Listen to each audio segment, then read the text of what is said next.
Hey guys, Sean here. Welcome to the F1 Word and to day 2 of testing live. Another 8 hours of this gob. I hope you're all good and looking forward to that one. I can't wait. I love these streams. Had so much fun yesterday just chatting to you all. Session is well underway this morning. As you'll know, it starts 7 a.m. UK time. I go live at 8 because, I'm awkward like that. How are we all doing in chat? Morning, RC. Morning, Anthony. Morning, Euro. Morning, Sighted Canvas again. It's Friday then. Straight in with the songs. Why not? Morning to Matty as well. Hey to Carl and Jonathan. Good to see you all. Rob, nice and early. Hello. Good to see you all this morning. So I've got Stuart with me again to have a good chat. Hey, Harley. Let's have a look through this order at the moment. Then we've had 9 cars of the 10 out on track, including a Haas, which is good news. So Charles Leclerc currently fastest on a 134.366. That was set on the C3 tyre this morning, and so far he's done 13 laps. Ocon's done 13 as well in the beautiful Racing Force Alpine point sport thing. Yeah. Beautiful pink car. 135.4 for him. C3 tyre. Verstappen, C2 tyre. 136.9. 13 laps so far. Yuki Tsunoda in the car this morning. 137.893. That was on the C3 tyre. 9 laps so far. Lando Norris, 138.543. That was on the C2. 6 laps so far. Vettel, 19 laps. 138.948. That was on the C2. Mick Schumacher, first outing in that car this week. Don't worry, K-Mag fans, he's in this afternoon. He's done 7 laps. C2 tyre with the fastest time of 139.490. Russell, 139.558. That was on the C3, 14 laps. And Valtteri Bottas, 13 laps in that Alfa Romeo, 140.863. Who are we missing from that list? We are missing somebody. We're missing McLaren are there. It'll come to me. Someone will tell you, I'm sure. Williams, that's it. No Williams on that list. So, yeah, Pink Alpine is probably the headline of the morning, if I'm being honest. Is so far what we've heard, and also some other stuff as well, which we can get into. Daniel Ricciardo not in the car again this morning. Possibly might be this afternoon, but he's not very well. McLaren saying or making clear that he's returned several negative COVID tests. So it's not COVID, he's just not feeling very well. And of course, Haas talking yesterday about making up for that freight delay. The FIA have granted them an extra hour this evening, an extra hour in the morning, and then an extra 2 hours tomorrow evening. So they're going to get those 4 hours back. Gunther Steiner accepting of that, but a little bit frustrated that his engineers have got to work earlier and later and longer than everybody else. So you sort of understand where he's coming from there, given it wasn't actually their fault. So quite a bit going on this morning. It's been busy out on track and busy behind the scenes. Good morning, Stuart. How are you today? Welcome back. Have you missed me? Oh, yeah. God, it's so long since we chatted F1. Yeah, good to get back into it. It's all been fairly, everyone getting on with it this morning, isn't it? No particular drama. Nice to see that Alpine out there in pink. More pink than the preview pink livery. They've got rid of that little blue slash at the back. Yeah, for whatever reason. It looks good, doesn't it? But it is very, I guess, because it's fundamentally the same livery, but it is very reminiscent of the Racing 40s and the Force Indians. And I found myself this morning doing a double take when I first tuned in. I was like, what on earth? What have I time traveled? What's going on? But yeah, I mean, I think it looks great. I mean, if they want to stick with that for the whole season, that's absolutely fine. And I mean, you say getting on with it. Seb Vettel already 19 laps on the board. So great to see lots of people getting lots of laps done. Little bit frustrating that Williams haven't got straight out there. It looks like they're doing some work. The floor's off actually on the car they're just showing on Sky. So something going on there, which isn't great news for them because they could. Although they're running. Somebody said to me yesterday that their running's been. They've been quiet, but they've just been getting on with it, which I think does that fill you with confidence for Williams? Because usually when a team is just quietly plodding along and getting on with it, you sort of think that they tend to be pretty happy with their car. Obviously not too happy this morning if they're changing floors or they're trying something at least. But yeah, I think that's a confidence booster for me with Williams. Yeah, I think so. That's from what I've been gathering from what they've been doing and how I've been hearing their the analysis they're running. They do seem like, as you say, getting on with it. Putting in the laps, their times seem fine. They don't seem to be having any dramas, and that's kind of what you want from Williams because sometimes they turn up and it's all a bit chaotic, and we knew they were in a better place last year, but then they weren't able to do that tyre test in Abu Dhabi after the final race, and it starts to set off just little alarm bells like, are they okay? Because it was sort of money related. They couldn't afford to do that tire test, and it's well. But actually, no, they seem to be doing just fine, and they've just got a few problems right now. Oh, look at that! We can see the floor. That's well, we can't see the underneath of the floor. Sorry. On the TV, they're picking up a new floor and shoving it underneath the car. So we can sort of get an image of that Williams floor. The floors are the most secretive part of the cars this year. Yeah, I think they're fine. It is funny, isn't it, how sometimes a team will turn up and they've had all night and all morning to get everything right, and the session goes green, and then they realize the car doesn't work for one reason or another. Funny how these things work out. Yeah.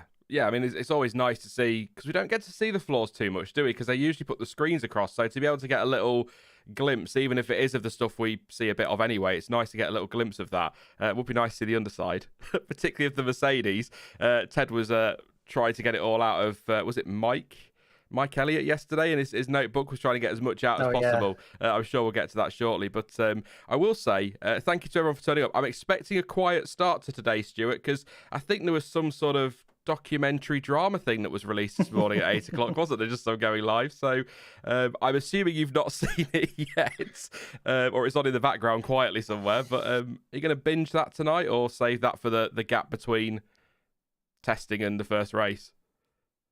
I think I'm going to try and get through it at some point. I can't. I'm busy tonight. The thing is, they got the testing.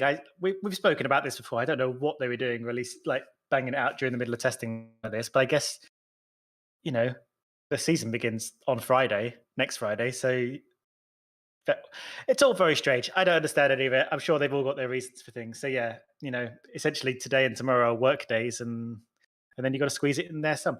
I'm kind of looking forward to it, watching it. But, when you're in sort of our position, part of it just feels a bit like work. Like you have to watch it. You have to kind of rather than just sitting down to sort of enjoy it.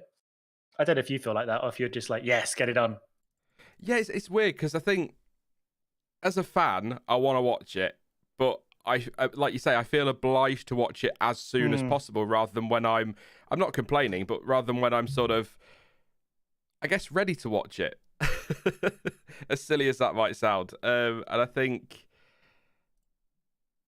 that's part of it for me. I just want to take my time. I want to watch it when I'm ready, and that's kind of it. But I'm looking forward to it, because I said yesterday, it's the behind the scenes stuff that we don't tend to get to see, that I think is a lot of fun.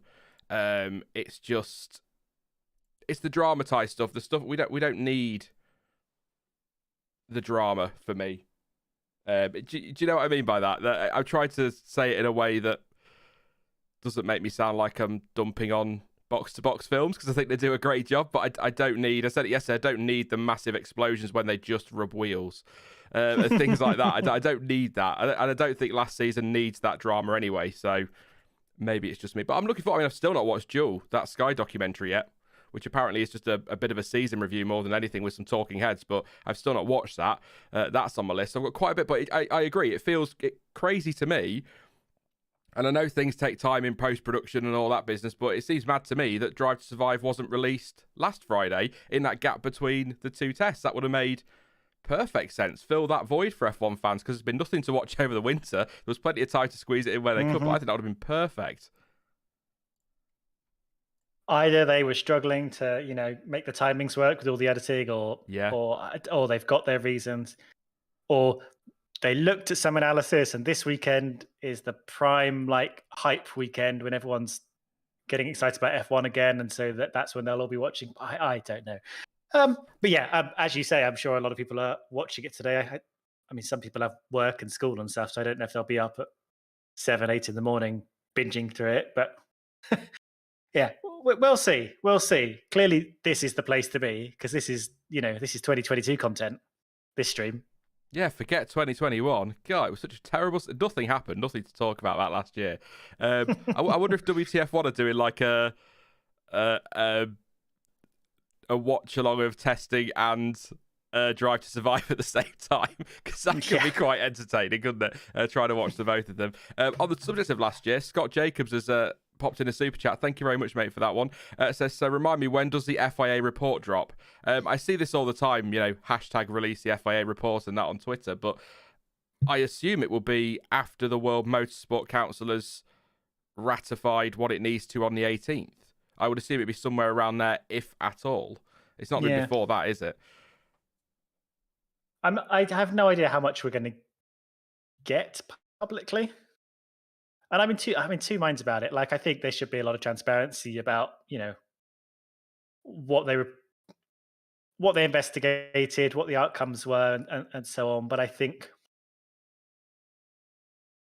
dumping a lot of raw information out there without any context, I think, can be problematic. Because I think, I'm not saying the wider audience is not intelligent, but I think there will be a lot of context around, the things that they found and reported and analysed. And there's a fine line between sort of giving us information and massaging that information, because I think the FIA are not angels. I think they will try and protect themselves and make themselves look like they didn't make mistakes as much as possible. But on the other hand, I think if they give us a bunch of information that's tricky to interpret, knowing that, let's be fair, a lot of people are kind of gunning for them, but there are a lot of angry people still at how the FIA handled things. They will pick up on little snippets that sound bad, and things will spin out of context, and this will go on forever. So I think there's a tightrope to be walked in how the information is released in an ideal world. Does that make any sense? Yeah, kind of like there'll be people that interpret it in their own way without all the context that comes with it. So you might get a line in that report that with context means one thing, but people might read that as something else and interpret it a different way.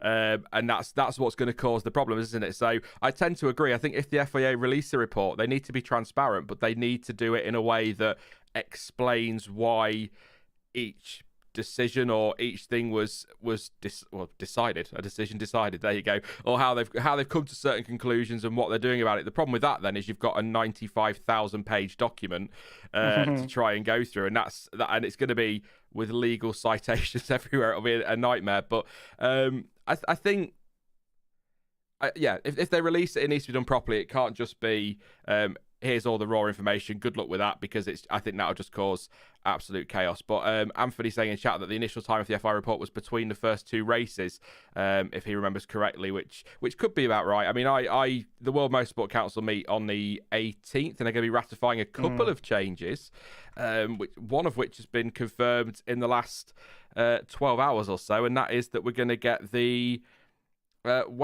minimum weight limit increase of 3 kilograms. That teams have been asking for. They apparently, a lot of teams wanted more, and a compromise was reached that they do 3 kilograms, because these cars are so heavy, and with everything that goes with them, and I think the safety changes as well have added quite a lot of weight. And I mean, these power units are massive anyway, aren't they, in terms of their weight? Teams have really been struggling to get down to that minimum weight limit, which I'm not sure how I feel about it, because apparently Alfa Romeo have smashed it, and they are on that minimum weight limit, and they have got it perfectly spot on. And I feel it's a little bit harsh to punish them because other people can't do something. But I think from what I've read and from what I understand, that's why the compromise of 3 kgs was reached, because it doesn't hinder or punish those who have managed to get to that minimum weight limit, but equally it gives teams who haven't an opportunity to come down a little bit, if that makes sense. So it's a compromise, but I feel a bit for teams that have got it right.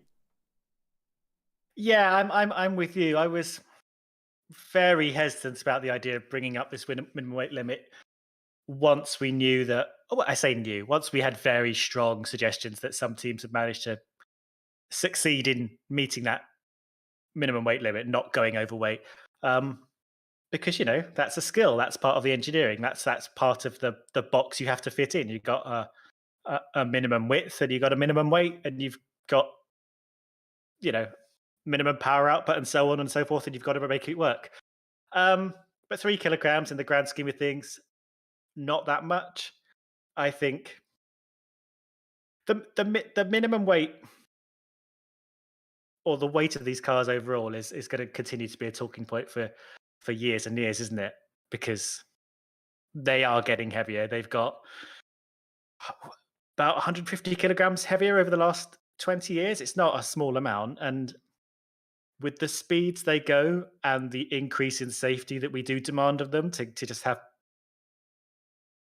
a safety shell that protects the driver if they have a high speed impact, like we saw with Romain Grosjean, like we saw with Antoine Hubert, things that we do need to address. Those parts of the car are going to get heavier.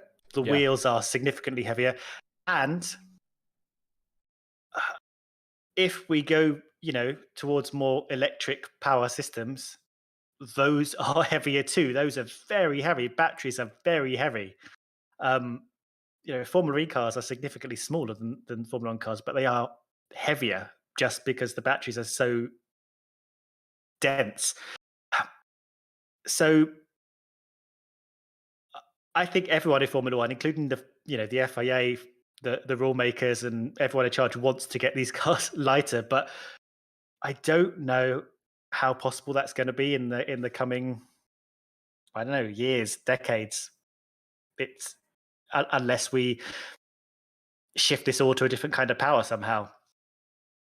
Yeah, I mean, the cars, one of the things that I see most when it comes to complaints about Formula One from F1 fans is how heavy these cars are. And I think the drivers don't like it either. But like you say, with the power units, they're going to be heavy anyway. The safety improvements, they're going to get heavier, and then God knows what's going to happen in the future. So I get why they've done it. And like you say, it's not a huge... they've not stuck a ton on the minimum weight limit or anything like that. It's not a huge thing, but it's one of those things where you think, well, it's a bit harsh on Alpha. But then if Alpha have got updates to come, it might put weight on the car as well. On the subject of updates, I've just seen on TV, Red Bull have bought an update, and I haven't seen it properly. I only caught it out the corner of my eye, really, but it's something around the front side, or on the front side pods, as opposed to the rear ones. On the side pods, they've got a little update on there to keep an eye on. So if you watch it on TV, you can watch on Sky Sports F1 on UK and F1 TV, wherever it's available. It's worth keeping an eye on that. As soon I've got about 15 minutes worth of photos from this morning so far. As soon as there's some more on Motorsport Images, I'll do a big update on those when we get them, and see if I can find those Red Bull ones. But I've got to shout something out in chat. I don't think it wasn't yesterday afternoon, I think, Stuart, so you might not know. We've got a guy in chat who's always here called Dan the Indoor Man, and he had to disappear yesterday afternoon from chat because his wife went into labour. And he's just dropped a message to say, good morning, everyone. We had our son at 4:30 this morning, weighing in at £8.7. So congratulations, Dan. That's fantastic news. You'll have to let us know what name you go for. But give a big congrats, everyone in chat, to Dan the Indoor Man and his wife. I hope you're both doing well, and I hope baby's okay as well. So a nice, happy story to kick off the day. That's lovely. Congratulations to the whole Indoor family. That's his full name. His name is the Indoor Man. I like that, the Indoor family. Got him out of the house, didn't it? Congratulations, Dan. I hope you're doing well. It's some good news. He was determined to keep listening yesterday, though. I was like, go and be with your wife. I'm waiting for the ambulance. No, go. She'll kill you. It's just testing. Thank you again to Scott with a couple more super chats, just following up on what he was saying on the FIA report. Says, I was just wondering, I understood the whole thing would be released, but the date escaped me. Whatever they do, it won't be enough, if that makes sense. I think a lot of people share that sentiment, Scott. And also says, the new Red Bull side pods aren't in the spirit of the regulations. Shenanigans. Obviously, a little bit tongue-in-cheek there, but yes.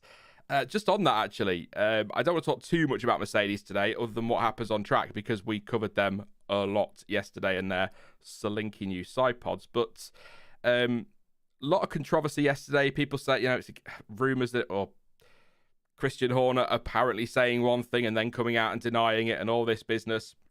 That it wasn't in the spirit of the regulations. Some people saying it's illegal, talk of protests and all this business. But Ted spoke yesterday in his notebook, and I made these notes to the technical director at Mercedes, Mike Elliott, and he said that all the teams work in conjunction, if you like, with the FIA, and the FIA do CAD inspections on everything, so they're privy to all that information, and the FIA are fine. His words were, "I believe they are happy with it." So the shape of the side pods and everything to do with the side pods is legal as per the regulations. And I took a couple of other notes because I wanted to sound brainy, but now I've just confessed that this is not my work. But the idea of these, I said yesterday that the theory was that it would be to do with speeding the air up around the side pods out to the back of the car and the diffuser. But apparently, according to Mike Elliott, it's more to control the front tyre wake and finding a way to replace the job that things like the barge boards and the axle flow, so that's the flow through the brake ducts used to do. So some really, because he didn't have to say anything, he could have said, "We're not telling you anything." Really interesting information. If you've not seen Ted's notebook, it should be out on YouTube by now. Some really, really good information from Mike Elliott yesterday. Like I say, he didn't have to say anything, did he, Stuart? He could have kept his mouth shut and hidden away, but he came out and kind of clarified a few things, which was nice, but wasn't willing to give away how they're cooling things. That was something he was keeping very, very quiet yesterday. Yeah, because we spoke a little bit about this yesterday. The clever part, when you start slimming the car down, as the cars, not just with Mercedes, but just generally over the years, they try and like tuck the bodywork in as much as they can. Shrink wrap, I think, is a word that's used a lot. You have to be very clever in how you shove all the inside of the car, how you package it on the inside. You've got to find room for it somewhere. And actually, what we're finding, I don't know if you listened to Pat Simmons this morning when he was talking to Ted, but or maybe he didn't say that. Gary Anderson, I think I saw writing about this as well, is that teams are now sort of where they used to kind of spread things out low because the center of gravity was God in a lot of ways. You'd keep all the weight low, you'd put everything down as low as possible. Now they're kind of finding, especially with these new regulations, actually shoving everything to the middle and kind of piling up a little bit higher, sacrificing some center of gravity for increased aero is the better balance. So aero is becoming much more the kingmaker in shaping the side of these cars as well. And just in terms of what Mike Elliott was talking about when he was like controlling the front tire wake down the side of the car, with a wider side pod, the wake off the front tires, the airflow coming off the front tires will sort of start to stick to the sides of the car as it goes down the body. Because of just the way the air pressure works with aerodynamics, the air kind of sticks to the side of the car if it's too close. So actually, by slimming that car right down and bringing the side pods away from the tires, I think what they found is that the tire wake doesn't attach to the side of the car and doesn't flow into the diffuser air at all. That's the sort of aim there, is what he's talking about. But again, you always have to remember, if a technical director tells you one thing, what are they not telling? Yeah. Well, look at the hand. Well, can you watch the face, not the hand, or whatever the phrase is? Yeah. Can you remember the was it testing in 2000? It was testing in 2009 when Braun had that double diffuser, and instead of covering the rear of the car, they kept covering the front of the car, so everyone was focused on that rather than the diffuser. I don't know if that's a genuine 100% true story, but that's kind of one of those paddock stories that you hear from insiders who are like, "Oh, they're always covering the front of the car, and they never covered the rear, so you're always focused on the front wing." But I can imagine it's the sort of thing that F1 teams do, isn't it? It's try and deflect attention. But you're right. Like I say, he wasn't saying anything about cooling. He didn't want to give anything away on that. He didn't want to give away too much, but it was nice to kind of get an idea for people like me who really don't get it. It was nice to have a little bit of an explanation from somebody, what it's doing and how it's working. From an official source, rather than us sitting here going, "I think it's doing that," or "It might not be doing that." So always nice to hear from people that are willing to talk to Ted. Ted, who was fanboying last night over Kevin Magnussen so hard, it was ridiculous. Who knew he was such a Kevin fan? But who we got on track? We got Ocon out there at the moment, Verstappen as well, Tsunoda, Vettel, Bottas and Latifi. So quite a few out there at the moment. We're on board with Max Verstappen on the live feed. Sorry, Stuart, I know you're a bit behind. I'm outside of Max Verstappen right now. It's probably the best place to be. For the side pod, actually, what we're looking at here. Danny Indoor Man says they've named him Arlen Jacob James Indoor Man. That's a nice name, actually. I like that name. That's nice. Arlen. Very nice. Yeah. Congratulations again.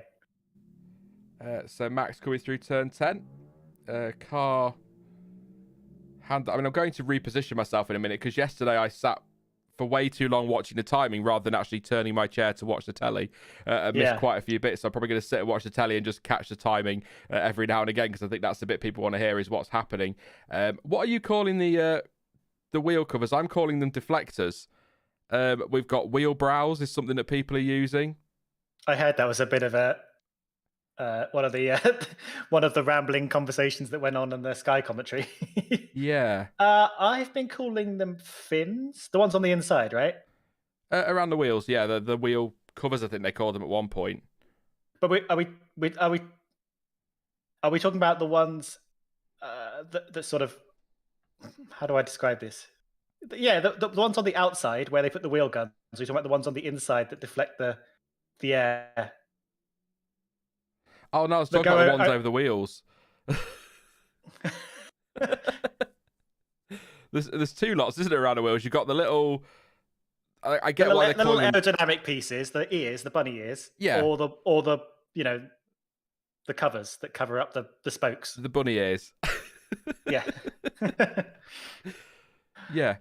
I thought they were I thought they were deflectors or wheel covers was what they were going down as, but I've seen all sorts of names for them. And the other ones, I'd call the other ones that cover the wheels. I'd call them hubcaps. Is what I call them. So the ones that cover the wheels, you're not calling wheel covers. No, I'm calling them hubcaps, and the ones that don't cover the wheels, I'm going to call wheel covers. Okay. Formula One, everyone. It's funny, isn't it? They normally just have they have a word ready to go from the beginning, and now they just like kind of, especially as a mandatory part. Yeah, I've sort of been calling them fins. Some people called them fairings, but then some people were calling them the hub bits fairings. So, yeah, clearly lack of coordinated effort on F1's part. Very poor showing. Yeah, I've just been sort of calling them wheel fins. Hopefully we all know what we're talking about when we say it's if we say wheel covers, that's when it all falls apart. I think that's very ambiguous. Yeah, well, I'll go hubcaps. Screw it. I'm quite maybe looking forward to the wrong term, but I'm interested to see how pit stops go this year because I remember when we had these wheel covers before, we did see quite a few issues in the pit stops, didn't we? So it'll be interesting to see how that affects stops because obviously a pit stop in testing where they're just taking their time is very different to trying to do a sub 2 second stop in a race. So I think that's going to cause some interesting issues at the start of the season, something they'll get used to towards the end of the year. But I'm intrigued by that as Yuki Tsunoda with the classic lock up into turn 10. That is the, people talk about porpoising, but I think that's the talking point so far as well, is the locking up into turn 10, awkward little corner.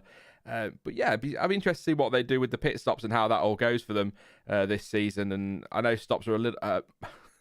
we talk about slower, but we're talking by a couple of tenths at most, aren't we, than they used to be because of the new regulations they brought in. But yeah, one thing I wanted to ask you, actually, Stuart, is I got a question yesterday about... you might have been on, actually, so you might already have answered this, but so if you have, then please say. But I just... I got a question asking about the regulations and whether or not they'd clarified how they were going to police wheel-to-wheel combat when it comes to overtaking. Is it going to be penalties left, right, and centre, or are they going to let them race? I don't know. I've not seen anything, but I've not done my annual read through the purple bits in the regulations that have changed. I don't know if you've heard or seen anything about that, or whether it is going to be a case of, I guess, a case-by-case basis with that. It tends to be, doesn't it? Yeah, I've not seen anything, especially not in terms of major changes. And the wheel-to-wheel aspect of racing doesn't tend to be codified too hard in the regulations in either the sporting regs or the what's the big overarching one, the International Sporting Code. Yeah, it's tricky actually. It's there are things with there are some aspects in sports that are really easy to codify. Ball goes over a line, car goes well, you'd think a car goes over the edge of the track. Let's Should be not get easy. into that one again. But in theory, that's pretty easy. Car goes over a speed limit in the pit lane. That's, easy done done. But, in terms of codifying explicitly what an allowed and not allowed tackle is in football, what a allowed and not allowed sort of uh, aggressive bit of overtaking and shoving is in Formula One, that is tricky to put in words that have a sort of black and white edge to them. And that's the sort of way we've been living with it up till now. And I don't think much has changed other than a sort of understanding and agreement about where the lines kind of are. It's one of those it if you see it kind of things. Unfortunately, it turns out not everyone knows it as they sees it, and everyone sees something very slightly different. So I think we're going to continue to have some arguments over where the line is, but I think that's not something you can completely get rid of. No, and I suppose, like you say, ball over the line, that's a throw in or a corner or whatever. But with Formula One or motorsport in general, and it's the same for other sports too. No two incidents are the same, are they? So to have a blanket rule for if this happens, you will get a penalty or you won't get a penalty it's not necessarily possible, because you've got to look at every individual. So you got to look at the cars, you've got to look at the drivers, you've got to look at the track. Is the gravel there? Is there not gravel there? Is there runoff? I know that people will say that if someone's shoved outside of track limits, that should be penalised in some way. But there seems to be, so for example in Bahrain there seems to be a little bit of leeway if a driver gets shoved a little bit out wide, whereas in Austria, as we saw with Perez and Leclerc and Perez and Norris, was it last year? Yeah, it would have been last year. That gets treated differently to tracks that have got runoff there rather than gravel. So it's sort of that's inconsistent.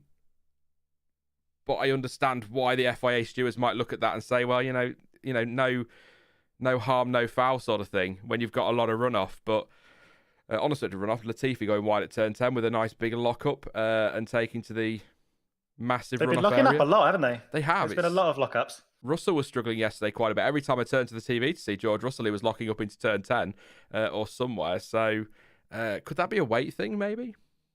Getting used to these cars, the weight, they're completely different cars, aren't they? They're probably just trying to test the limits a little bit, but it's interesting. The cars are obviously carrying a lot more momentum and inertia going into heavy braking zones, but also the suspension's a lot stiffer, so the car sort of, not the way the weight shifts forward and the car complies to accept a heavy brake load is different. And of course the cars are porpoising a bit more, so that there's a bit of not being fully planted when you hit the brakes sometimes. There's a lot of things going on. The tyres are different. The brakes are, of course, very different. We know McLaren have been having trouble with their brakes. So, and we know these cars are tricky into the slow corners and the understeering as well anyway. So, yeah, I think there's a lot of factors going in that they're having to dial in. And I imagine we'll continue to see this in the races as well. People over-egging it into corners and having to change their approach and driving style. But I think that will... they're the top drivers in the world. They'll sort this out. Yeah, that's an awkward corner anyway, isn't it? In Bahrain, you're coming through turn 9 at super speed, and then you're having to slam the brakes on to try and get slowed down, as Max Verstappen has a lock-up into turn 10 as I'm saying that. Thank you again to Scott. Says, I'm just hoping for the second American team to do well this year. Trollface, Latifi deserves it. Yeah. We said this yesterday. Williams are not the... They're still Williams in name, but not Williams in the way that, with the family ties and things like that. Same team, but a little bit different. So I guess maybe you could say American because of the investment, but yeah, that's a cheeky one. I quite like that one. What else are we saying in chat? Anything interesting? See you later, Euro. Thank you for popping along. You can watch the live stream. It's on Sky Sports F1 in the UK and F1 TV. Everywhere else, I'm sure there are lots of ways that you can engage if you want to, though. But please don't share them in the chat because, yeah. I'm not getting into this one again. If by masterstroke you mean Mercedes have lost their way and are now exploring a completely different aero package because the last one didn't work, then yeah, real masterstroke. I think that's a conversation they're having with somebody else. Is McLaren still owned by the McLarens? Do you know, that's a fair question. Are they still? I mean, in name, they're obviously related still to Bruce McLaren and co. But I don't know if they're. I don't think they're still owned because they're Bahraini owned, aren't they? McLaren. Yeah, now. they're partly Bahraini owned, partly someone else owned. Okay. Yeah, I don't know the entire breakdown, but Bahrain owned, I think, the majority share. This is where I fall apart. It's not the stuff that I keep track of, is the equity arrangements of every team. No. and it gets more and more complicated, doesn't it, in Formula One? And that was something I wanted to bring up actually this morning. I was listening to, I don't know if you saw before we went live, Stuart, Ted Kravitz and Pat Simmons having their little pit lane walk and talking about a few things. And he made a point that I'd not really twigged. And I mean, I think Pat Simmons is really interesting to listen to. Absolutely. So a lot of insight there. But he was talking about porpoising and how the teams are going to solve it. And Ted Kravitz was saying that he's surprised more teams didn't employ engineers from the last ground effects era in F1. But Pat Simmons was saying that he's surprised more people didn't engage with LMP1 teams because they have to deal with this all the time. And then he made the point that maybe, and it is only speculation, but maybe one of the reasons that McLaren have managed to kind of reduce that is because of their connections with sports cars, and have there been conversations in there, which really interested me because I thought, yeah, that sounds like something. If you have links to a sports car team and porpoising's an issue, of course the two are very, very different in terms of the series, but fundamentally it's the same issue, isn't it? So if you've got access, massive lockup for Max into turn 10 there, goes off track, but if you've got access to talk to a sports car team and say, look, how do you solve this? That's something McLaren could have worked on all winter if they thought it was going to be an issue. So I thought that was quite an interesting point from Pat Simmons that is well worth bringing up, because McLaren are definitely the team that seem to be suffering with it the least. It's still there. Yeah, they definitely, every team's got it to some degree, and I'm part of me surprised how strongly it's affecting, like, the Mercedes, for example, who you think would, just get impression they're on top of these kind of things. But you're right, it's not, and obviously Pat Simmons is right. It's not a brand new phenomenon that's just sprung out of 2022, aerodynamics. It does exist in sport cars. It has existed before in Formula One, and it exists on, well, not just the LMP cars, but sports cars in general. I think some road sports cars are affected by it as well. So should they have seen it coming? I think to some extent, but again, there's only so much the wind tunnel and the simulator is going to inform you until you actually get out on track with a full-sized car and run it. It's not an unsolvable problem. I don't think we're going to see it go away completely. I think they're going to kind of dial it down to manageable levels. So whatever they feel is a good compromise between, how the car needs to perform and how bad porpoising is affecting the performance of their car effectively. I think we spoke a bit about yesterday about driver comfort, but I think if that Mercedes is bouncing around like crazy, but it's still putting in the lap times, it's still winning races, then I think they'll that will fall down their priority list of things to solve. There's a lot of smoke coming from the back of Nicholas Latifi's car. It looks like his rear brakes are on fire. There's flames at the back of the car. He's still going. It looks like brakes, because there's debris starting to shred from behind the wheel, and they are on fire. In fact, the tyres look like they're almost on fire. I'm surprised he's still going and he's not pulled over. It doesn't look at, it's not engine. Oh, he's round. That's it. That's a crash. He spun it. Oh. That looks like rear brake failure. That is a big fire on the brakes. That will be a red flag. I'm catching up now. I'm just at the stage where it's just lightly smoking. Okay. Yeah, I can see where he stopped on the map there. 2 corners from the end. I mean, there's a big straight in the middle of that, but that's a rear brake failure. Quite clearly something on the brakes, because his car, he went into the corner and his car just went round. But then I suppose you don't brake into that corner as such, do you? So maybe not. But there's something there, and the car is properly on fire. This is really bad news for Williams. They need to get a fire extinguisher down there, because otherwise their morning and who knows, their day could be over here. Wow. Something's just exploded at the back of the car as well. That's nasty. I suppose that's what happens when you deploy a fire extinguisher on a fire. Something's going to go pop. I'm glad for your commentary because I am definitely behind you. I'm watching him approach turn 11 right now, and he breaks down turn 13 as far as I'm from the map. It all looks very dramatic, but it's probably a case of it's probably a case of Oh, yeah, there he goes. Not that dramatic. Yeah, you are quite a way behind then, aren't you? Maybe I should. He has just spun.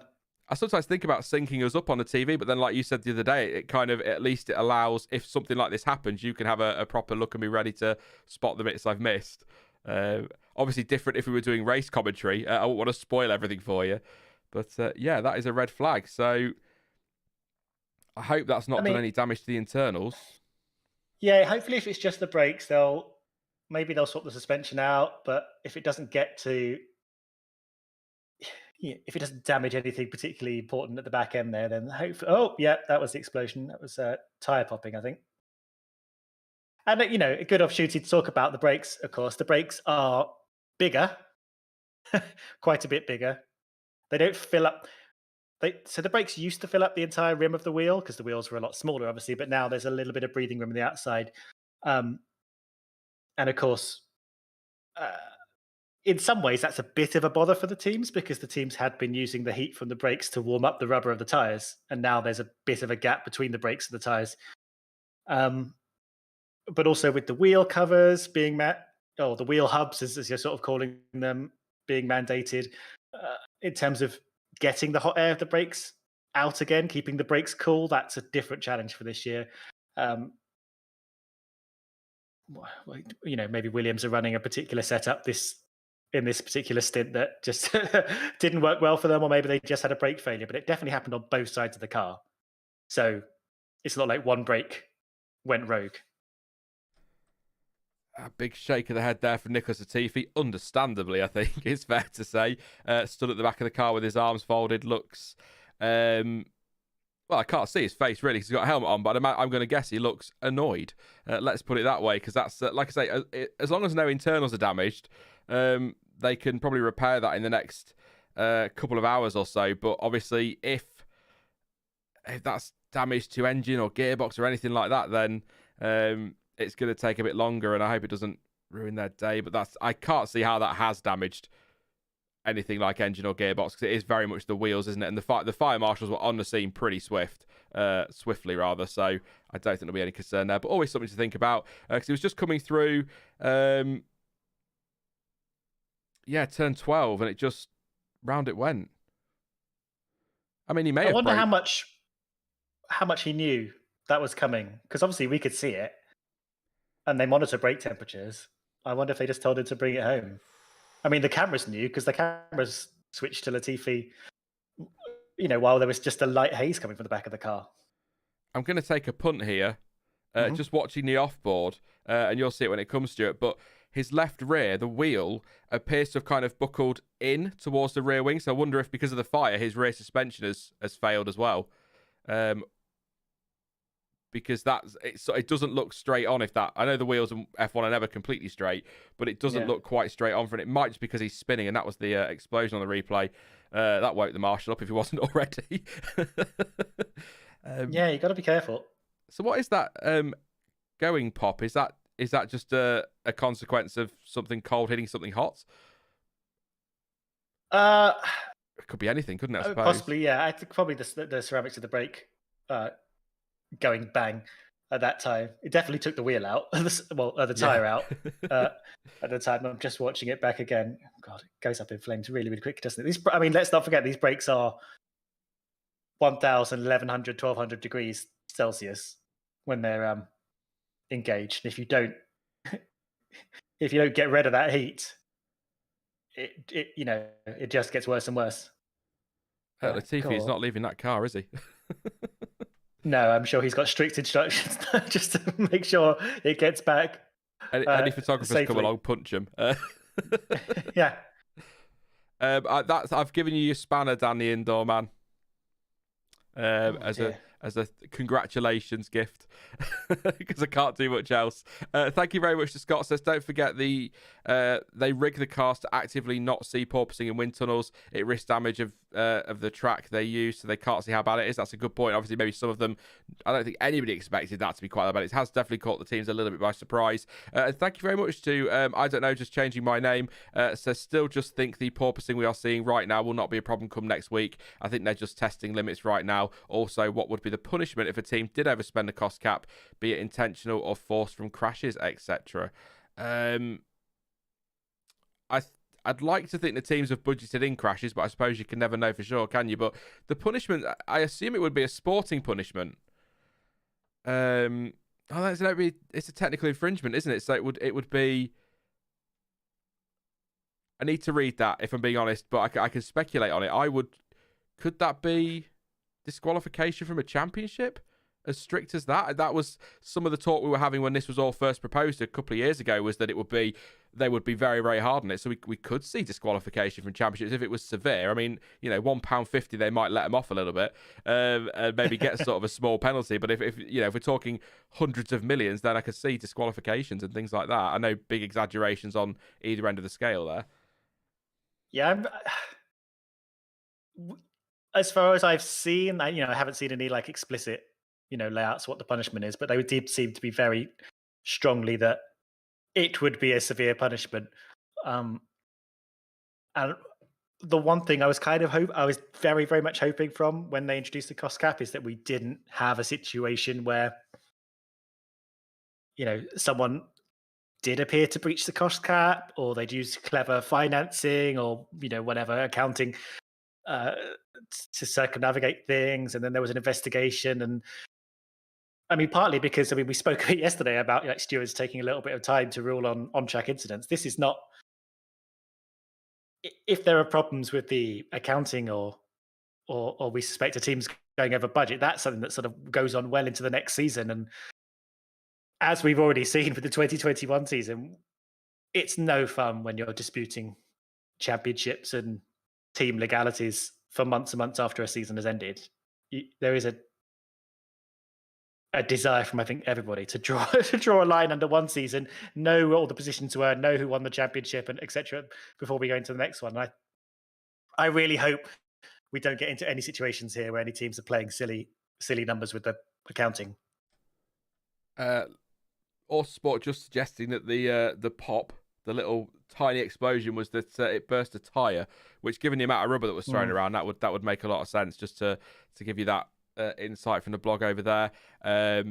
I forgot to say it again at the start. Your leaderboard, your live timing is provided by motorsport.com and Autosport. And of course, the channel is powered by Motorsport Network and Motorsport Images. So all the photos you've seen, which I will update very, very soon.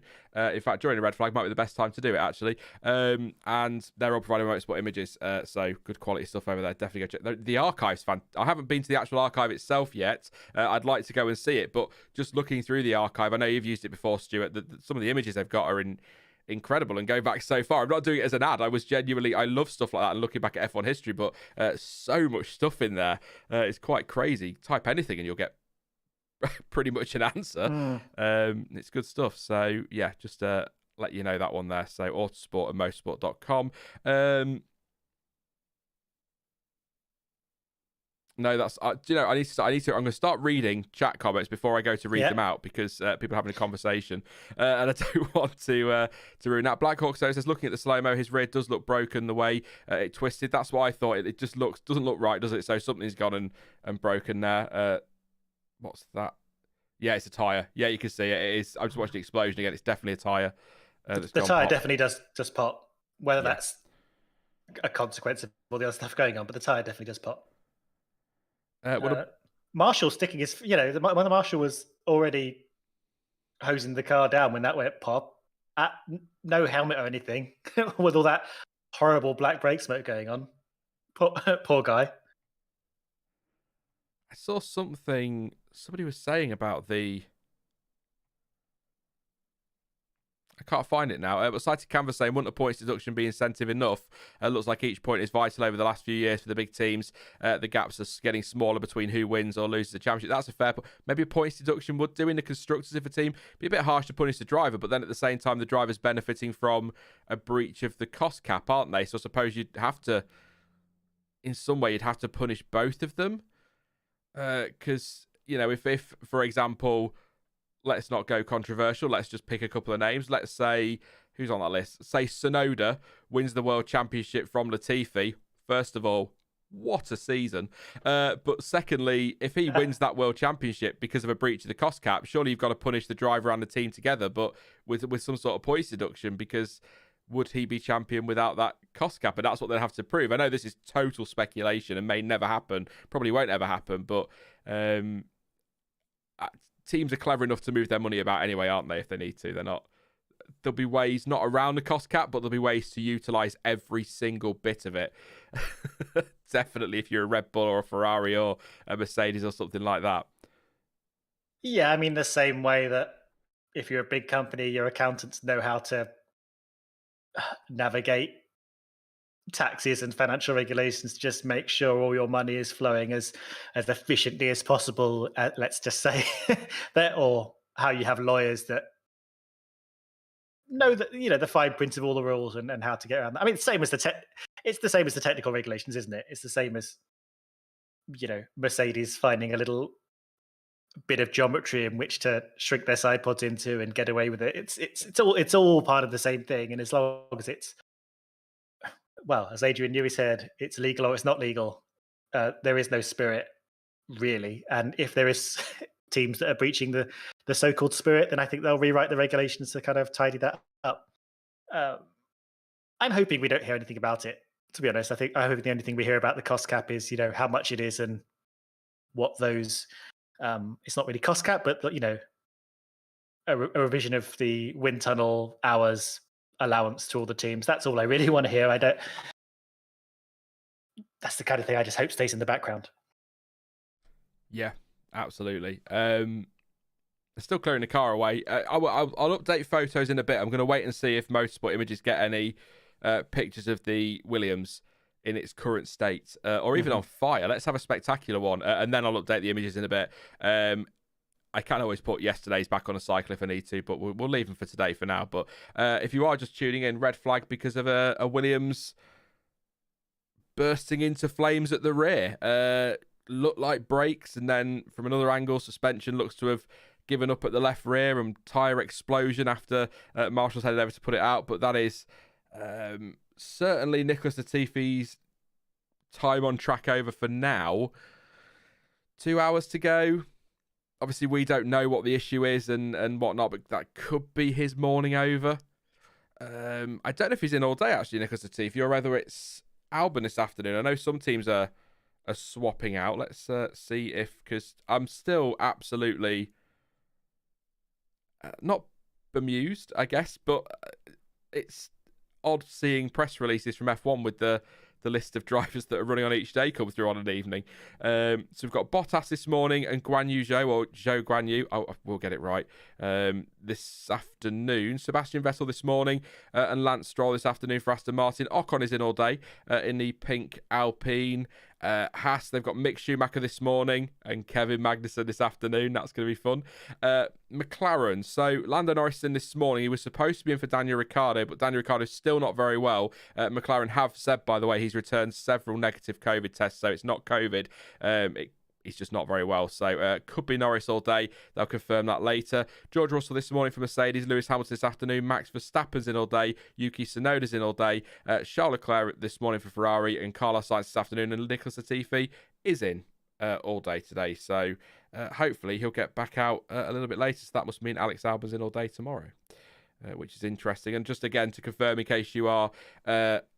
just joining the stream, Haas will be doing an extra hour this evening when the session finishes, and they'll be doing an extra hour in the morning and 2 hours tomorrow after everyone else has done as well, to make up for that 4 hours they lost on Thursday morning, for as a result of that freight delay. I keep saying Wednesday, Thursday, Friday because I'm so used to testing Bean. a Wednesday, Thursday, Friday rather than hitting a Saturday, actually, Stuart. So it keeps throwing me off a little bit when I look at calendars and days. I'm like, is it really Friday? That makes no sense. It feels like it should be the last day of the official test. So, yeah, weird. But it's been weird. I'll run through the tyres quickly, actually, while we've got this red flag. I may as well while we're here. So, Esteban Ocon, currently fastest on a 134.276. He set that on the C4 tyre.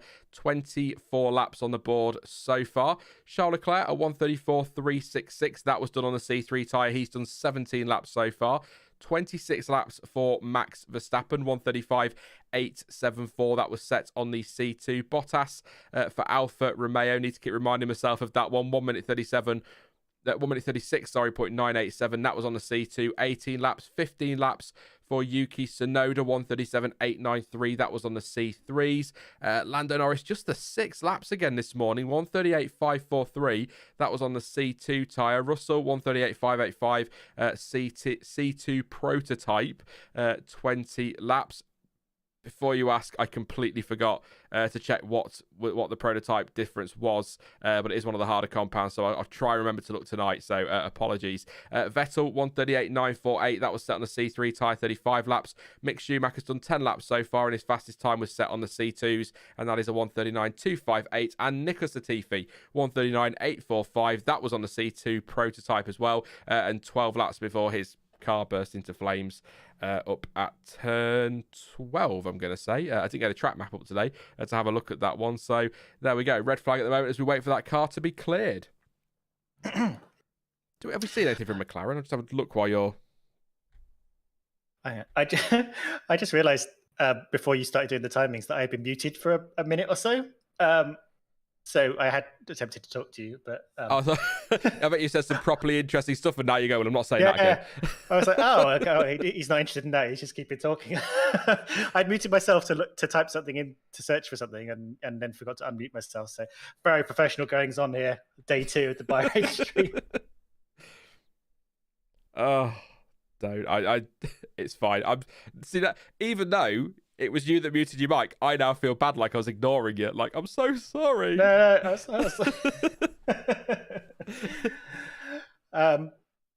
there's a bit of chat following on from sort of talking about punishments, I think, about what's fair. What I was thinking, I don't know how you feel about this, because this is sort of being a discussion for a little while, I think. There's a debate between... And this includes on-track incidents, not just, whether it's a big team breaking the rule, breaking the financial limits or not. Should the way you punish a team or a driver be related to, each incident, or should there be like an absolute punishment? For example, if you, boff someone off track in a bad overtaking maneuver, should that be a fixed 10-second penalty, or should it be different if that person was fighting for the championship and it has a bigger effect on them? And I tend to lean towards it should be like a sort of normal fixed penalty for consistency. But what do you think about the idea that just becomes another sort of cost that a team might factor in? For example, they might think, it's okay if you're aggressive with this driver. We risk getting a 10-second penalty. That's the fixed rule. But it's worth it. We can take that. We can take that on board. We can take that punishment. So it's worth, making an aggressive move that takes someone out. Does that make sense? Yeah, sort of like if a driver or a team has a car that's a second and a half a lap quicker than everybody else in the grid, then a 10-second penalty is nothing, is it? They can make that up in a handful of laps. So I totally get what you mean, but I think it's difficult, isn't it? For consistency's sake, I think it needs to be the same across the board, because then the FIA, it could be argued the FIA are then starting to take circumstances or outcomes into account rather than just looking at the incident. So obviously after Silverstone last year, we heard a lot, didn't we, from Michael Massey saying that we don't look at the result or the outcome, we look at the incident. So people would say, well, should Lewis Hamilton have received a bigger penalty for that? and that because of the impact that Max Verstappen had. But Michael Massey and the FIA were clear, we don't do that. We just look at the incident. So I think then you start to open up a lot of grey areas. You know, you give a 10-second penalty to the car at the back of the grid for boffing somebody off, as you put it, and then you give if you give a 20-second penalty to the team at the front for doing the same, that's not consistent, is it? And then, you know, say Mercedes are the team to beat, they could argue, well, hang on a minute, you know, you're punishing us more. We don't think we can find that time easily. 10 seconds would have been appropriate. Could they then fiddle it in a way? Could they then say, just don't pull out more than this amount so it looks like we haven't made that? I think it just opens. I totally get what you're saying. I totally understand it, and I totally think it's an interesting point, but I think for the sake of consistency and for the sake of our own bloody sanity as fans, I think we just need, you know, you shove a driver off track and we deem that a penalty, it's a 5-second time penalty. Because I'll tell you, I'll give you an example of something that, and I'm sure you remember it. Charles Leclerc in Germany 2019, I think it was, Ferrari got a fine for an unsafe release, and that caused uproar because every single other time it had been a time penalty. And that caused uproar. Didn't matter in the end because he stuck it in the wall. But that caused uproar because people say, well, that's not fair. You're giving them a fine. You know, same people that were saying we shouldn't be giving time penalties, it's a team mistake, were then saying, well, you've given them a fine, but 3 races ago you gave, I don't know, Racing Point a 5-second time penalty or whatever. And that's, you know, pit lane speeding, for example. You could, in theory, make up a lot of time in the pit lane. So if you give out fines for pit lane speeding, a team like, I'm not saying they ever would, but I'm just making the point that a team like a Ferrari or a Mercedes or Red Bull who have got the budget to factor that in could maybe do an extra 10 kilometers an hour through the pits because they can pay that fine off. It's worth risking an unsafe release because you can afford to pay the fine. So that was crazy to me when they did that. I totally get that they were trying to let them, you know, trying to punish the team rather than the driver, but that was just crazy to me because, again, especially when we didn't have the cost cap, a team like Ferrari could easily pay. It was pocket money to them. It was nothing. And that means, next race, then we'll run our driver out into the path of another one and cause an incident that then could cause injuries to marshals or God knows. It's crazy. I think a blanket penalties across the board, but maybe I think a 3 strikes rule is... Yeah. But it was something like, if this becomes consistent behaviour, then we start either upping the penalty or... I mean, technically we've got those points on your licence thing that can get you banned, but, you know, that's never resulted in anyone getting banned. And it does seem like as you approach those 12 points, maybe FIA get a bit lenient because they don't want to actually ban anyone. But maybe you get escalating penalties if there's a pattern showing. So you're not systematically just using it because you can afford it. Because I think that's what happened with Grosjean in 2012, you know. I still think that incident in Spa was effectively the straw that broke the camel's back for the FIA. I think he just had so many incidents and been involved in, not all of them his fault, actually, in his defence, been involved in so many incidents, particularly on first laps, that I think had that been his first one of the year, it probably would have been a grid drop for the next race rather than a race ban. But because it had just been, there have been so many mistakes and so many silly errors that the FIA just went, right, we need to come down quite hard on him to stop this before it gets out of hand. I mean, I'd argue that's already out of hand, but obviously things can always get worse in Formula One in that regard. So I still think that's what happened with Grosjean in that situation. And maybe that's where a 3 strikes rule could work. But then we've kind of got that anyway with the black and white flag, and back to 2019 and Charles Leclerc shoving Lewis Hamilton off the track like that at Monza. As a neutral, you're sat there going, oh, this is racing. But, you know, Lewis Hamilton fans are saying, well, hang on a minute, you know, we've seen people do that before and it's a penalty. Why is Leclerc only getting a black and white flag? And Michael Massey saying, oh, it's all about letting them race. But that then contradicts, I'm going to say it, and people are instantly going to think of one thing, but that instantly breaks the precedent that's been set before. So I think with things like that, the FIA, you know, either need to change that and say, we're doing the black and white flag. First incident, you get a ticking off. Second one, you get a penalty. or they don't do that, because they seem to be quite back and forth on it. They implement something like that and then seem to backtrack on it. Like we don't seem to get, apart from track limits, we don't seem to get a lot of black and white flags anymore. But I actually, and I'm sure there are lots of Lewis Hamilton fans that are going to completely disagree with what I'm going to say, but I actually like that rule. I actually like the fact that Leclerc was given a, nah, that's too far, one more, and you're done. We're not having it. I actually quite like that because it's a warning. And I think it allows them to race, but they're made aware that they are right or on the line, or they're really pushing their luck. And I think that's a good thing. But then again, we said this yesterday, weren't we, with two race directors and different stewards every weekend and different driver stewards every weekend, what one person thinks is on the line, another person might say is way over the line. I don't know if we've talked about inconsistency with the FIA before. No, it's a fairly recent phenomenon. I definitely think they are going to have to set out some kind of rules of engagement. Like the FIA, the stewarding team, the race direction team are going to have to just decide where they stand on certain incidents. But as we've sort of been saying, and I think we spoke about it before, no two incidents are the same.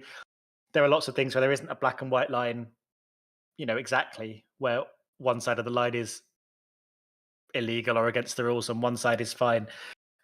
So there is going to be a little bit of interpretation, and kind of, maybe what comes out of that is some inconsistency from race to race. But I do think if you're going to break precedent, if you're going to go in a different direction, if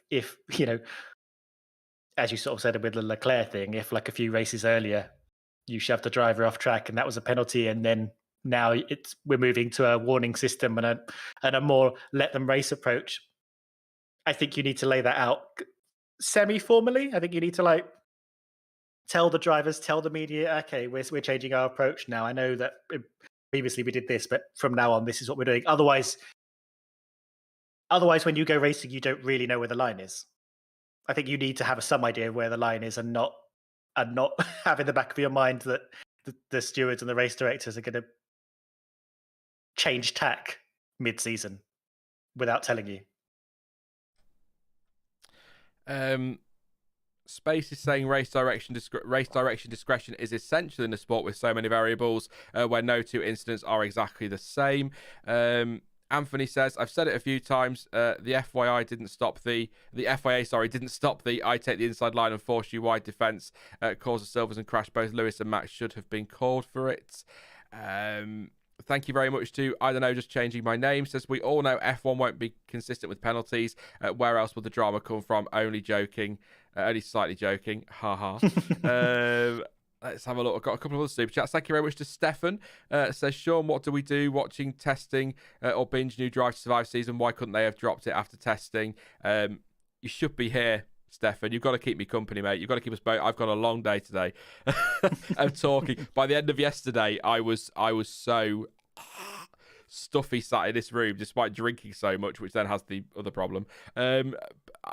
Yeah, so you've got to keep me company. Stuart's with us till 12ish. I think John T is on this afternoon. I've not heard otherwise, but he's on this afternoon. So you can keep me company. Watch Drive to Survive tonight.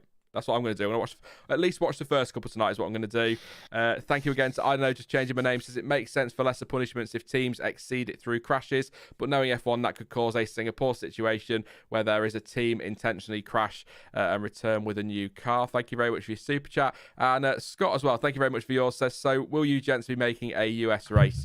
I would love to go to COTA to watch a Grand Prix. I think the atmosphere, the track itself, the racing's always quite good there. So yeah, I'd like to go to COTA. And just a quick update, by the way, Nicholas Latifi's his car is back in the garage and the screens are up. So it came back on the back of a flatbed. Obviously, it didn't levitate, and it is now in the garage. So they're just clearing the pit lane, and I think we'll be green very, very shortly. So 12:16 local time. So in about 5 minutes, they're going to restart the session. So maybe just cleaning up on that corner. So yeah, do you fancy pop into a race? I know you're going to. Say you're going to Canada. Yes. Yeah. So it's not the US, but no, I really do. I want to go to COTA. It sounds very cool. And Austin, I think, it's a very cool city as far as I've heard. So I'd love to head out there if that allows. It seems like a great atmosphere, great track. I think it'd be a great place to visit. I'm hoping,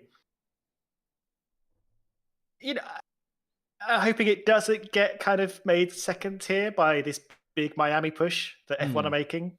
I'm hoping they both remain strong F1 races. I know nothing about Miami, and we have no sense yet of what that's like either in terms of racing or in terms of atmosphere or anything like that. But I think COTA's been a brilliant addition to the calendar, and I'd love to go out there and see it. I know we've said this before, because there's a lot of people will put the question, why have we got so many races in the US? Why do we need two? But the US is one of those, because it's such a big country. I feel like there's room for two races over there, but I don't know about three. I think three might be pushing it, because I know the US is massive and it's a long way to get to Montreal if you want to go to the Canadian Grand Prix. For some people, it's a long way to go to Mexico or Brazil. But I think another race over there, I don't think there's anything wrong with that, because it's quite a big place. Because Europe, there's less distance between some European races than there will be between Miami and COTA, and I know that's the same as everything. It's a long way from Australia to the UK, but you get what I'm saying. I think there's plenty of room on the calendar for more F1 races in the US. But again, and I say this all the time, it's the drum we keep banging, but I'm going to say it again. Ideally, at tracks that already exist, rather than building street tracks or forcing street tracks, because there are some great circuits in America. I still think. We were saying this yesterday, weren't we? I still think Indy, a few tweaks to that infield, and I think it's a great race. I mean, it's fun anyway. It's a good track. So I think there are options out there in America that don't need to be necessarily street tracks. But at the same time, I'm quite looking forward to seeing what they do with Miami, because it's going to be around the Hard Rock Stadium, isn't it? So that's going to be not necessarily unique, because we've had things like, dare I say, Sochi, where they're around the Olympic Park, for example. There was even talk, wasn't it? Can you remember there was talk that they were going to convert parts of the Olympic Park in London to a racetrack? Yeah. the things we've had over here, the ideas that they come up with for London and the UK, and just like, guys, we have Silverstone. It's a great track. You could work on Brands Hatch and make that raceable. Donington and make that... a lot of money has to go into it, I know, but crazy that they don't just look at the circuits we've got and work with that, rather than let's have a race in London. But I mean, I don't live in London. I've been to London. I've seen the chaos it can cause when they close a couple of roads for an event. Imagine closing a huge chunk of the city around all those tourist spots for a Grand Prix. It'd be chaos, and it'd be as narrow as Monaco in places. It'd be crazy. I mean, that's part of the thing about London. I mean, I live in London. I've basically always lived in London. Actually, I used to live in Stratford, and now I live a little bit further down from Stratford. I've had friends who've worked on the Olympic Park and the LDA.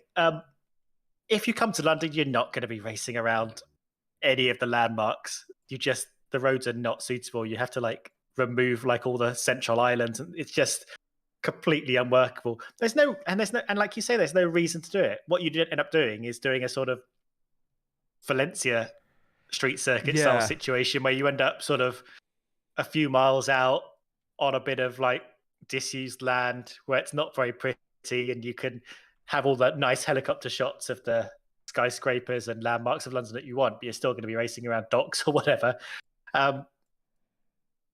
It's not worth it, and everyone knows what London is. London doesn't need it. It's not like London's clamoring for attention because everyone's forgotten about it. Go to Silverstone. Yeah, it's only a few hours out from London. However you get there. A Lincoln we're street sorted. race. A street race around Lincoln. Why not? You got the cathedral. Yeah, lovely. It'd be lovely around there. I mean, I've not really ever thought of a layout for a Lincoln Grand Prix or how that would work. You could go by the big Tesco. That's a nice landmark. Everyone loves a big Tesco.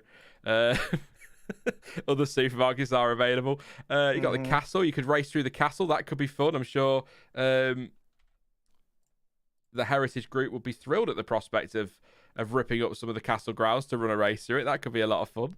No, I think...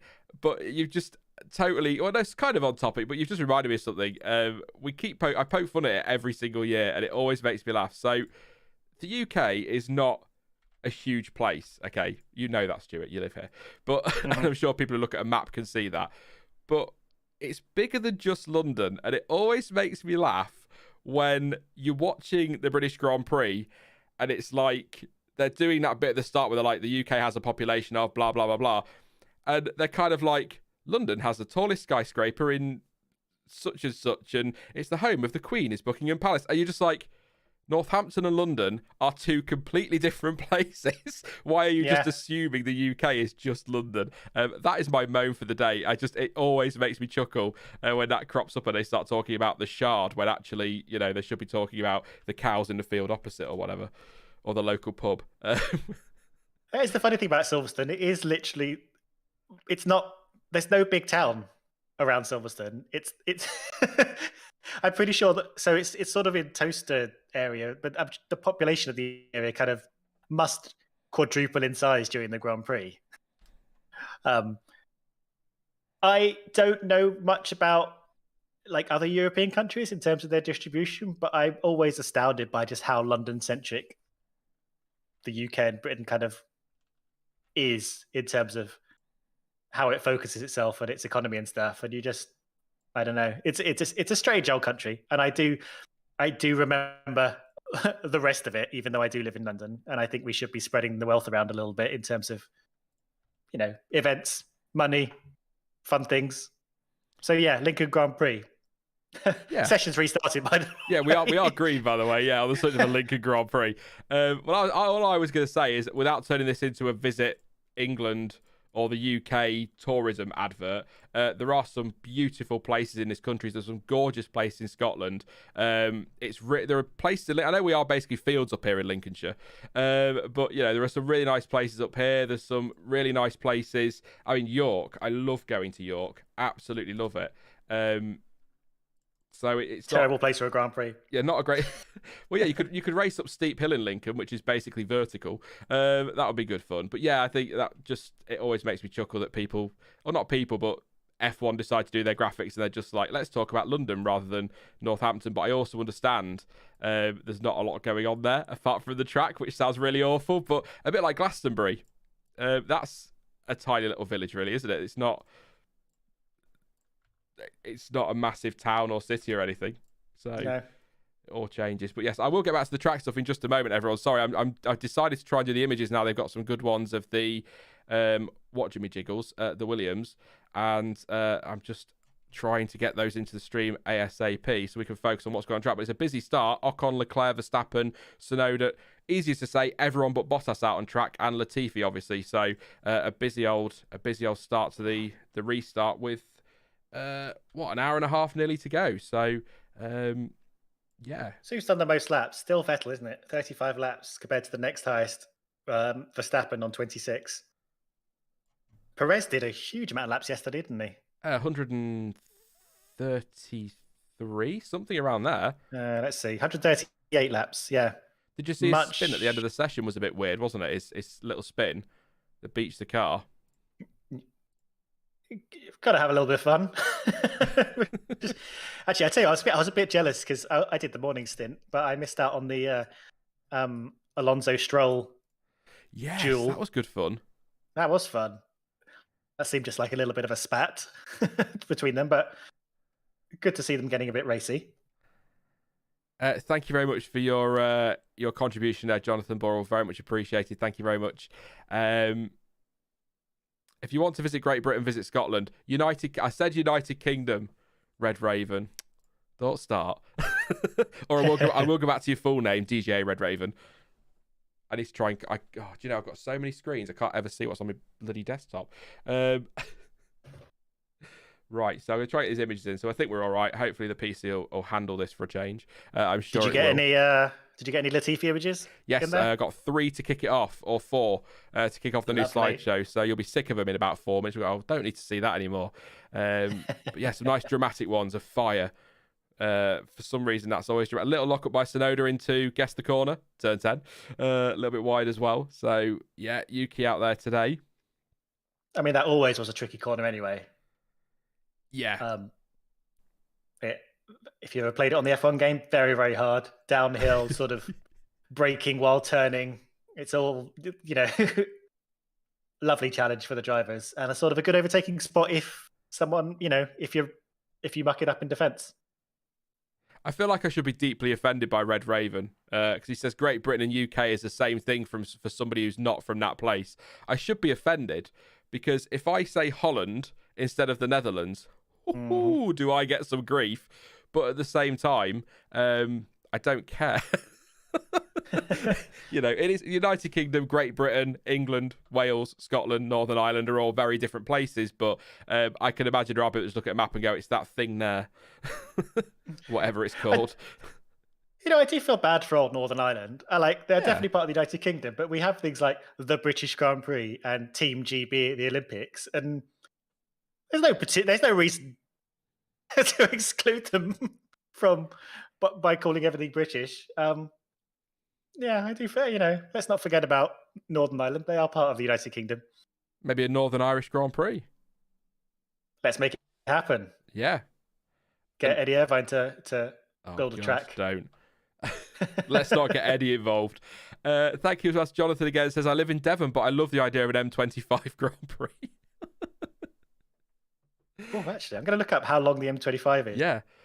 Pete says most Dutch people don't care about Holland either. So that's fair enough. No, I often get comments, Pete, where it's sort of like, it's not the same place. It's like, I know it's not the same place, but I'm sorry. I'm an ignorant Brit, all right? Leave me alone. M25 is 188 kilometres, so it's about half the length of a Grand Prix. So you could do two rounds of that. That'd be an engine-busting Grand Prix. Although, when you get to Dartford, do you go through the tunnel or do you go over the bridge? Oh, the tunnel would be fun, wouldn't it? Yeah. Or the tunnel could be the pit lane, and the bridge could be the racetrack. How long will it take an F1 car flat out to drive the whole M6 from Harley? How long's the M6? Is that the one that goes around Manchester? Or is that the M60? I'm less good with my roads once you get north of Watford. Yeah, I have no idea, to be honest. I guess you take the length of the M6 and then work it out by how fast an F1 car can go. See, I suppose you have to assume, if you're saying flat out, what, 100 and... I suppose it could do 200, couldn't they? 200 miles an hour. So there'd be a way to work it out, but I'm not doing the maths live on stream. My head looks Well, here we go. So it's 373 kilometres long, longer than the Grand Prix. And I suppose flat out, Formula One cars are. Here's the complicated bit though. Let's say they're about 320 kilometers an hour top speed, so it's going to be a bit over an hour, except for the fact that their MGUs, the battery power would run out like almost immediately, and they wouldn't be able to recharge them. So you'd lose like a whole massive chunk of horsepower, like 100, 200 horsepower. So I don't know, you drop down to 200 and something kilometers an hour. It'd take you quite a while. You'd run out of fuel. I mean, you'd have to start slowing down. Yeah, you couldn't afford to refuel. Not at the moment. You couldn't afford to fill up. That's it. No. Yeah, you do fuel, and then you'd have to spend some of the time in the little Tesla recharging part of the car park as well to charge. You need to get a meal deal while you're there as well. You may as well stock up. Get in the queue at the BP. Yeah, so there's a lot of factors. How did we get here? Well, we were just trying to think of a new way to race in the UK that wasn't Silverstone for some reason. I bloody love these streams. I really do. I just think it's I'm sure the services as well, can stop. They need a pit crew somewhere to change tyres. They burn them up pretty quickly. On the subject of burning things up, look at that segue.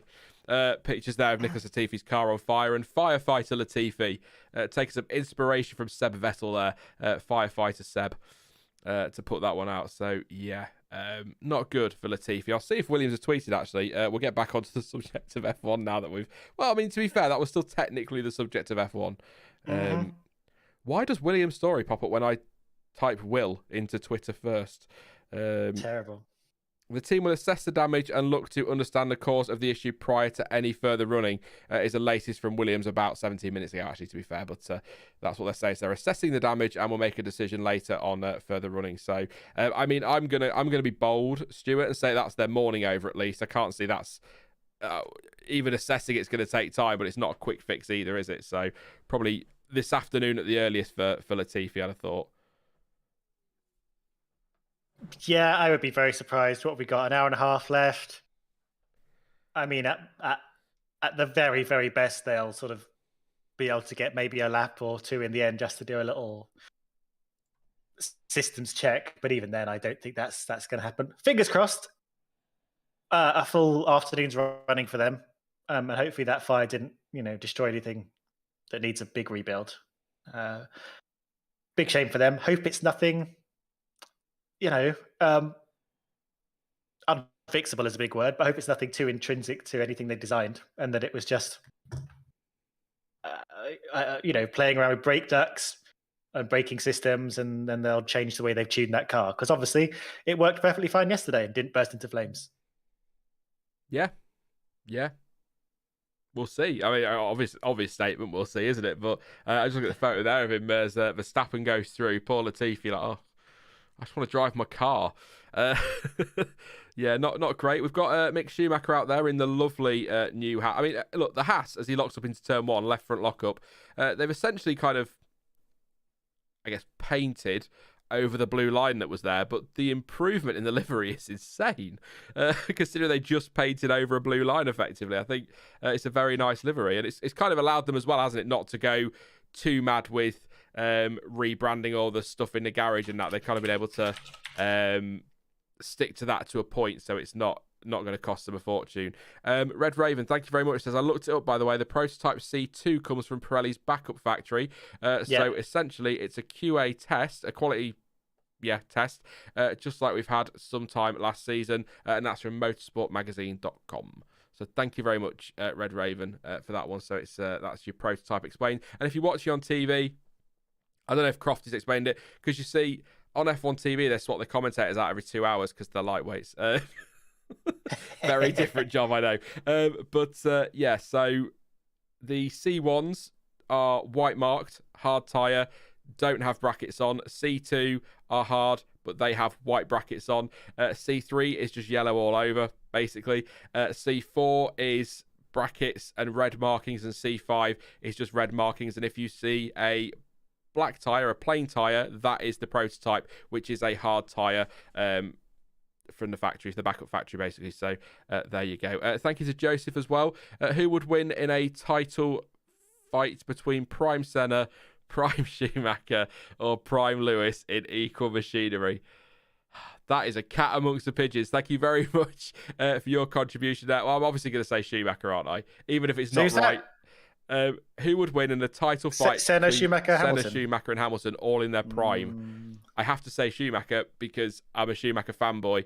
But that is one hell of a question. Let me know in chat. What do you think, Stuart? I get the easy out because I was a fanboy of Schumacher, you see.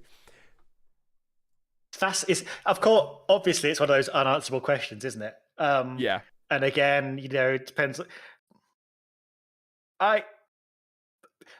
My understanding of Senna is a little bit sort of reduced, because I kind of, I fully experienced the Schumacher years and the Hamilton years. And I think something you can say about them in particular is the way they embedded themselves in their team, and part of their kind of, success and performance comes out of the way they work with the team, develop the car, build people around them.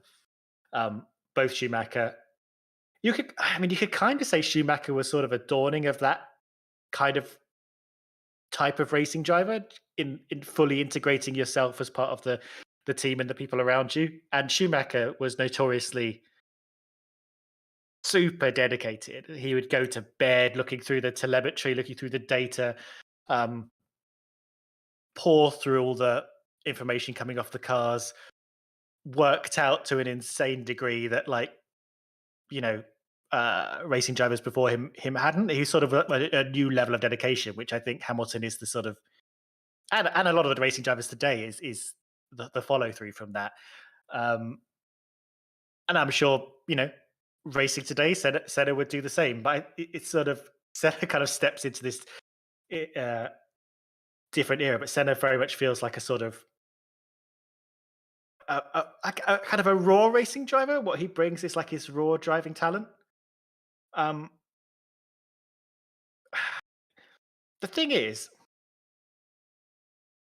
I think as time goes on, racing drivers in general get better because of the way they up their game. Kind of as I was speaking about with Schumacher, the way they dedicate themselves, the way they learn to work with the data, work with the team, understand the levels of fitness they need. I think so. I'm kind of going to say Hamilton based kind of on that base because there's just a more developed driver discipline with time. But have they all lived in the 2007 to 2022 era? That's a different question entirely. It's such a hard question, and it's like when people say, "Oh, who's the greatest driver of all time?" You can't answer that. You can have an opinion. You know, as a Schumacher fan, I'm always going to throw him in that conversation. There are people that will say Jim Clark. There are people that might say Fangio or Senna or Prost.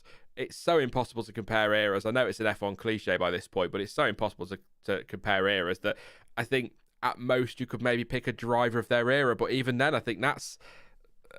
I don't think that's an easy call to make, but it has been pointed out to me, and you know, whatever. But apparently, Michael Schumacher would cheat, so he's bound to win anyway. So I guess that's the easy way out. Jonathan, thank you very much. Says the answer to that question is Prost. Jean Lacey in the commentary box at the moment with Crofty and Anthony Davison as Yuki Tsunoda locks up at, drum roll please, at turn 10. Goes a little bit straight on, but keeps it on the track. Leclerc, Verstappen, Tsunoda, Mick, I nearly did it. Mick Schumacher and George Russell out on track.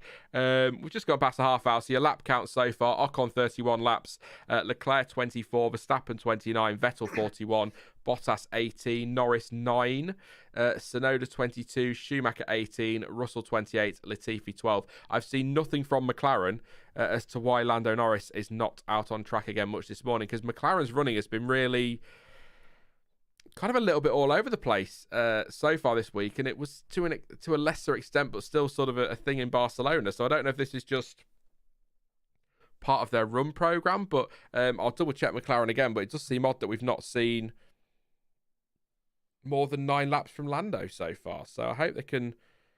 I know it's a bit different to yesterday, isn't it? The car will probably have been ready for Norris this morning, whereas yesterday they had to get it ready for him when Ricciardo had to pull out. So I don't think that's really necessarily an excuse. 6 laps though. Yeah. Or was it 9 laps? 9 upside down. Sorry. Bottas saying he's much happier. He said that last night actually. Much happier after the first day of testing this week versus where it was in Barcelona. They were a team we were concerned about, weren't we, Stuart? But yesterday they put in a hell of a lot of laps. Actually, did Alfa Romeo. The number will crop up on screen in a minute, so I think I've got it in there. So good to see them getting the laps in. It's just Haas now, don't we? Really need to see them get as much as possible. As many laps as possible today. So I'm trying to read 3 things on talk.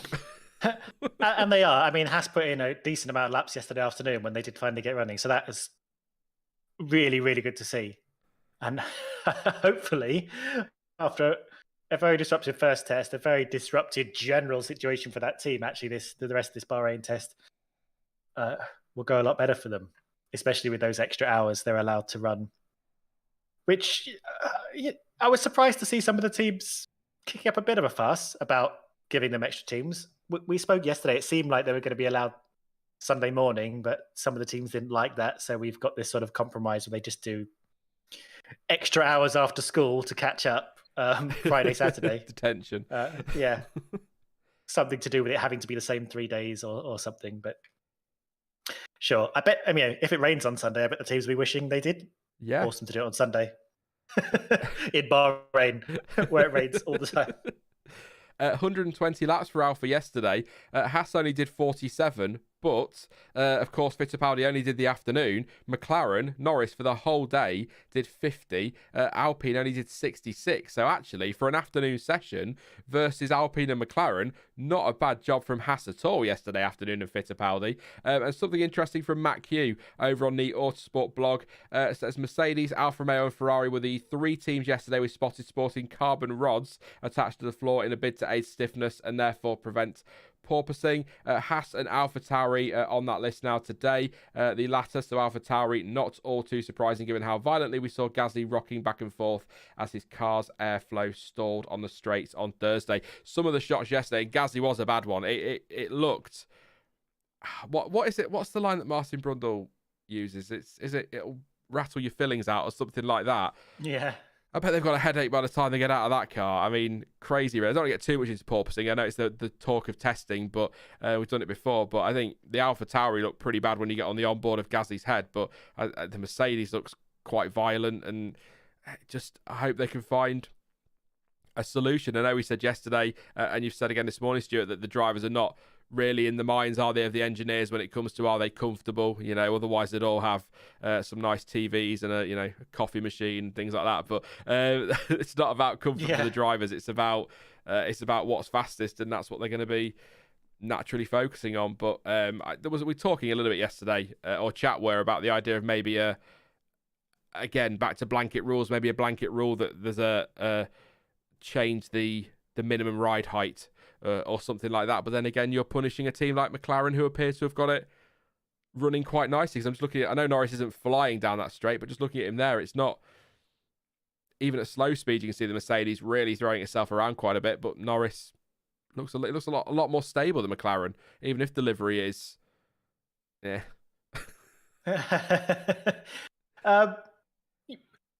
Yeah, I mean, like we spoke before, I think when it comes to quote driver comfort, where they will step in is if it's making the driver ill, if it's giving the driver headaches, that obviously will affect performance because it'll be either distracting or impact how well the drivers can focus on their racing. And obviously outside of driver comfort, if it does sort of affect the performance in its own right, their ability to brake, their ability to keep the car stable, then they'll figure it out. But again, as we've been saying, I'm pretty sure they'll start ironing this out over the course of the season. I don't think we're going to get rid of it anytime soon completely, but I think it'll, be more subtle. Fingers crossed. I mean, we could get to Abu Dhabi and the Mercedes will still be like jumping up and down at the rear if they can deal with it. And one solution people have put forward is the idea of active suspension. Is that something? I mean, again, obviously this isn't something that will be, brought to Bahrain next week. It might not even arrive in the first sort of 3 or 4 or 5 races of the season. But if teams in the FIA could agree on that, could the FIA, in theory, kind of make a stock or a mandated active suspension system that every team has to use, so they can't develop their own to take advantage of that? They will just get one given to them by the FIA to kind of. I guess so. We're not running into that cost cap, so it doesn't affect them too much in that because of the money they've spent in the last few years. But also to just try and police it a little bit so that they've done something to address it. But ultimately, it's not costing a fortune, and somebody can't take the mickey with it. But I suppose then the flip side of that argument is it's cheaper to just tell them to raise the ride height. That's free, essentially, isn't it? That is free. But of course, we're trying at the same time to keep these cars nice and low to get this ground effect working really strongly in order to keep the speeds up. F1 don't want to lose, the high speeds of these cars too much. We're already losing a few seconds off the lap time.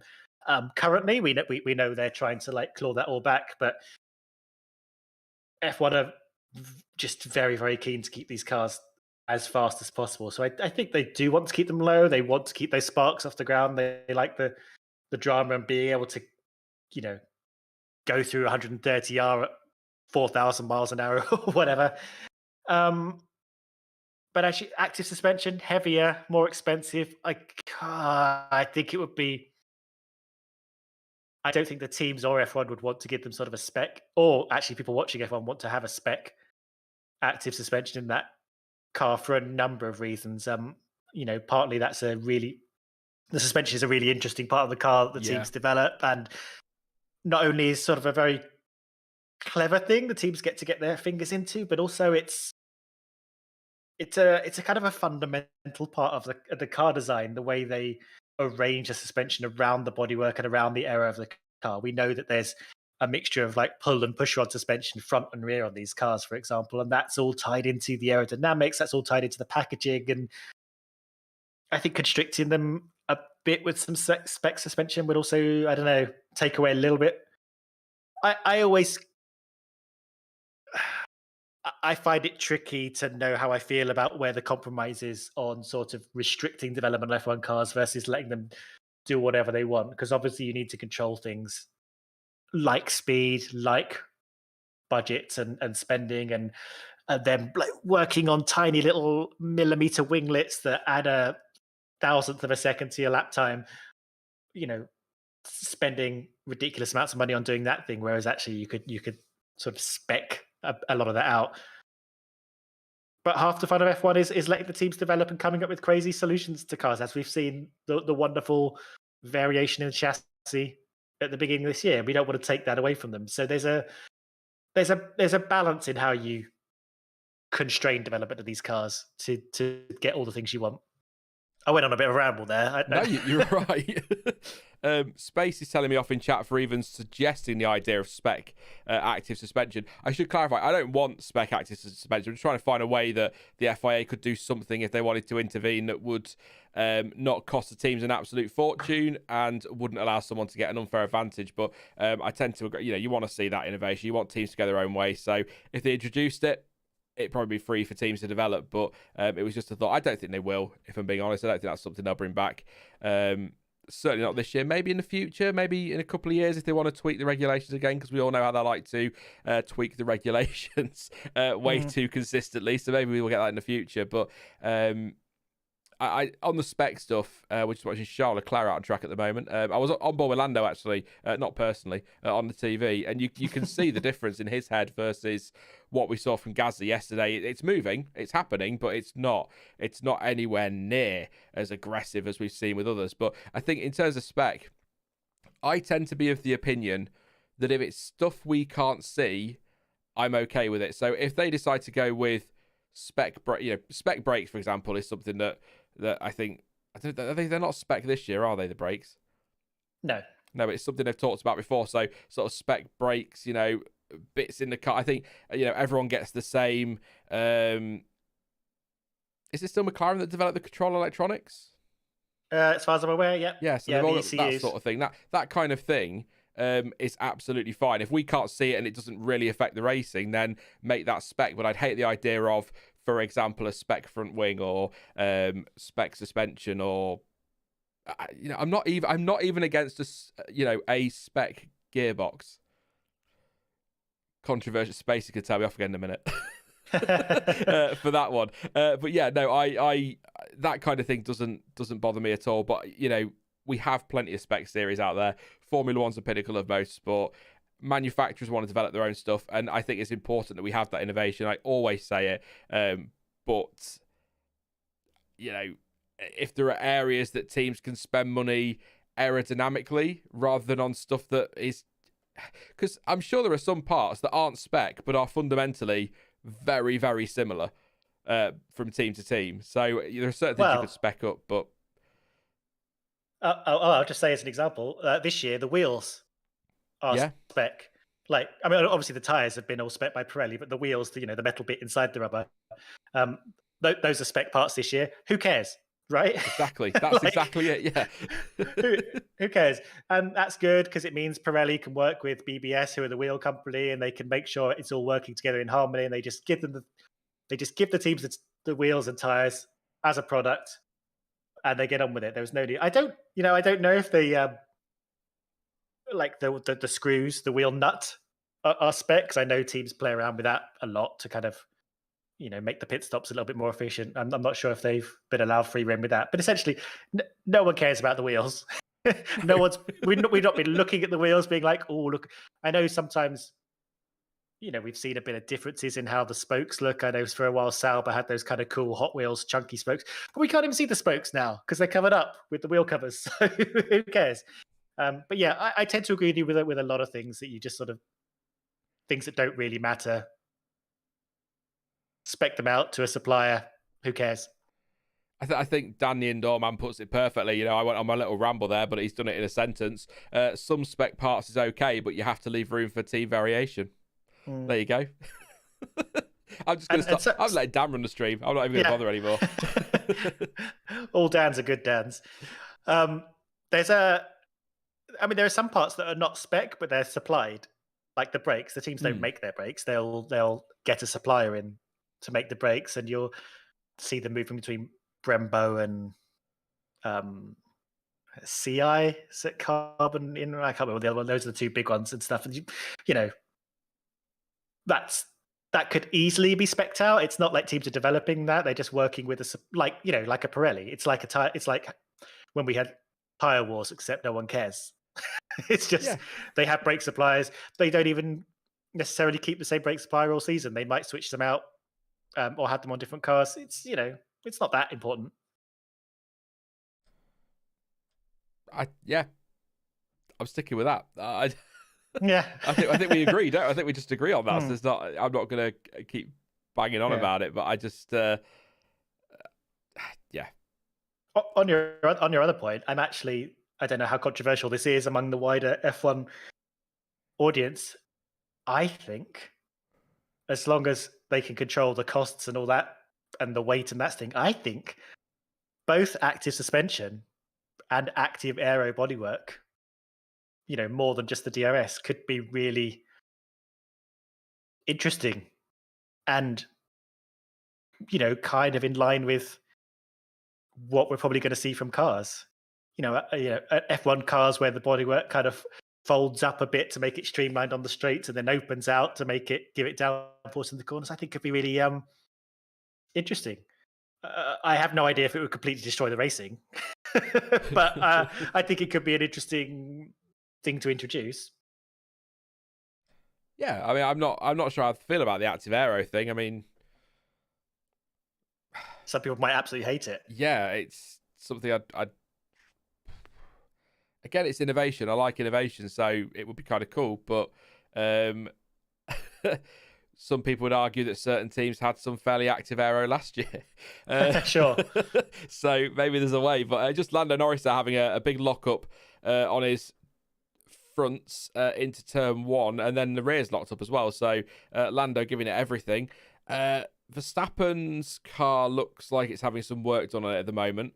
Perez is in the garage, not doing the work. You'll be pleased to hear. I think Max is still in the car, but there seems to be doing some work towards the back of that car around the engine cover. Might be just checks, but he's not out there. The only driver on track at the moment, or the only two drivers, are Ocon and Russell, according to the timing screen. So they're watching George Russell at the minute. I mean, those side pods don't get any better, do they, in terms of the aesthetics? But have you noticed on all the cars this year, there seems to be, you can see it really well on the Mercedes when you get sort of a side shot of it. There seems to be like some bodywork that looks like it's damaged or broken, or it's sort of split open. But it looks like it's part of the design. I saw it on another car earlier, and I meant to mention it, but it looks damaged, but it's not. It's maybe part of the cooling or part of the aero, I don't know, but it's quite. There's some interesting bits when you start to look really closely. I mean, you've got the crash bars, should we call them that, on the Mercedes? Side impact spurs. Yeah, they're interesting. You look at these little bits of bodywork, the new bits on the Red Bull today. You look really closely. These cars are fundamentally. Good Lord, that porpoising. Sorry.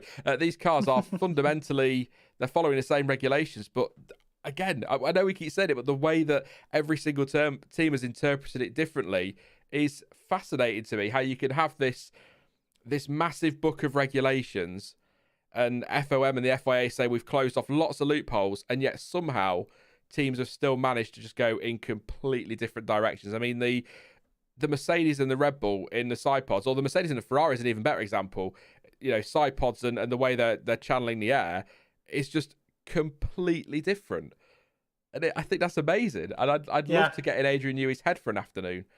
Not in some psychopathic way. I'd love to hear to see what he's thinking and what he sees, because I think the joke is, isn't it, that Newey, and I think he's very James Allison in there as well now. They can see the air flowing over the car. I love that. What I found kind of interesting was that obviously the F1 technical group people that were put together this rule set, that we're seeing all these innovations that let's remember we never saw coming. All the talk before these cars got launched were about how they're probably going to look pretty similar because they're really restrictive. But yeah, F1, like Ross Brawn, Pat Stewart, and those guys, they said they just didn't see the Mercedes one coming at all, but they did see the Ferrari one coming. Before the Zero Pods Mercedes came out, the Ferrari one I think was the most unusual and the most surprising. But they said, when they tried making a few sort of default designs using their CAD systems based on the rules, the Ferrari scallop side pods model is one that they did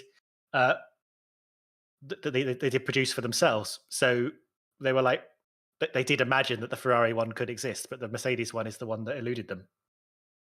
That's interesting. Yeah, I've missed that. Yeah, that's Charles Leclerc, by the way, is out of the car. I thought I saw Carlos Sainz getting in. Hopefully the camera, no, it's not. I was hoping it was going to the garage. I might have been wrong. It might have been Leclerc getting out, and I was only half paying attention to that part. But Leclerc is out of the car.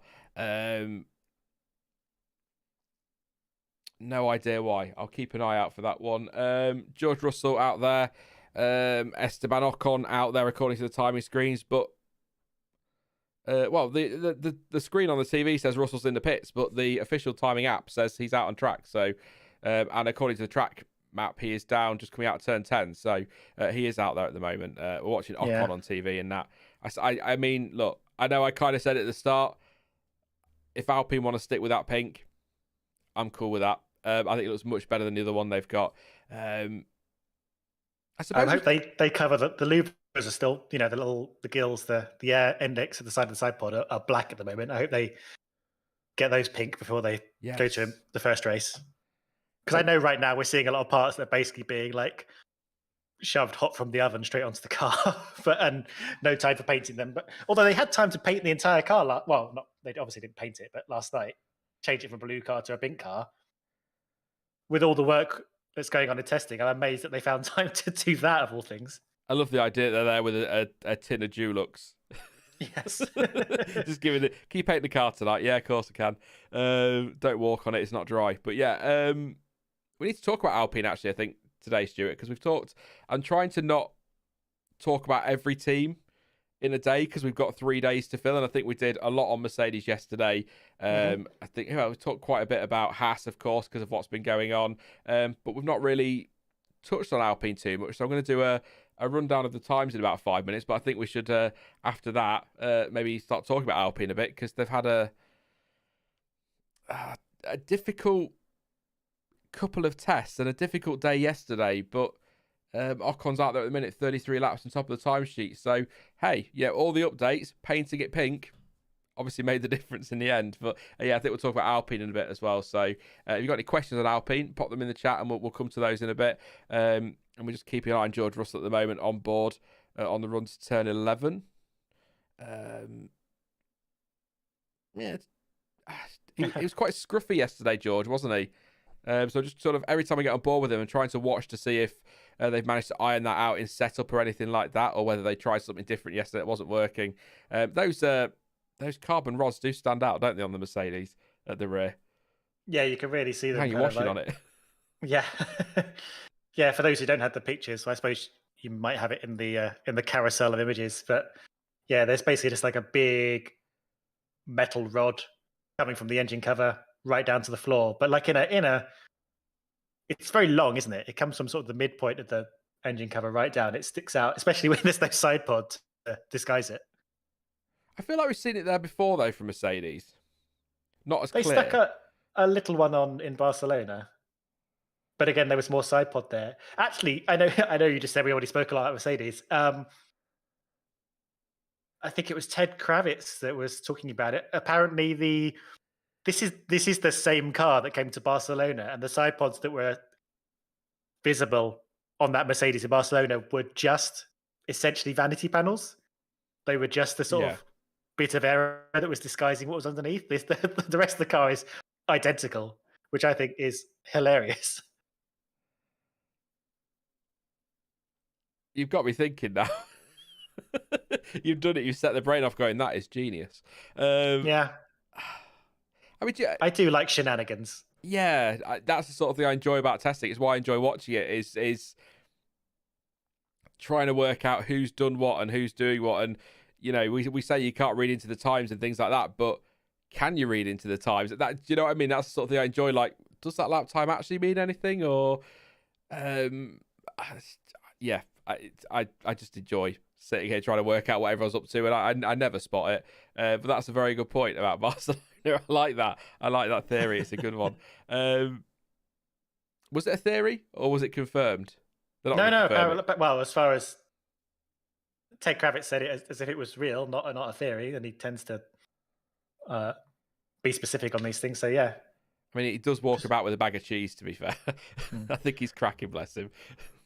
I'm just watching an AlphaTauri mechanic. He had his, again, this is like you would have seen it a minute ago if you're watching the stream. He's got his wheel gun held in the wheel, and then he was just drawing something with a marker pen on either on the wheel nut or the end of the wheel gun. So maybe making some precision markings for quick pit stops. Hard to say. There you go, a little bit of nothing information there. Can't tell you what he was doing, but it looked interesting.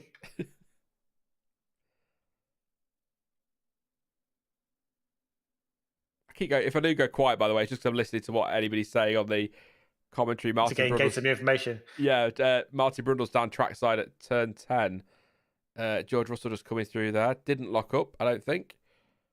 So coming through there. Martin Brundle with his sunglasses on. Looking sharp. Looking cool. Cool Martin Brundle. Yeah, still only 2 cars on track at the moment, Ocon and Russell. Oh, Tsunoda's just coming out of the pits, actually. Has gone quiet, hasn't it, on track? Apart from those two, I mean, Ocon is pumping the laps in. So is George. Look, you say that. Here comes Verstappen as well. There we go. So I think what you're gonna, obviously, teams are running various programs. Sometimes they'll do a sort of mini race run. Sometimes they'll do some hot laps and so on. And sometimes you'll have a little coincidence where all the teams have to come in and change the setup of the car and change what they're doing before they go back out for their next stint. And I think that's what we're seeing now. Just a little bit of a lull where teams change from one program to another. How long have we got left? We've got an hour left, so they're not going to stick out and do a full race run now. Yeah. So maybe we'll see some stints. We'll see what tyres they put them on. I'll tell you, tyres at the moment. Ocon's still on the hards. Verstappen on hards as well. Tsunoda on mediums and Russell on hards too. So lots. Well, let's not forget the Grand Prix is here next week, and they will be running the 3 hardest tyres. So I think it's beneficial for them to, essentially at some point, run a weekend simulation. Do some fake qualifying, do some fake racing, really see how these tyres behave over the course of all the sessions they're going to have to run. They'd be fools. They'd be fools not to, because it's all going to prep them for the Grand Prix next weekend. 1 week from now, we'll be prepping for FP1. I was just going to say lots of variation, but then I realised I named literally 2 tyre compounds. And 3 drivers are running the same, so maybe not. Lots of tweets about Drive to Survive. I feel like I'm missing out. I'm going to end the stream and go watch it. See you later. No, let's run through these times then very, very quickly on the hour. 10 o'clock in the UK, so it's on the hour in Bahrain. I'm guessing about 1 o'clock, if my timings are right. And just under an hour to go anyway. So Esteban Ocon currently top of the timesheets on a 1:34.276. That was set on the C4 tyre. He's completed 37 laps so far. Charles Leclerc, second place, 1:34.366. That was set on the C3. 32 laps as well for Max Verstappen, who's just headed back out on track.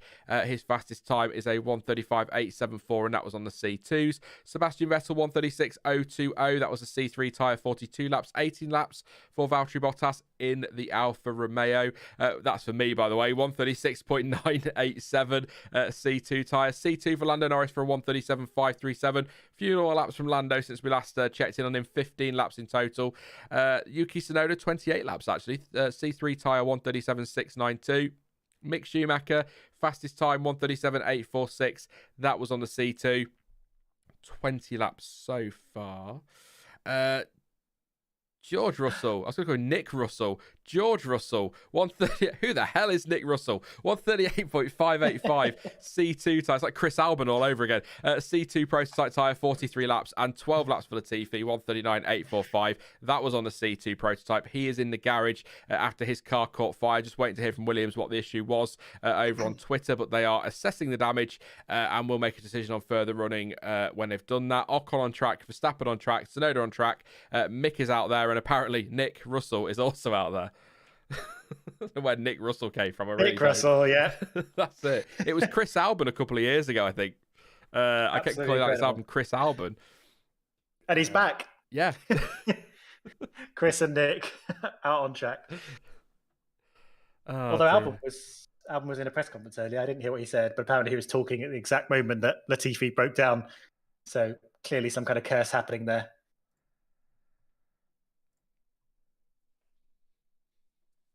Latifi, Norris up to 15 laps, so there's that. But he's not out on track now.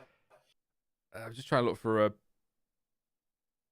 nothing from Williams at the moment. So be nice in chat. Be good. I feel like a parent. Behave yourself. It's been a nice morning. It's been nice and civil. Let's try and keep it that way before people start this afternoon and start hurling abuse. Let's keep the mornings pleasant. Yeah, save it all for the afternoon. Abuse me later. Nothing from the update. Nothing from Williams other than the update we had earlier. They're just assessing the damage. So I'll keep an eye on Twitter, see if anybody does get an update or if Williams put anything out. But nothing at the moment. So I don't think we'll see them out again this morning. Maybe this afternoon. Maybe a late start.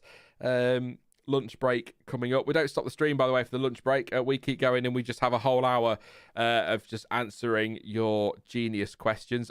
What are Robot Wars we got onto yesterday afternoon, Stuart? Incredible. How we got there.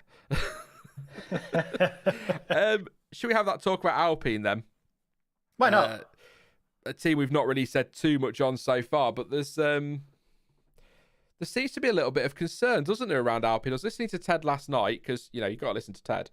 And he was sort of suggesting that their car's quite slow. It's a car that they're happy with in that it's a solid car. There's no great surprises there for them, but the car seems to be a bit slow. And he also threw Aston Martin in there as well, which... Given, and of course, again, I've not seen any official word on this, but somebody did say yesterday in chat that they'd read that Otmar Safnauer had said that he thought they'd be top three. It may be something that he said in pre-season, that was maybe their target, but it doesn't sound like they're anywhere near that kind of pace, and it doesn't sound as though they're gonna be bossing that midfield either. So at the moment, and we've got to be careful because they could have so much fuel in that car and they could be telling people anything, and it could all be very, very clever. We've seen it before many times when teams have played their chances down, then turned up and actually had a very good season. But it does sound as though there are some issues there, and then not so much Ocon today, but there was a lack of running yesterday from Alonso. We saw a few struggles in Barcelona as well. So I'm a little bit concerned that this team that I've been saying pretty much constantly for the last 6 months are my dark horses for the season are actually not in very good shape, even though the team seem quite content with the car. It's quite a weird thing to explain. The pundits are all saying not looking good, but the team aren't really saying too much negative, apart from Alonso saying in Barcelona it wasn't perhaps the easiest car to drive at the moment. Yeah, there's a lot of factors going on. I think I know Alan Permain seems fairly bullish about the whole thing. He seems pretty happy there. If we look at the first test in Barcelona, they seemed quite slow, but they didn't use DRS. They turned the engine down a bit, and they were running apparently quite heavy fueled for a lot of it. So there is a sort of a lot disguising maybe what their raw performance is. I don't know how much they're keeping close to their chest because obviously they've got no reason to necessarily go balls to the wall hot lap at any particular time during these tests, other than having a good idea of the actual raw pace of your car. But again, you don't need to string together a whole lap to do that. You can do that in like bits of laps, so you don't show your whole hand by doing a purple lap that shows up on the timing screens. The fact that the team seem quite buoyant gives me a little bit of hope. But again, you know, what teams say to the media isn't necessarily the way things are going, is it? I don't know if you've noticed. I don't know if you've seen the Alpine running DRS at this particular test, because I know they just didn't run it at all in Barcelona. They're just one of those teams where you're like, I'm not entirely sure what's going on, but I feel like they do need to turn the wick up at some point just to be sure that the car works in full Grand Prix weekend spec, right? I'm going to answer that in a second. Seb Vettel stopped on track. Sorry. Oh. We'll come back to Alpine in a second. Seb has stopped on track, and I think is he taking the steering wheel off? Is that? I can't hear the engine running, so I think that is going to be another red flag. He's still running on my screen. We'll go back in time. Seb's fine back in time. He's all right there. He's going very slowly after turn 4. That's what I'm seeing on my map. He's not on the track map for me at all. Well, yeah, he stopped for you, but on my screen, on my Sky stream, the track map's in the corner. So he's going. I'm going to watch him go through turn 6 and then stopped at turn 7. I think that looks like. Yeah, now he's stopped, and hopefully the cameras will go to him now. Yeah, it's fun being in 2 different time zones. Yeah, there he is. He's just turn 7. He's got something sat in the front of the car. I'm not sure what that is on the.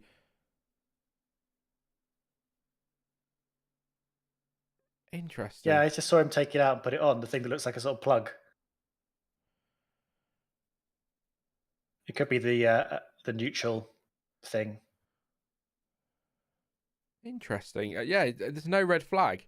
They're just talking about in commentary, and Anthony Davison there saying that he's off the track, so he's not. Nobody's at risk here. But usually so he's well off the track, yeah. But usually during testing, anything like this is instantly a red flag. So he's not actually stopped on the track. I'm not seeing yellow flags or anything at all. I'm assuming that would appear on the live timing or something. There's no. Just come through turn 4 and then just gone straight. So where they usually shoot off when they're doing the outer loop, he's just driven straight down there slowly with some sort of mechanical issue. So I think actually the reason there's no red flag is because it's the other side of the barrier. So he's basically, that's why there's no red flag. The track map is an illusion. Yeah. He's just sort of, you know how they get to turn 4 and then when it's the outer loop, they shoot off straight on rather than coming round to sort of carry on around turn 5 and 6. He's sort of gone down that escape road and pulled up in there. So he's the other side of the barrier rather than on the track. It just, when you see the onboard, he looks like he's in the middle of the track, doesn't he? He just looks like he's sat there on the side of the road, but he's not. So that probably won't be a red flag or yellows or anything. So I watched his dot go around the track map, but obviously the track map will stick him to where it thinks it's going to be, which is on the track. It's not going to like float him off into the into the abyss. So yeah, it did look like he was on 10-7, but clearly not. And of course, because he's not on the track, there's no real external camera angles either. So we're only seeing this with the T-cam.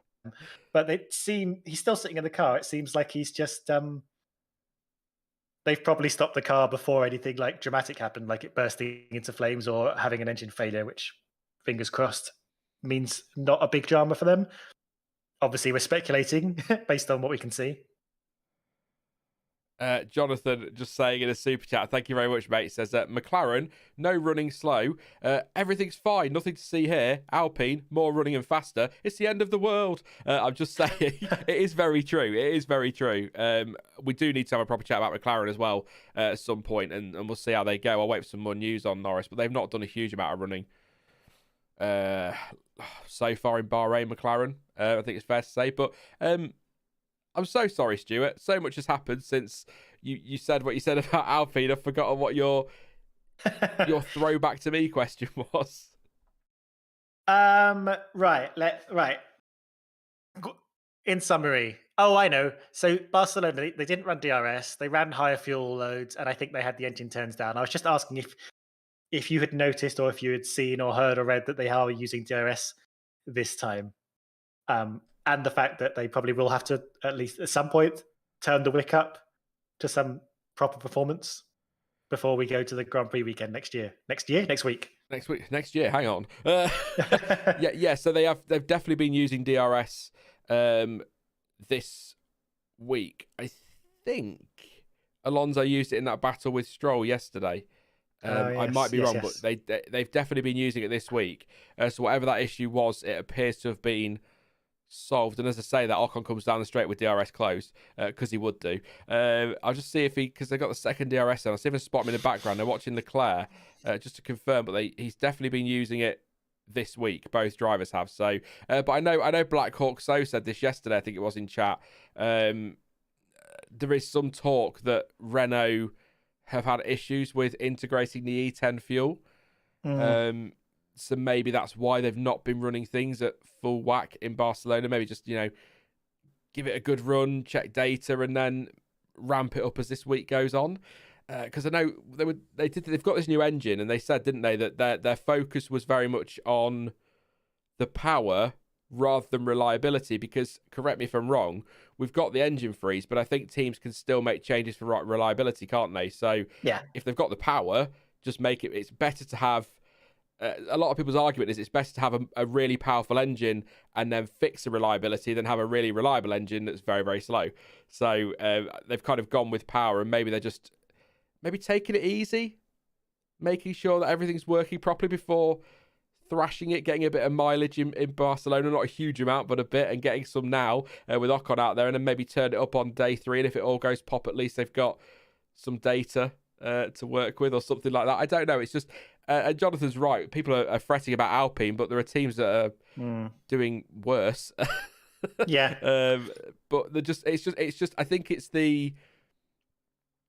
for me, it's the conflicting attitudes of pundits versus the team. Now, obviously, the team are going to know more than the pundits, but to hear people like Ted, who I don't think Ted over dramatizes things at all. I don't think he tries to stir the pot in that way. He doesn't make stuff up to try and, get clicks, if you like. Let's put it that way. But to hear him say that there's concern, but then to see how relaxed Alpine seem to be about it, it's quite a contradiction, and that intrigues me. If any of that makes sense. If not, then let's talk about Robot Wars. No, that makes a lot of sense. Sorry, I got confused by a replay. I thought I Vettel returning to the track, maybe? I'm not sure. Or it was a replay of him stopping. But, oh no, because he got out of the car, didn't he? Anyway, yes, I mean, I agree with you fully, and it's definitely that Renault engine in the Alpine. I hadn't actually heard about the E10 fuel, but we know that the E10 fuel, the higher biofuel element in these engines, requires some work and has been difficult for some teams. They've also split their turbo in the way that Mercedes have around the engine, so that's different. And we know they just didn't run full power at all in the first test. And if you, like you say, if you're going to run full power, if you're going to see how it handles with a worry that it may sort of fail, you're probably going to do that at the end of the day. So keep an eye on Alpine, like at the end of today, at the end of tomorrow, see if they are able to turn it up, and see if they they did catch fire at the end of the Barcelona test, didn't they? On the 25th. Of course they did, yeah. Fernando. Yeah, so just keep it's the end of the day kind of thing. You want to keep an eye on, see if they go a little faster through the speed traps, see if they burst into flames. But yeah, definitely a lot of little things to iron out. The question is whether the keeping the engine turned down, or if they have any particular failures, if that's kind of built into the program they're running, if these are the expectations they already have for this testing period, or whether things are going, worse than they planned for. Which, of course, we won't know for sure. Yeah, James just saying in chat it was a hydraulic issue rather than an engine one in Barcelona. Just reminding us there. It's we have to, again. I get sick of saying it. People get sick of hearing it, but it's testing, so we've got to take all of this with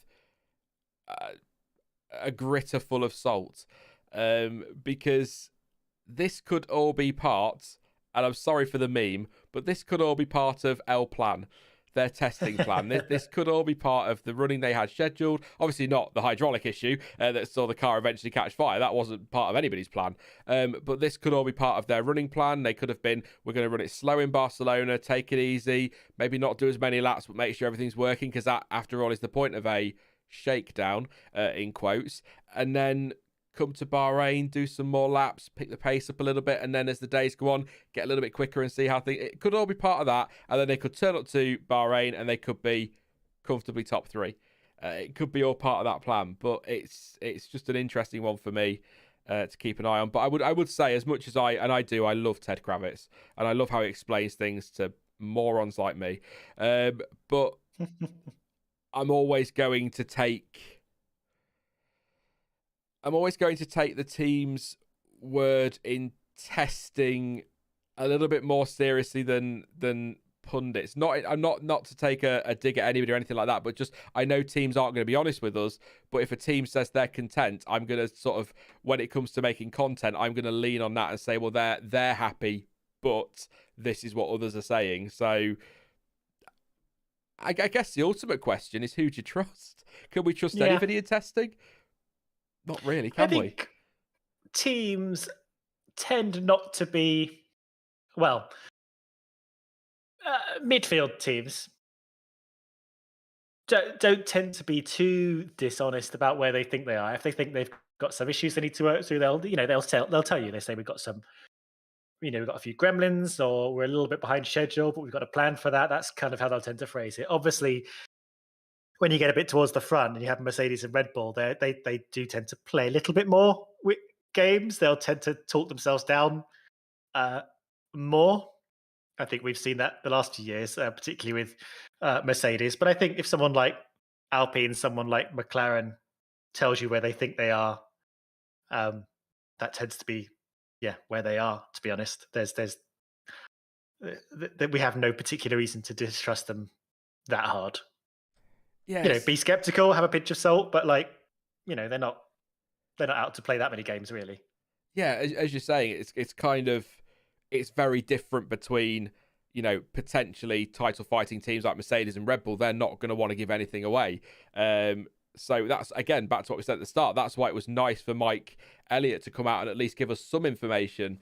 But we also know that there's probably 1,000,001 things they're not telling us about those side pods and everything else. So they've got to keep that quiet, and Red Bull aren't going to say an awful lot. It's why we've seen a little update on the front of the front face of the side pods today, and we might see an even bigger update tomorrow. But Red Bull have got, they're not going to give everything away at once. Whereas a team like Alpine or Aston Martin or, Haas and Alfa Romeo, AlphaTauri, all those midfield teams, really, they need to get out there and they'll want to get the parts on the car so that they get as much running as possible, because they are the teams that stand to gain the most from these regulations and these updates. So they're going to want to make sure they've got a good idea of what everything is doing. As Seb leans over his halo there, looking at something in the car, his hair blowing in the wind like classic Seb.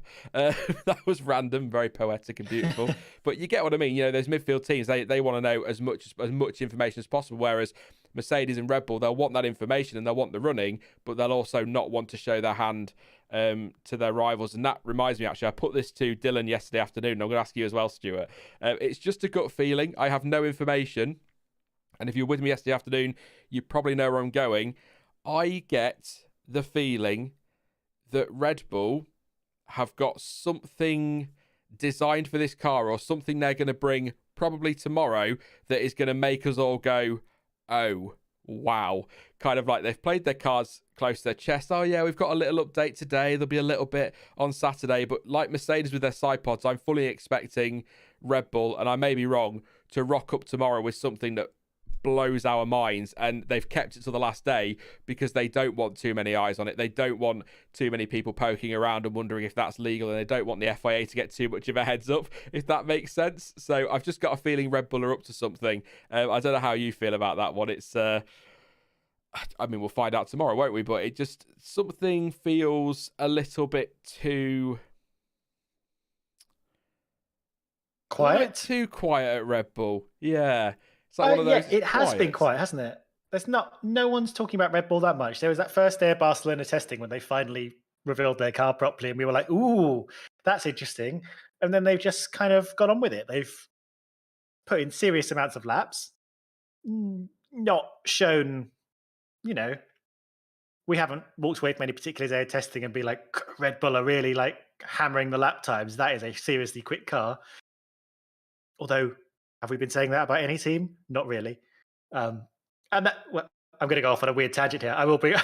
We we always say lap times are meaningless, but also because of this shift in regulations, we actually don't know what a quick lap time looks like. Like right now, what did we get down to? What did we get down to yesterday? We got down to a 33 for the AlphaTauri, a 33.9. How fast is that? We don't know. That could still be 2 seconds off the kind of pace we'll be expecting in Q3 next week. So that's quite tricky to read into.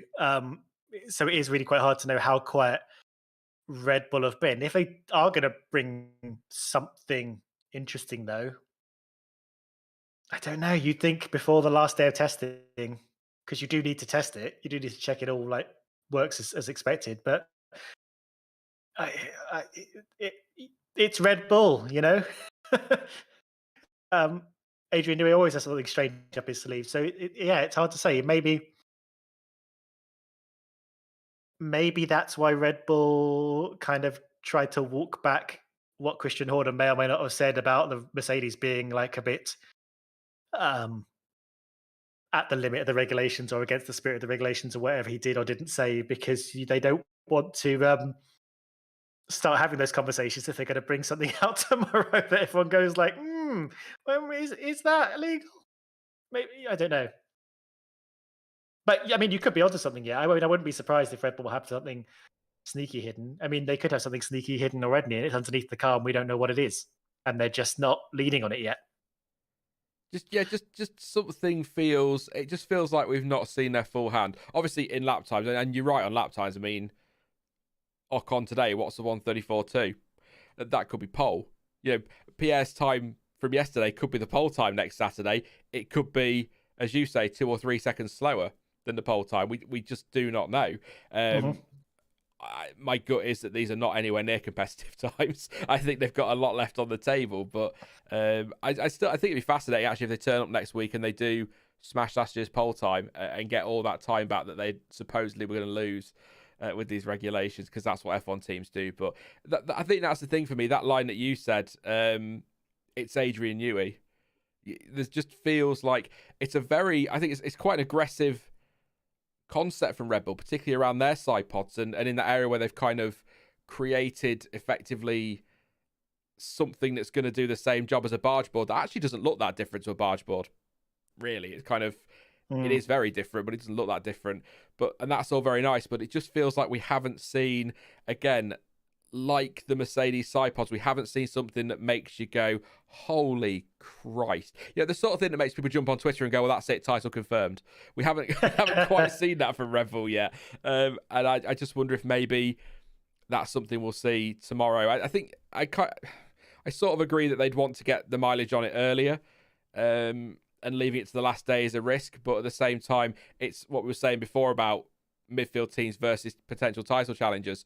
Red Bull don't want to show that too early, because side pods yesterday were already talking about protests, even though the FIA have initially said that's legal. Obviously, under the new governance structure, that can change very easily now. It only needs 8 teams, I think, and the FIA and F1 to agree that needs to be changed and Mercedes can't run them. But can't see that Red Bull would want to bring that to the car too early and risk too many people poking around it and starting to go to the FIA too much, or even trying to copy it. I mean, copying something in a week, that's not going to happen, is it? But certainly, by the time we get to 4 or 5 races in, if they've got something that they've got, do you see what I'm getting at? They just don't want to show their hand. The easiest way to say it, they don't want to show their hand too early. That's what I should have just said. I'm very conscious I've got a lot of time to fill, so just keep talking. I totally get what you're saying, and like I say, there's a balance between not showing your hand too early and showing it so late you don't actually get to test the part properly or test whatever configuration setup thing that got. I think I'd be surprised if they came out with anything so dramatic that it has that's title confirmed moment, but I would be surprised to see stuff coming out of Red Bull, and maybe stuff that isn't necessarily something they'll pull out on day 3 of testing from behind the velvet curtain, but something that is part of their development program. Excuse me, for the season. You might get as the season progresses, that it's a bit of a tradition to kind of have a full whack of updates from most of the teams when we get to Europe after the sort of flyaways. When we get back to, I think, is it still Barcelona or is it Imola that's the first bit of Europe? But when we get back to Europe, that tends to be when you get the first major updates on the car, and maybe that's when Red Bull pulls something out of their secrets, and maybe that's when Mercedes shrink their side pods even more. I think this test and this launch phase, I think, is only just the beginning of what these cars are going to do. Yeah, development race is going to be fascinating this year, isn't it? It's going to be fun. I think there's going to be new stuff pretty much every weekend. Somewhere on the grid, somebody's going to bring something, and that's exciting. But I think it's going to be an interesting 24 hours or so now. I think any new updates will likely be on the cars tomorrow morning. There might be some bits, they say for the afternoon because they might have 2 versions of it, but we'll probably see all the new updates that are coming tomorrow morning, and then we can get excited about that one. I want to moan. Am I allowed to moan? Can I complain? Yeah. Fantastic. It's not F1. Well, it's sort of F1 related because it's related to what I'm trying to do on the streams. What's this nonsense on Twitter with 2 things, one for home and one for latest tweets now? Wait, I mean, that's not new. Is it? It's something. It wasn't there when I was using it a couple of days ago, and now I've got, when you load up Twitter, it goes to home, and then you have to kind of swipe across to go to latest tweets on iOS, and I hate it.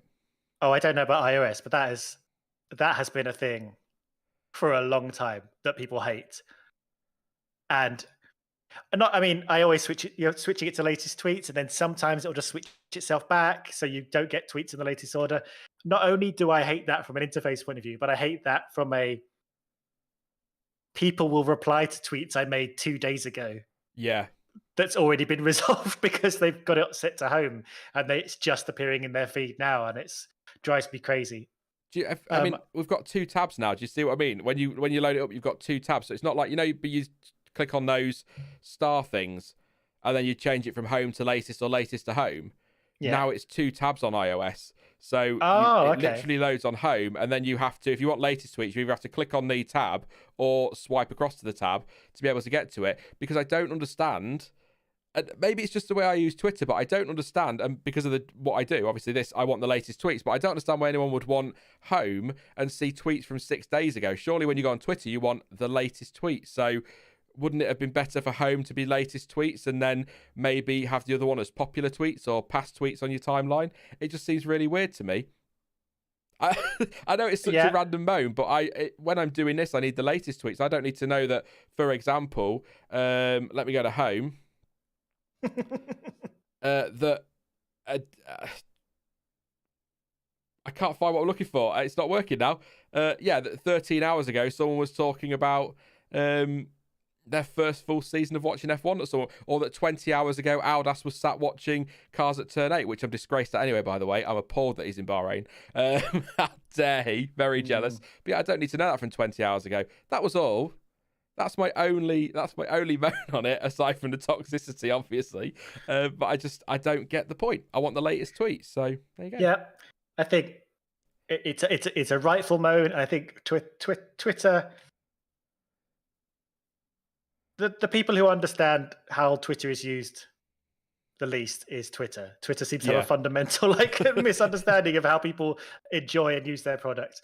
And we're constantly fighting against that. But yeah, rightful moan, agree. And especially when you're doing F1 stuff, especially when you're doing live sports, you need it to be what's happening right now. They are bizarre. It's like, I hear you'd all like an edit button. Well, here's how to monetize your tweets. No. Although I agree, I actually, maybe controversially, and I will wrap it up after this on Twitter, I promise. I controversially agree that the idea of an edit button on Twitter would be an absolute disaster. Agree. Because if somebody says, I love cheese, and you retweet that, that's fine. But if they then edit that to say, I love Nazis. Yeah, exactly. Suddenly, everyone's like, hang on a minute. I had no idea. So I think an edit button on Twitter would be an absolute nightmare. So I get why they haven't, but sort of people ask for features and then they give you something that nobody ever asked for, which is probably actually what people in chat are listening are thinking about this conversation. We're here for F1 Show. We didn't ask for Twitter conversation. So there you go. Just call me Twitter or just call me a twit. But while you've been talking, most of the cars are coming to the garage, and we just got Ocon and Russell still pounding out the laps. Anyway, Russell up to 61 laps now. Highest lap count of the morning so far. Ocon 49. Vettel had that good start, but now he's, of course, on the back of a truck being towed back to the garage. So let's have a look. So tweet from Williams. From initial investigations, it appears that the issue that caused the fire was quite minor, but became visibly quite dramatic. It is not as severe as the video footage might suggest, but there is fire damage to the rear of the car that the team need to repair. We'll revise our running plan once we have assessed the repair work that needs to be carried out. So minor issue causing a dramatic fire, or something that appeared quite dramatic, that has caused damage to the rear of the car, and they're going to have a repair of that, and then hopefully get out later today. I would think, but that confirms they're not going to be running again this morning. But damage to the rear of the car, that's some busy mechanics through the lunch break, I'd imagine, and throughout the afternoon. I hope they get out with an hour or so, or a couple of hours to go. They got 2.5 hours, haven't they, until session 2 begins. So, well, it's impossible for us to say, sitting at the sidelines, how much work needs to be done and what the timing on that is. But I don't think anyone was like looking at the Williams and being like, that looks like a dramatic cause. We were all looking at being like, that looks like a dramatic result. Yeah. It could have been someone left a lit match in the back of the car, but Well, yeah, visually it was just like a faint haze, wasn't it? It didn't look dramatic, and then you thought, I think there are flames under there, and then you're like, there are definitely. Oh my god, kind of what happened. But I guess what we're hoping is the damage isn't too severe. Yeah, these cars do like to. I mean, I think Mark Webber in Korea, 2013, that car burnt, didn't it? To the point where the marshals decided to send a fire truck out without Charlie Whiting's permission, when the track was still green. Like, oh my god, I know you're trying to be safe, but guys, what you're doing as the cars are rounding the first or the second corner, you're going, oh my god. I can imagine there are a few swear words from Charlie there. Quick lap count, since we've just gone past the half hour. So Ocon on 49 laps, Leclerc 47, Verstappen 41, Vettel 43. So top four all in the 40s. Ocon's soon going to tick over though on that one. 24 for Norris now, so starting to get a little bit better for him. Not out on track though, just Ocon, Tsunoda and Russell. Vettel still showing us out there. Bless him. Tsunoda 38 laps, Bottas 23 laps, Schumacher 23 laps, Russell 61 and Latifi just 12. And there you go, Ocon now up to 54 laps. That was a big jump, so I'm guessing that's a late update from Autosport there. Otherwise, he's just done 5 laps in around 12 seconds, which would be very impressive. And all our concerns about Alpine would be completely out the window if he could do that in 12 seconds. Yeah, so that's your latest laps. I'll go through the times again on the hour. Me and Stuart will be here till 12ish, and then I've got Jonty this afternoon for a good chat and a catch up. I know you've all missed Jonty, so chance to get his views on things. I'm sure he'll have plenty to say about those Mercedes side pods. Could be interesting. Please do drop a like on the stream as well. Always appreciated. 196 so far, so we should be able to get that over 200 for now. 753 watching. Thank you so much for joining us. Don't forget to subscribe if you're new as well. Lots of content. We're live all the way through to 4 p.m. UK time today. Live all day tomorrow from 8 a.m. And then, of course, it is the start of the F1 season. So previews and race reactions and all sorts coming up this season that I can't, more than that, I'm not just doing that, by the way, I can't wait to get into. So yeah, please do subscribe. Lots coming up. And you can support the stream as well in the channel through Super Chat, Streamlabs, PayPal, Carrier Pigeon. I've not set the Carrier Pigeon up, to be fair, yet. You can donate to the stream via all those links and stuff in the description. I never know what to say for this because it sounds like begging, but I'm not. Nobody has to donate. Nobody has to send anyone for super chat. I'll always try and get to you in chat, but if you have a burning question you simply cannot have me ignoring, that's the best way for me to spot it. So don't feel obliged, but that's all I'm going to say. I will still be coming to chat. I hate, I'll never understand, and each to their own, but I'll never understand how people sort of do YouTube live streams and only read the super chats. And like, if you want your comment read out, you have to send a super chat. Like, nah, that's not building a community. It's nice to get them, and it's great. And if people really want to do that, that's amazing, and it's always appreciated. But just sitting and talking and watching this bunch of absolute nutters having conversations. Although I have noticed chat is talking about pot noodles, so they are on chicken and mushroom pot noodles, which is the best flavour, by the way. I'm more of a Bombay bad boy kind of guy. That doesn't surprise me. I don't know why that doesn't surprise me. I was like, okay, yeah, I get that. I don't come here with your curry flavour pot noodles either, by the way. The chip shop curry style one, not nice. Not nice. Yeah, I think Seb's back. About that then. Yeah, Seb back to the garage, I think. Not coming out. I doubt we'll see him again this session, will we? Have you still got the list of who's on today? Is Vettel due out again this afternoon, or are we switching over to Stroll? I can grab the list again. Again, it's just so much easier now that F1 are being quite transparent on that one. Scott Jacobs says, thank you very much, says, how much wood could a woodchuck chuck if a woodchuck could chuck wood? I nearly got there. Damn it. I practice that every day. So we've got Zhou Guan Yu this afternoon. Lance Stroll this afternoon for Aston Martin. Obviously, Zhou will be driving the Alfa Romeo. Ocon's in all day, and I think if they don't want to bother with a lunch break, I have a feeling Ocon would quite happily stay out there all through the lunch break and for the rest of the afternoon. Haas, they've got K-Mag in, so that's going to be nice to see. McLaren is TBC at the moment because we don't know what's happening with Danny Rick, possibly Norris all day, and then Ricciardo will have to do all day tomorrow if he's feeling okay. I hope Ricciardo can get in that car. Could do with some laps, couldn't he? Definitely. Mercedes have got Lewis Hamilton. I mean, Norris could do with some laps, let's be honest. Well, yeah, that's true. Maybe they could share the car for the afternoon. Yeah. Verstappen in all day, Tsunoda in all day, Sainz in at Ferrari, and Nico Latifi is all day for Williams as well. So, yeah, I tell you what, actually, I keep getting, and I really like it. I really, really like it. It's a good thing. Alfa Romeo emails, I'm constantly getting them at the moment, some sort of deal they've done with a sponsor. And it's so nice to see a team like Alfa, and I'd love to see it for Williams and that as well, and Haas just constantly getting emails saying, here's our new partner, here's our new sponsor, because it feels like, I think we were saying it yesterday, it feels like F1 sponsors are definitely coming back to F1 in their droves compared to how it was maybe due to the financial crash and things like that. Yeah. A few years ago. The cars are not as plain as they once looked. Yeah, we are definitely seeing a lot more sort of, brand deals, sponsor deals, partners coming back to teams. The McLaren as well, very obvious example because they almost lost everything when they went through their sort of bad period, and when they lost, kind of after they lost Vodafone, didn't they? They never really got a title sponsor back, and they still don't have a title sponsor, do they? They just have some very prominent sponsors, but they didn't have a sponsor that's part of the title of the car. if I'm right. They're still just McLaren, Mercedes. Yeah, that's what I was hoping for Gulf. Like a Gulf McLaren Mercedes would have been quite cool. But they did say, again, I don't know how much of this is a lie. They did say at the time, post Vodafone, they weren't really looking for title sponsors. They think title sponsors is a thing of the past, and they're happy to just collect a bunch of sponsors.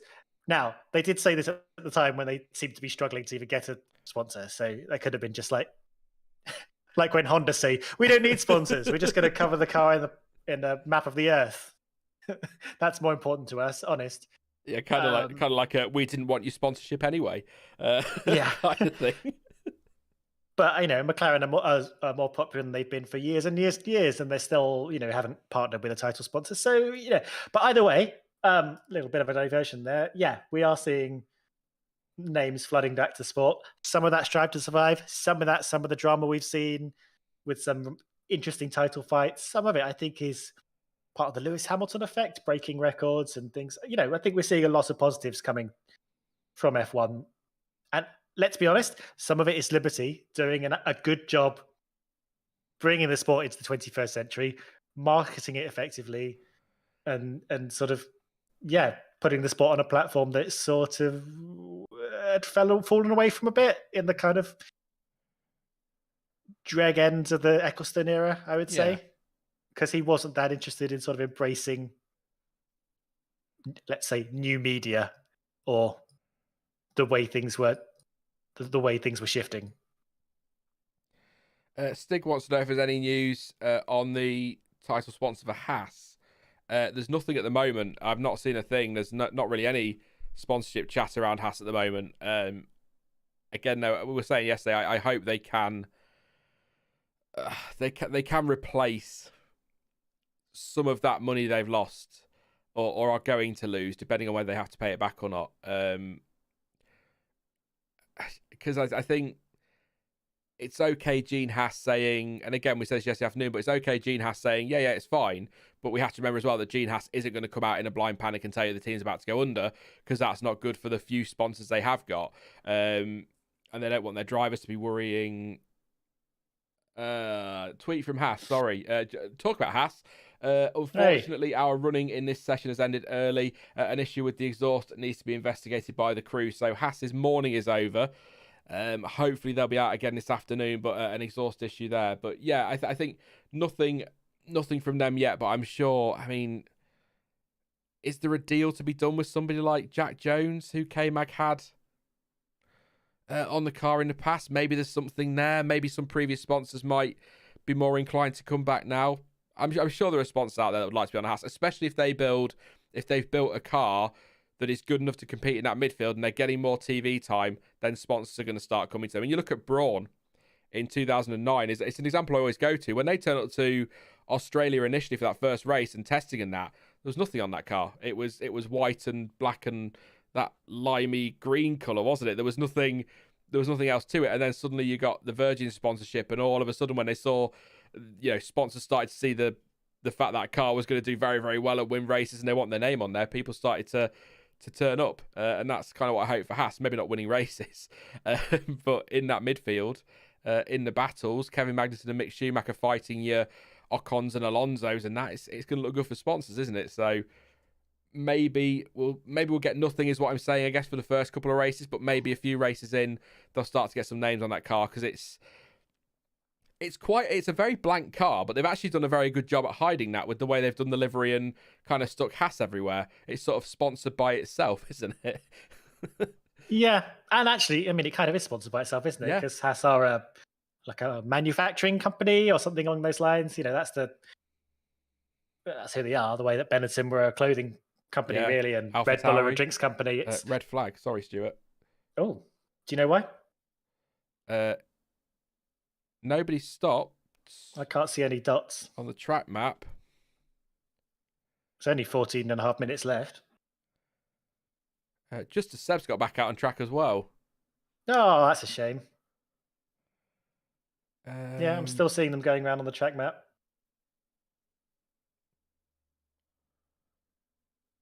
Yeah, I'm a little bit behind. I'm still watching a full session. I'm watching the Alpine go around. Shame for Ocon, actually, because He's clearly on a long run. Ocon's going to be livid. It was his day. Yeah, sorry to interrupt you there, Stuart. I just thought I'd shout out red flag when it crops up. I'm not being ignorant. No, well, yeah. While we wait for reasons to appear. Yeah, I agree with you. I think we'll see some more sponsors coming towards that Haas.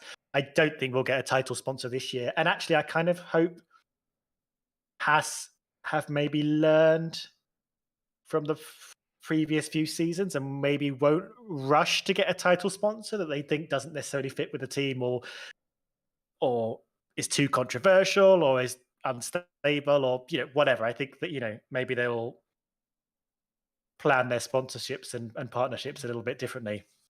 And again, I, as far as I understand, Haas are in a more stable position that they don't necessarily need to get into bed with whoever is going to hand them a big wad of cash.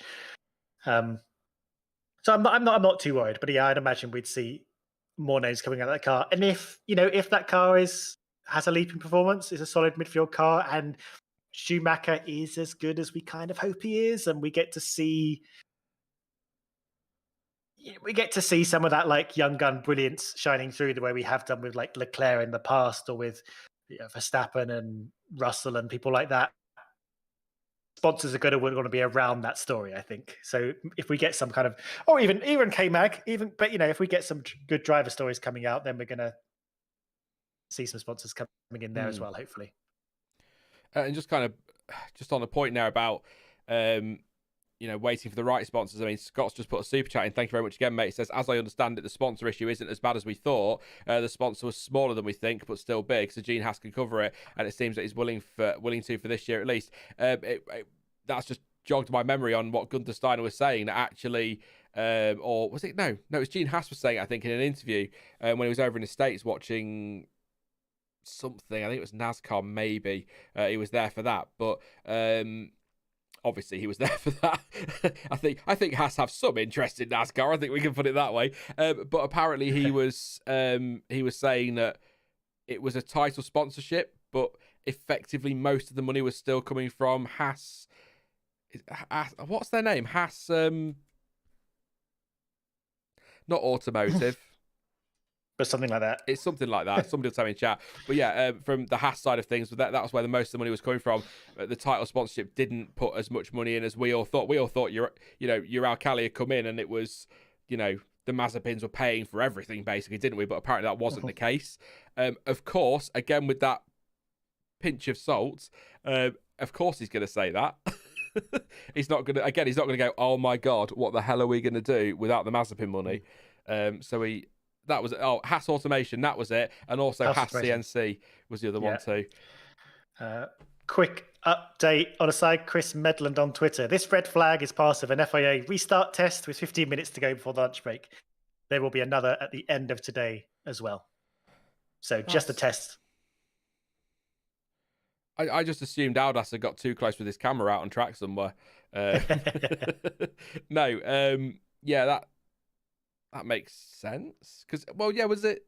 We had virtual safety cars towards the end of each session yesterday as well, didn't we? So I think today is focusing on red flags. I think it's green again already, isn't it? I'll pop it green on the stream, but the red flag's gone on the official timing, but nobody's out on track, so... But then they're not going to be, are they? They might not. Some might not even bother now. Obviously, just a recap. Haas are not going out again this morning. Hopefully, we'll be out this afternoon. Williams won't be out anymore this morning. They're assessing some damage. No, red flag apparently still on the tiny screen again now. So, okay. There you go. So it went away for a minute. Yeah, we're not going mad. It definitely did, I promise. Let's see what's been said on Twitter then. Then we'll take some. Don't forget. Don't worry if we're not coming to you too much to chat right this second. We've got an hour to fill with your questions in a moment. So we've got lots to do, lots to talk about there. So yeah, just confirmation of the Haas situation. No more running. Hopefully I really hope they'll be out this afternoon. So many people, it's only testing, but so many people are so desperate to see K-Mag out there on track. It's crazy. They didn't, only 23 laps this morning. You kind of wanted more from them, considering The likes of Ocon have nearly got 60 laps in. Russell's got 66. Most of them are, well, a bunch of them have got 40s and 50s. It's they wanted more. You know, they wanted more, especially with missing a bit of yesterday, having such a struggle in Barcelona. It doesn't necessarily mean they're going to have a bad season, but you do want to get all these reliability issues kind of sorted now, don't you? Yeah. Having said that, it is. I mean, considering, and maybe people who've been watching F1 for just a few seasons or even the last decade, really, may not realize. In the, I don't know when it kind of, if we go back to kind of the early 2000s or the 90s and stuff like that, you'd have much more preseason testing and much more in the middle of season testing, either like private testing, or you'd have a few days at Silverstone in the middle of April or something. They'd be testing all the time. And the reliability, also they could just use as many engines as they wanted and things like that. The reliability was much worse. You'd have breakdowns, failures, engines blowing up, like constantly every race. You'd have much more DNFs per race. Whereas now, 3 days testing, 6 days testing, that's your lot for the year. Limited FP free practice running, no spare car. You're only allowed 3 engines a season. They're pretty bulletproof. You only really get a couple of DNFs a race, if that, from reliability issues. It's quite incredible what they've managed to do with a heavily restricted program and resources. I remember when they started restricting how many engines they could use, and I was really concerned because I knew, the sight of a big plume of white smoke coming out of the back of an F1 car was pretty common, wouldn't you say? I think so, yeah. I mean, you just don't see it now, do you? No. Versus it used to be, I mean, they used to get through, going back a bit, several engines a weekend, didn't they? Yeah. It is seriously impressive. So yeah, Haas are struggling right now, but it doesn't necessarily mean they'll, be struggling all season. Ted Kravitz just confirmed it was an FIA software check on the red flag. We are green now for the last 6 minutes and 42 seconds of the morning session, or 4:31 on the show. I'm watching on TV. Yeah, there's a delay, isn't there, between TV and real time, and then between TV and Sky Go for some reason. I'm sure there's very technical reasons for it, but thank you very much, Scott. Again says, "Oh God, we're ruined," said Gene, as all his other sponsors started to run for the doors. Exactly. And Chevron McBean, thank you very much for your super chat as well. Says, in regards to Haas, it will be an extremely important season. They gave it 1 whole year to prep for this. It's all or none. I believe if Haas doesn't get at least 6th in the constructors, I believe Gene Haas will sell the team. Ooh, there you go. That's quite a big statement, isn't it? But he's got a point, actually. I mean, Gene Haas is maybe saying he's happy to put this money in, but he's probably only happy to put the money in because they have gone all in on 2022. Why have we got... it's a standing start on the TV at the moment. So are we actually going to have a proper go-to-the-grid standing start race, or is that just them testing that all the software's working and graphics are working for the season? Yeah, I'm seeing that as well. I'm not. Well, I guess we'll see. Yeah, you keep your eye on the TV because you're ahead of me, and see if they all start lining up on the grid. Pit lane as well.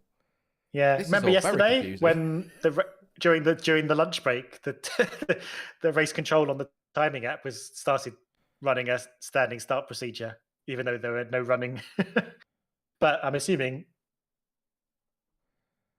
Well, maybe your theory of the new race director leaning on the buttons. What does this do? Press is coming true. Yeah, it says standing start. Yeah, well, this is interesting because what's happened is they've closed the pit lane exit while they do the standing start. So they've obviously decided that if you're not out within a certain amount of time, they're closing the pit lane for this standing start procedure so that these other cars aren't sat on the grid too long waiting for you to get round. So at the minute, we've got Max Verstappen and somebody else sat at the end of the pit lane waiting to go out. And we've got Sebastian Vettel and Valtteri Bottas lining up on the grid for the start. Are we going to get the lights? I'm going to go all crofty on you now. We've got a Ferrari at the back as well, warming his tyres up, Charles Leclerc. This is all very exciting, isn't it? Yeah, Russell and Verstappen just sitting at the pit lane exit right now. I know I'm a bit behind you. If you were a racing team, that's the question. Would you want to be part of the standing start test, or would you rather wait it out? Good one. We've got an extra so we've got an extra formation lap they're doing. So obviously somebody had an issue there. So we've got Vettel going round on pole, Bottas second, and Charles Leclerc third. We've got an extra formation lap. So they've aborted the start. Please let them come round and do a proper start. I'd love to do a lights out and away they go in testing. We never get to do that. So Verstappen is now going out. Russell will follow, I think. Or have they turned the engine off? Verstappen's out on the map. Russell's just started the car. Pop the key in the ignition. Yeah. Is he going to go? He's trying to go. This is quite exciting. Go on, George. So Russell then. So we're gonna have a grid, unless they reshuffle. We're gonna have a grid of Vettel, Bottas, Leclerc. I think Leclerc's overtaken Bottas, unless the timing Bottas has stopped on track. Oh, Valtteri, you've ruined it.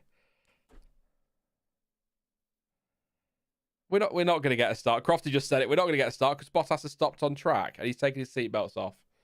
I've never liked him. Oh, there we go. Scott Jacobs cursed him in Super Chat. Red flag. Oh, well done, Valtteri. You've ruined my fun.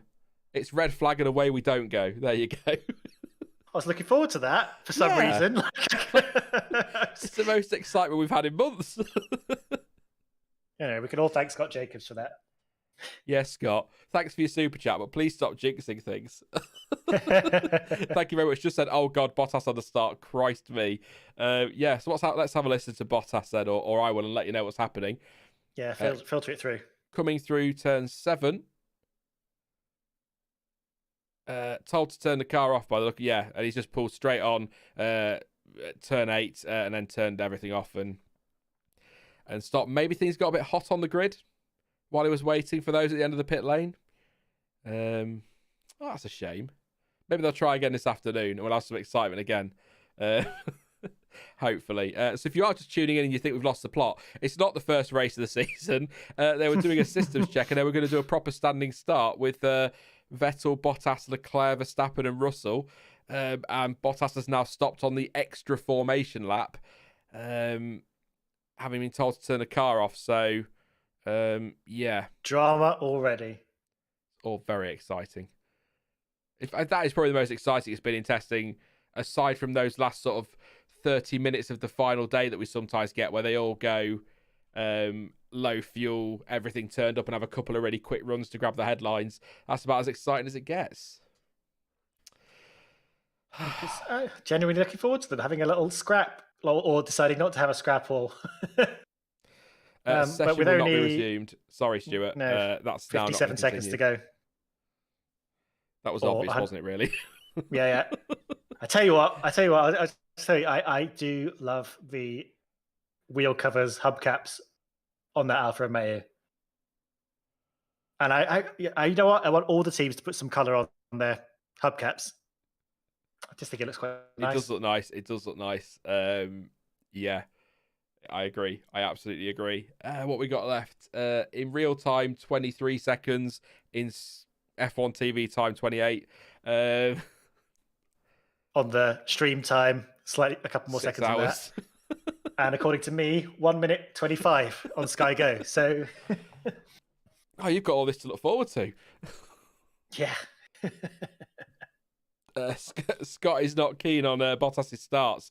Counting on Bottas for a start is asking for God to let you hit the lotto numbers. Love him, but for God's sake, yeah. You say that, Scott, but occasionally, often at Austria, he will have the psychic ability to predict exactly when the lights will go red and be able to get a start about half a second before anyone else without jumping the start. So occasionally you are going to get that, lotto number magic from Bottas. That's true, actually, yeah. I remember that. He did it twice. He did, didn't he? Yeah. Was it Hungary was one where he jumped forward, didn't he, and then stopped and then went again, which wasn't as good as obviously his preempting, but he does he does make some interesting decisions at the start, doesn't he? Does Bottas sometimes? Not least Hungary last year. Yeah, I was going to say Lando Norris will tell you. Hungary last year, but yeah, Ocon. I'll run through the times. Then I'm going to have to leave you with a couple of questions, Stuart, while I nip to get some more water and yeah. Yes, please, God, get your questions in. And then we will answer some questions for the next hour, and then we'll be back to testing. But I will read through this order super quickly. Esteban Ocon finishes the morning session on top. 59 laps in total. He just kept going. C4 tyre for his fastest time, and that was a 1:34.276. Charles Leclerc, second place, 1:34.366. Set that on the C3 tyre, 54 laps. Verstappen, 1:35.874. That was on the C2s. He's done 44 laps this morning. Sebastian Vettel, and it's a Valtteri Vettel. Oh, good lord. 1:36.020. That was on the C3 tyre. 44 laps. Lando Norris, 29 laps. 1:36.354. That was on the C2 prototype tyre. Yuki Tsunoda, 6th place, 1:36.802. That was on the C3 tyre, 44 laps. Valtteri Bottas, 1:36.987. That was set on the C2 tyre. He did 25 laps, stopping at the end there. Mick Schumacher, just 23 laps, 1:37.846 on the C2s, but he is not going out because of an exhaust issue. So his day is over. Hopefully Magnussen will be in this afternoon. Fingers crossed they can fix that one. George Russell, or Nick Russell as I'm calling him today, 1:38.585. That was on the C2 prototype, 67 laps. And Nicholas Latifi, 1:39.845, just 12 laps because of that issue at the back of the car, which caused all sorts of fire and chaos and exploding tyres, and they've been fixing that, Williams. They've got to fix some damage to the rear of the car, and will revise their running later or soon once they fix their problems. So that is your top 10. Obviously, this afternoon, that leaderboard will expand because we've got a load of other drivers in as well. We've got Kevin Magnussen in this afternoon. I know we've just done this, but I'll read through for anybody who's popping in for an update and then disappearing and then coming back a bit later. But this afternoon, Zhou is in, Stroll is in, Ocon is in, he's staying on for the full day. Magnussen should be in, McLaren are TBC because we don't know if Daniel Ricciardo is fit enough to drive this afternoon. Lewis Hamilton, he will come in for George Russell. Max Verstappen's in all day, Yuki Tsunoda's in all day, Sainz is in for Leclerc, and Latifi is in all day as well. So that is your top 10, which is good stuff. I think I've missed a couple of super chats. I will do those in just a moment, but are you okay to just cover chat for a moment, Stuart, while I nip for a comfort break and to get some fresh water? I don't know what the hell this is. Yeah, what's happening? The voice has changed. It's a filter, I promise. I will just be a couple of minutes if that's okay. Yeah, I'll be here. Awesome. I asked the chat for questions, but they're not delivering on me. They're letting me down. Just leave me floating. But you carry on. I'll see how we get on here. I won't be long. I'll see you in a minute. Hello, chat. How did you enjoy the first half of this testing? Yeah,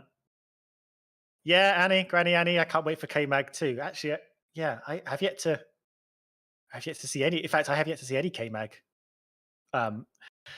in action. Hopefully, they get that car together and get him on track. Can't believe Kevin is back. Oh dear, seeing lots of messages disappearing now.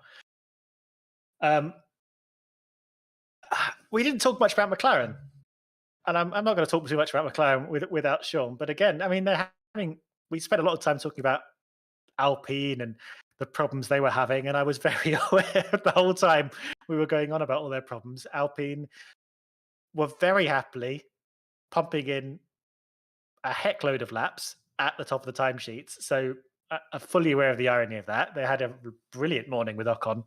McLaren, on the other hand, one sick driver, one sick car, only 29 laps. Maybe, Norris has been asked to do 2 entire days on the trot, but he's not exactly doing 2 full days, is he? He's spending a lot of time in the garage. Blackhawk says, do you think the porpoising would have been worse with the 13-inch tyres? Well, okay, yes. Because they have a lot more give and they allow the car to compress more. These cars have stiffened up a lot from last year because they want to try and keep that floor as stable and flat and in place as possible. But obviously, all that ground effect is sucking the car down to the ground, which is what caused the porpoising, and the compliance of those big 13-inch rim tires or 13-inch rim wheels that give you the big fat sidewall tires will have allowed the cars to squish down even more. So yeah, I mean, I think even lower profile tires would have helped with the porpoising, but not with the with the ride of the car. It would have caused them problems, bigger problems through the slow corners than they've got right now. Yeah, McLaren, Jay Charani. McLaren looked like they were in a similar position to Aston last year in testing. Yeah, they're not having a great run of things, and considering they've had a really good last couple of years in a battle with Ferrari, and comparing them with Ferrari this year, so far, Ferrari have just been hammering in laps at a decent pace, and McLaren much quieter, seems to be having a few more issues, not as smoothly as you kind of expect. I'd hate to see them dropping back down a bit. I think I'd love to see that momentum carrying through. I mean, a lot of people are hyping McLaren up at the moment. They do seem, pretty fast when they got it together. But I'd love to see them have a consistent season. I actually think, based on a lot of chats I'm seeing, it would be quite fun to see Mercedes and Red Bull dropping back into the midfield and having McLaren and Ferrari and maybe someone else taking a turn at the top, and some fresh faces in the title battle. A lot of people hyping up Ferrari and possibly Leclerc and Sainz for a title run, but we're all pulling opinions out of thin air at the moment. Let's be honest. I love listening to you, Stuart. Yeah. I'm sat here eating a pan au chocolat thinking, I'm just going to listen to Stuart for an hour. Yeah. I'm not going to bother coming back. I do wonder when you eat, because you just hand over. I go away after the lunch break and someone comes in and I'm like, well, when did you eat? I don't understand. What do you... Well, I didn't yesterday, and right now I'm just in the little gap while I was waiting to come back. I thought I was just going to quickly grab a pan au chocolat, but I do love a pan au chocolat. Yeah, me too. Eating on stream is atrocious, so I apologise. I'll try and give you a little more space to do some chewing. What? That's a good question. Could the new floors be a problem without complaining? Because they are very low to the ground, deliberately, much stiffer as well. Okay. The flip side of that is the bottom of the cars aren't flat anymore. So previously, you just had a big plane, a big flat surface to skim across the water. Now, not so much. There are big holes underneath the floor. So actually, the issue of aquaplaning could be solved a lot by not having a flat floor that acts like a boat. There's still bits of the floor that are very low and could skim across the water, but actually we've got a lot of the area that would previously just sort of float across the water when it got a bit heavy on track. And don't forget, maybe you didn't know, maybe this is opportunity to learn something new. The wet and intermediate tires are bigger, of course, than the dry tires. So they actually do lift the car up about 10 millimeters, I want to say, off the ground. It gives them a little bit more clearance if there's any standing water. There you go. There you go. That's a little bit of... But we'll see at the first wet race how well they do. It's an interesting point, actually. I've not really considered that, to be honest, with the wet tyres. Ferrari hype looks real, considering how they've been racking up tons of miles and are usually near the top of the table. Fairly trouble-free too. Yeah, I mean... I don't know. The entire testing season, they've just seemed the strongest overall. They just seem like they're having a great time. Again, quiet, aren't they? As a team, we're not hearing anything dramatic. We're not. Lap times, from what we can read into them, have been interesting, but that we're not seeing anything. We're not hearing anything dramatic. They're not saying anything dramatic. They're not doing anything dramatic, but their car looks dramatic, which is cool. I like that. It's a good balance. Yeah, but also solid, loads of laps, good lap times, yeah. And it just looks so good. That car looks so good. It's beautiful. Best looker for me on the grid.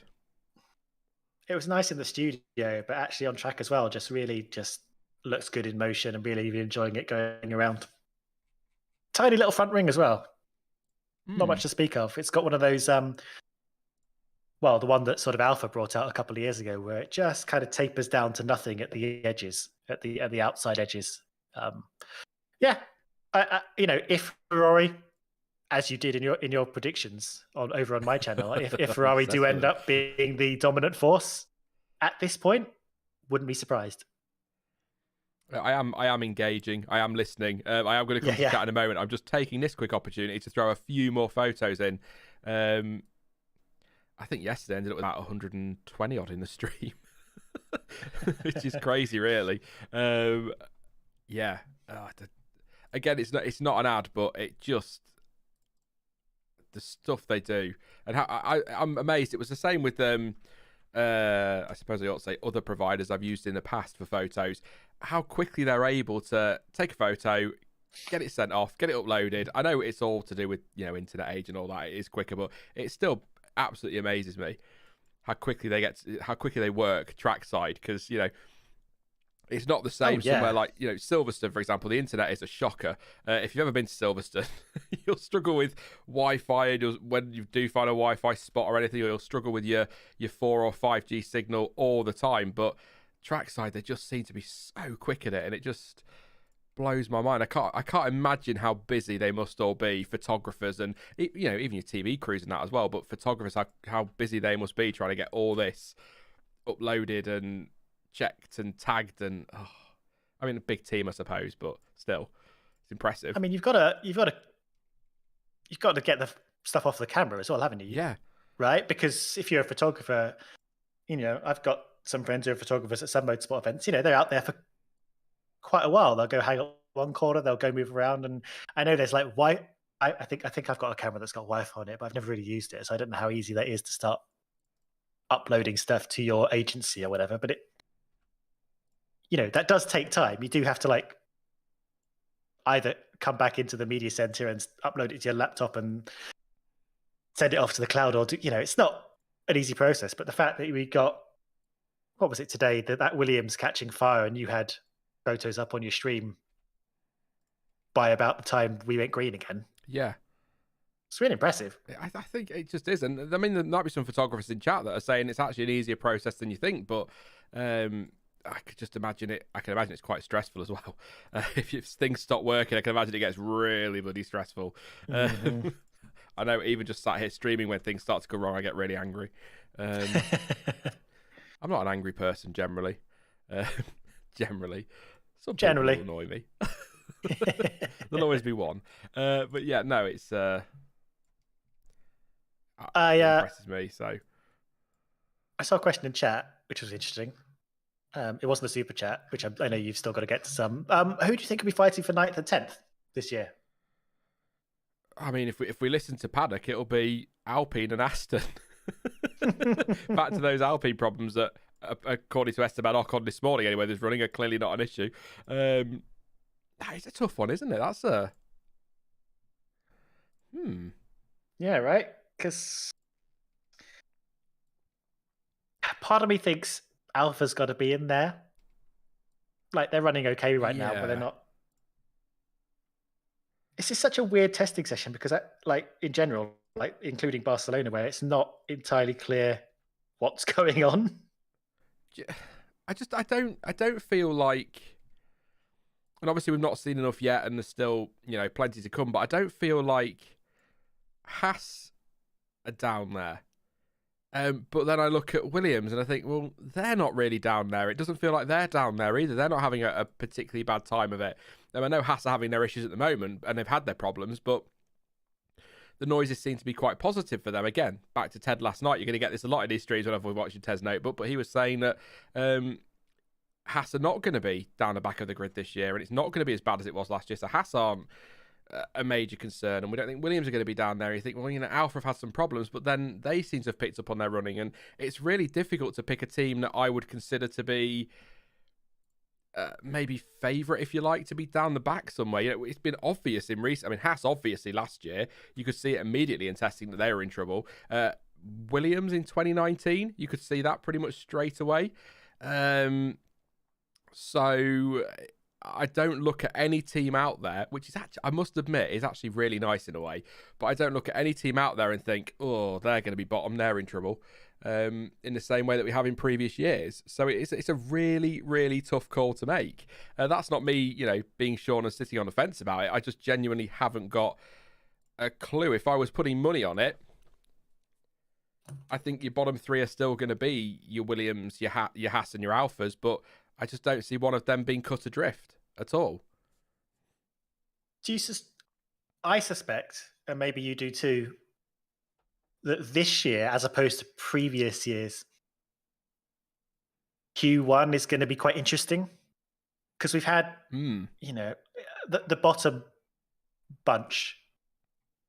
Q1 in the last few seasons have been fairly like, okay, well, we kind of know who's going to be eliminated in Q1, and it's just a matter of, well, it depends which way you put it. The one person that escapes into Q2, or the one person who, doesn't escape into Q2, because there's, only 5 people can be eliminated. So if you got your Haas and your Williams at the back or whatever, or Alpha, there's going to be someone else who escapes into Q1. But this year, I think it could be quite mixed from week to week. I don't think it's that obvious. We say all this, we could turn up in Bahrain and, there'll still be question marks, but then we get to Q1 and whatever, Alpine are a second off the pace. And it's like, oh, okay. I see. And I do genuinely think it's not until we get to qualifying that we're actually going to have a really solid idea of where everyone is. I think we're still going to have to wait another 8 days. It's a great point on Q1, and also how, maybe it's just me, but how exciting is that? Not being able to pick a bottom 2 at the moment. I like that. I mean, it just shows there's so much uncertainty through the whole field. And there were times last year, I mean, Mr. Saturday, George Russell, getting through to Q2 and a couple of times Q3 as well. And you look back to, I think Mick Schumacher got through, maybe with a bit of fortune, with some issues for others. He did, and one weekend the Alphas were able to get through, another weekend they were nowhere. So if you throw Haas into that mix as well, you're going into the last couple of minutes of Q1 on a Saturday with anyone within reason in that midfield with the potential of dropping out. I know, something goes wrong. There's always the potential anybody could drop out of Q1, but, let's say, sorry, Jonathan, you're telling me to stop dissing Alpine, but let's just say, for example, Alpine and Aston are, I'll tell you what, we'll go off last year. So let's say everybody, the running order in how the championship finished last year, all exactly the same. Mercedes top in terms of championship finish, Haas bottom, so that's your running order. So let's say, so that's Aston 7th, isn't it? And AlphaTauri 6th, maybe Alpine 5th in there as well.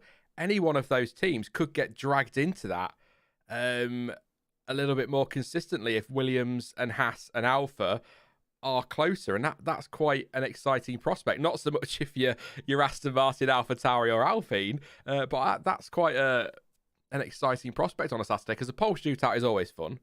I always enjoy Q2, even more so this year without that tyre rule. Yes. And then, Stuart, it'd be good to have. Got me thinking. Well, I think it's going to be good to have for every single driver, every single team to be disappointed to be knocked out in Q1, rather than it be, well, that's just where we are this year. If even the small private teams, which are essentially Alpha and Williams, if they just have to feel disappointed and like they could have achieved more from being knocked out, I think it has, someone has to come 20th, obviously, but that shouldn't be just a thing that you know is you're going to have to accept before the session's even started. I think it could be good. I mean, we're hyping this all up. This could all explode in our faces. It could be horrendous. In a week's time. Right, there we go. Some new pictures in the stream for you. I'll try and do another update later this afternoon. But as I was explaining yesterday, the further I get into the day, the more the PC does not want to do it. So it might be one more update with some afternoon shots, and that'll be it, I'm afraid. So if you get bored of them, then just imagine there's something else there. I don't know what you'd imagine is there, but, there you go. Let's do these super chats that I've missed then, and then we'll come to you guys in I guess just chat. I mean, you're all super, so there you go. What have we got? So I did no laughing. I did Chevron. We did Scott as well. His two. Another one from Scott says, what race was it that we had 3 starts? Bottas nailed the first 2 but binned the third. Sounds like a riddle, doesn't it? It does. I did see that, and I couldn't think of what it was at the time. I know exactly what riddle you're referring to. I don't know. Has chat answered that question already? Because that's useful. I'll keep an eye on it. I missed another one earlier. I'm so sorry. I'm just gonna call you I don't know or IDK. I think. If you had to pick a drive without a championship on the grid currently to win the next one, who would it be? Thank you very much for your super chat. Oh no, not the Irish accent. Don't do it. Yes, so thank you very much for your super chat.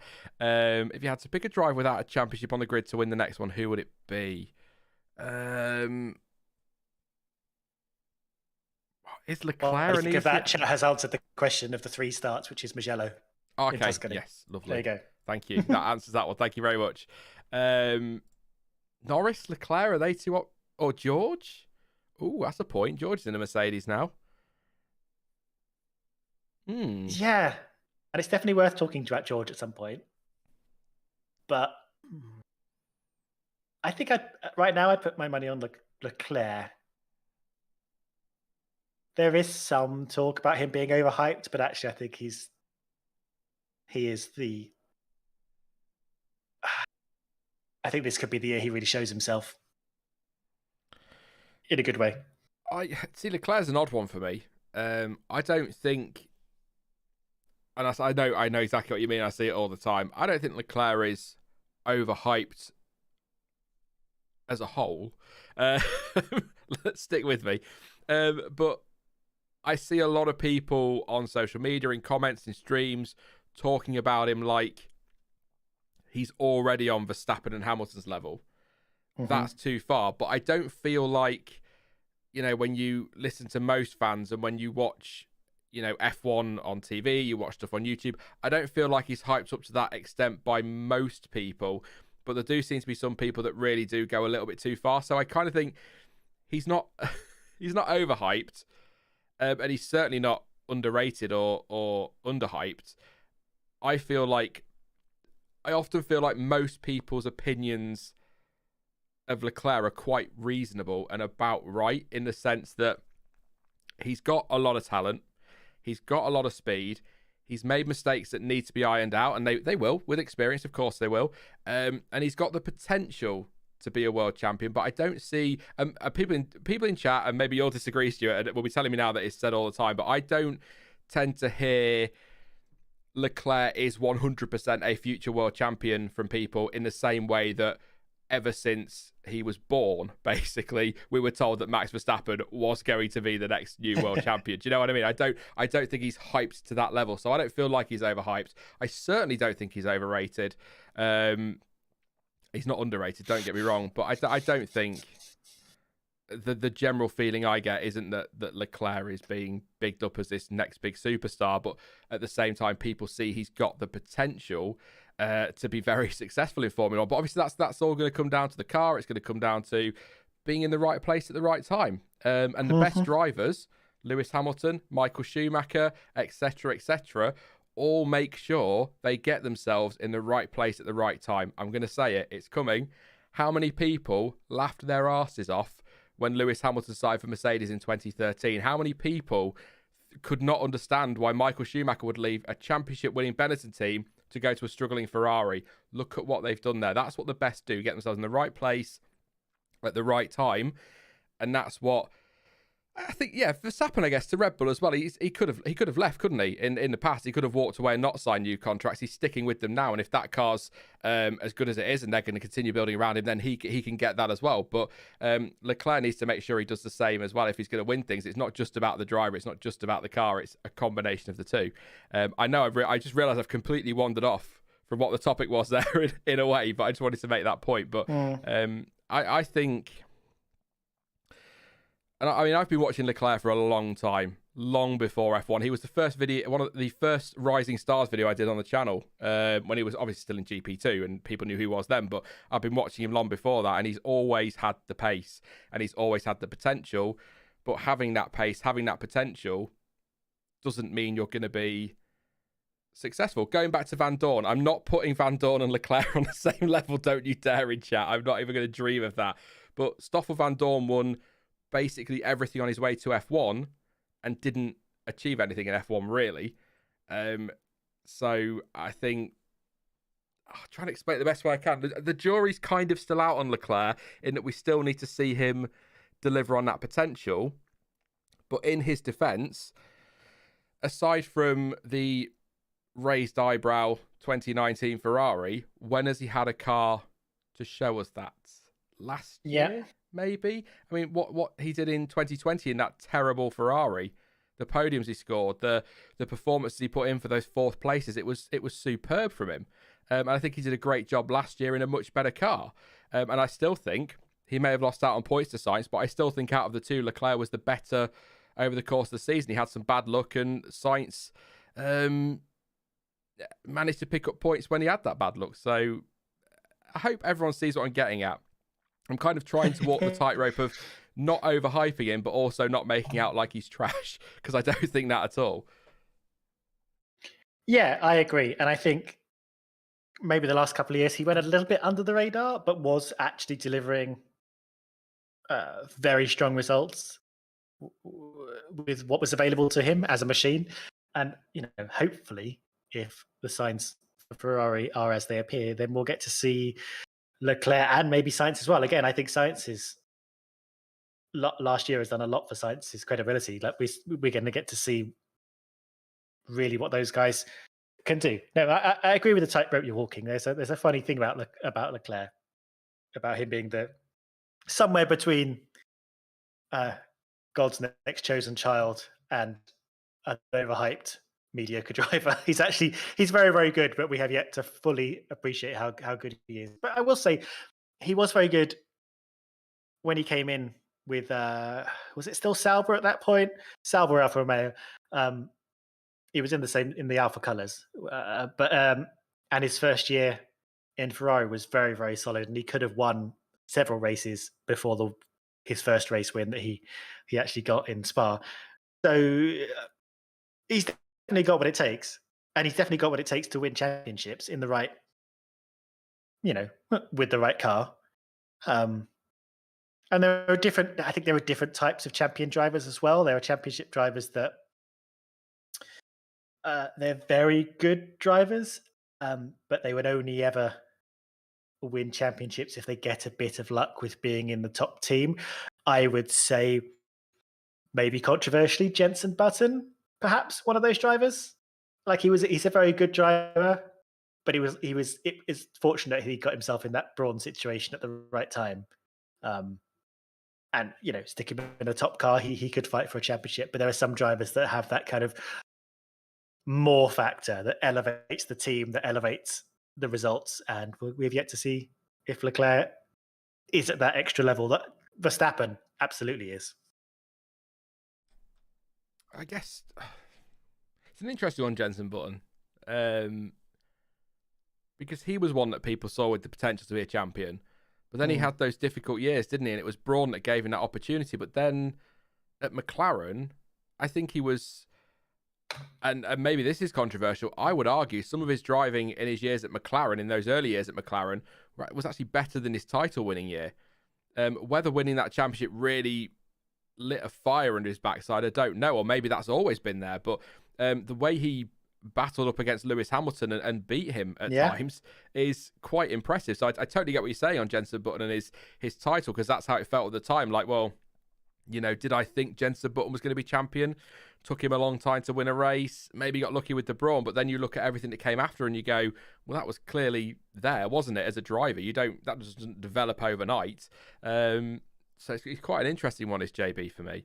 I'll tell you what it is about Jenson Button that makes me say that. In particular, I don't want to pick on Jenson Button. Je- Jenson Button is a very, very good driver, and he delivered some amazing things. But he was also a driver that kind of needed things all to be working his way. Not necessarily just having a good car, but if the car, wasn't set up to his liking, or if the circumstances of the race weren't quite right, if something was a bit off, then he'd be a few positions down. Whereas someone like Verstappen, someone like Hamilton will turn up to the race and they'll always be at their maximum. And whether that's a matter of how you work with the team to make sure the car underneath you is exactly as you need it, or whether you are more flexible and more adaptable and have enough raw speed to bring to whatever you're given, is that's a different question. But that's the kind of the thing, the differentiator, I think, between Button. If things weren't quite right for him, then he wouldn't be there. He wouldn't be challenging for a win. He wouldn't be delivering the maximum, is the impression I got. Maybe you disagree. No, I think that's fair. I think, as you were saying now, there's been examples, haven't there, of races where if the car wasn't quite set up how he needs it, he didn't perform. But I think overall, I think he's a very good driver, as JB. Or was, or probably still is. I've not seen much of him since, but I think he is a very, very good driver. But I look at 2012 again. I'm back on 2012. I've been watching it all winter, and then I'm going to come back. I promise to come to Super Chats in a minute, but I have to make this point because it's been bugging me all winter, right? So I'm going to say a couple of things here that might come across as controversial. I don't care. I'm going to say them. So first things first. In 2012, how McLaren did not win that world championship. Audible shrug. They, in my view, clearly had the best car at the start of the season. They made so many mistakes in pit stop. China, when they had that long pit stop for Button, he might have chased down Rosberg and won that one. Pit stop mistake after pit stop mistake. Hamilton leading races and missing out on those because of reliability problems. And you look back and I didn't even realise how good that McLaren was until I watched it back. And I was sort of thinking, how did they not at least properly compete for this championship? Is maybe my first controversial statement. Second controversial statement. That Ferrari was not as bad as people like to remember. Now, it was not the best car out there by a mile. I would say it was... Whilst Fernando absolutely extracted everything from that car to perhaps make it appear better than it actually was, I think in the early days of that season, Felipe Massa actually made the car look worse than it was. All part of Sean's anti-Alonso, how dare you stop Michael Schumacher winning championships agenda. But it just, I might be wrong, but it's just watching that back, you think, well, he's always in there. He's always in the mix. Massa was way down the grid. And if you've got a driver who is way down the grid or way down in races not performing, people seem to instantly default now to that driver's crap. Whereas at the time, the default was, well, Fernando's dragging that car around. It's a dog of a car and he's gonna win this championship because he's just so amazing. When actually the truth is probably somewhere in the middle, if you see what I'm getting at. So I'm not saying the Ferrari was the best car, because it was not. But I don't think it was as bad as I remember having watched it back. And don't forget, Seb Vettel was about 40 points behind Alonso in the championship when they came back from the summer break, and he won it. So that Ferrari, you look at Valencia, Seb Vettel's car broke down, so that was part of that as well. But you look at the season as a whole, that first half, Alonso was immense, but I don't think the car was that. I guess what I'm saying is the impression I get from talking to people out 2012 is that Alonso was in a car equivalent to a Caterham when he absolutely was not. That car is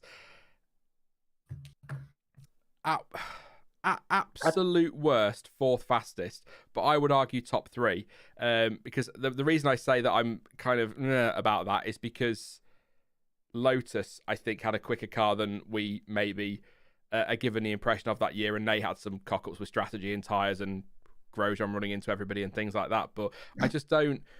to reiterate again, I'm going to say it. To reiterate again, I'm not saying Ferrari had the best car in 2012. I'm saying that it was not the Caterham that people think it is. There you go. If you'd like to add anything, Stuart, feel free. I'm not going to take any questions. That is just an observation from watching the 2012 season back, not trying to be a dick, although maybe a little bit. No, that's really interesting. I don't have much to add to that because I haven't just watched the entire 2012 season through I do that. the way you have. And that's, I think the way we write history in our brains isn't necessarily the way things actually went when you actually go back and look at things. And I think Alonso's very good at writing his own headlines, creating his own narrative. He would very much cast himself as the underdog because that makes him look good. And he probably felt like that as well. He probably felt like he was working his best with perhaps worse machinery. But yeah, I mean that's an interesting observation as well. And on McLaren as well, as you said, I always find it utterly beyond belief that they haven't won a title since 1998, 24 years ago. They've sort of been among it, but they got disqualified one year completely. And they've won a driver's title, but it's baffling really that they've got nothing to show as a constructor since last century. And I guess Williams as well, really. Yeah, because like you said, they've always been in the mix, haven't they? 2000, they was Ferrari were good, but they were in the mix there, and 2003 they were in the mix, and obviously we know what happened in 2007 with the constructors. But to not win one, it seems like absolutely crazy to me. But I just want to say as well, just for the avoidance of any doubt, I don't want to take anything away from Fernando's 2012 because he was still immense that year. He really was so good, and I just think the Vettel, Red Bull, Adrian Newey combination was too much come the end of the season. And then the Ferrari they didn't have an answer to that. And that's what cost. In a way, I guess you could say a little bit like Brawn in 2009 to go back to that. I don't know why my voice felt the need to break, but it did.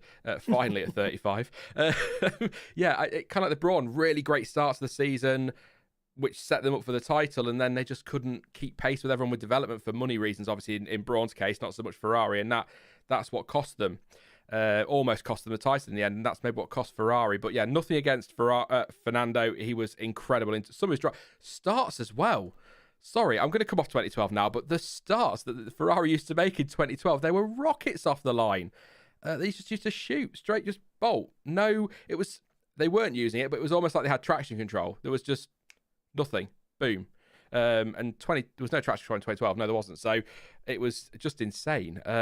So all credit to him for that. I just don't think the car was as bad as people make out, but it wasn't the best car out there either. So when I say to people, name a season when a driver won without having one of the fastest cars, you might say 2012. You might consider Ferrari as still one of the fastest cars, but there you go. Let's do super chats. Then we're going to come to I'm going to say normal chat. It sounds terrible. Let's see what you guys are saying. So we've done Scott's one. We've done Chevron McBean is back. Replace one team's livery on this grid with a livery from the late 80s, 90s to fit this generation's car. Which current team would you choose and with who would you replace it with? So that's thank you very much for your super chat. So replace one team's livery on the grid with a livery from the late 80s and 90s. So who would we go with there? So I would probably... I mean, to be fair, I could just say Ferraris because they've basically copied their old livery anyway with the darker red and the black wings, haven't they? So there you go. They've already done that one. But I'm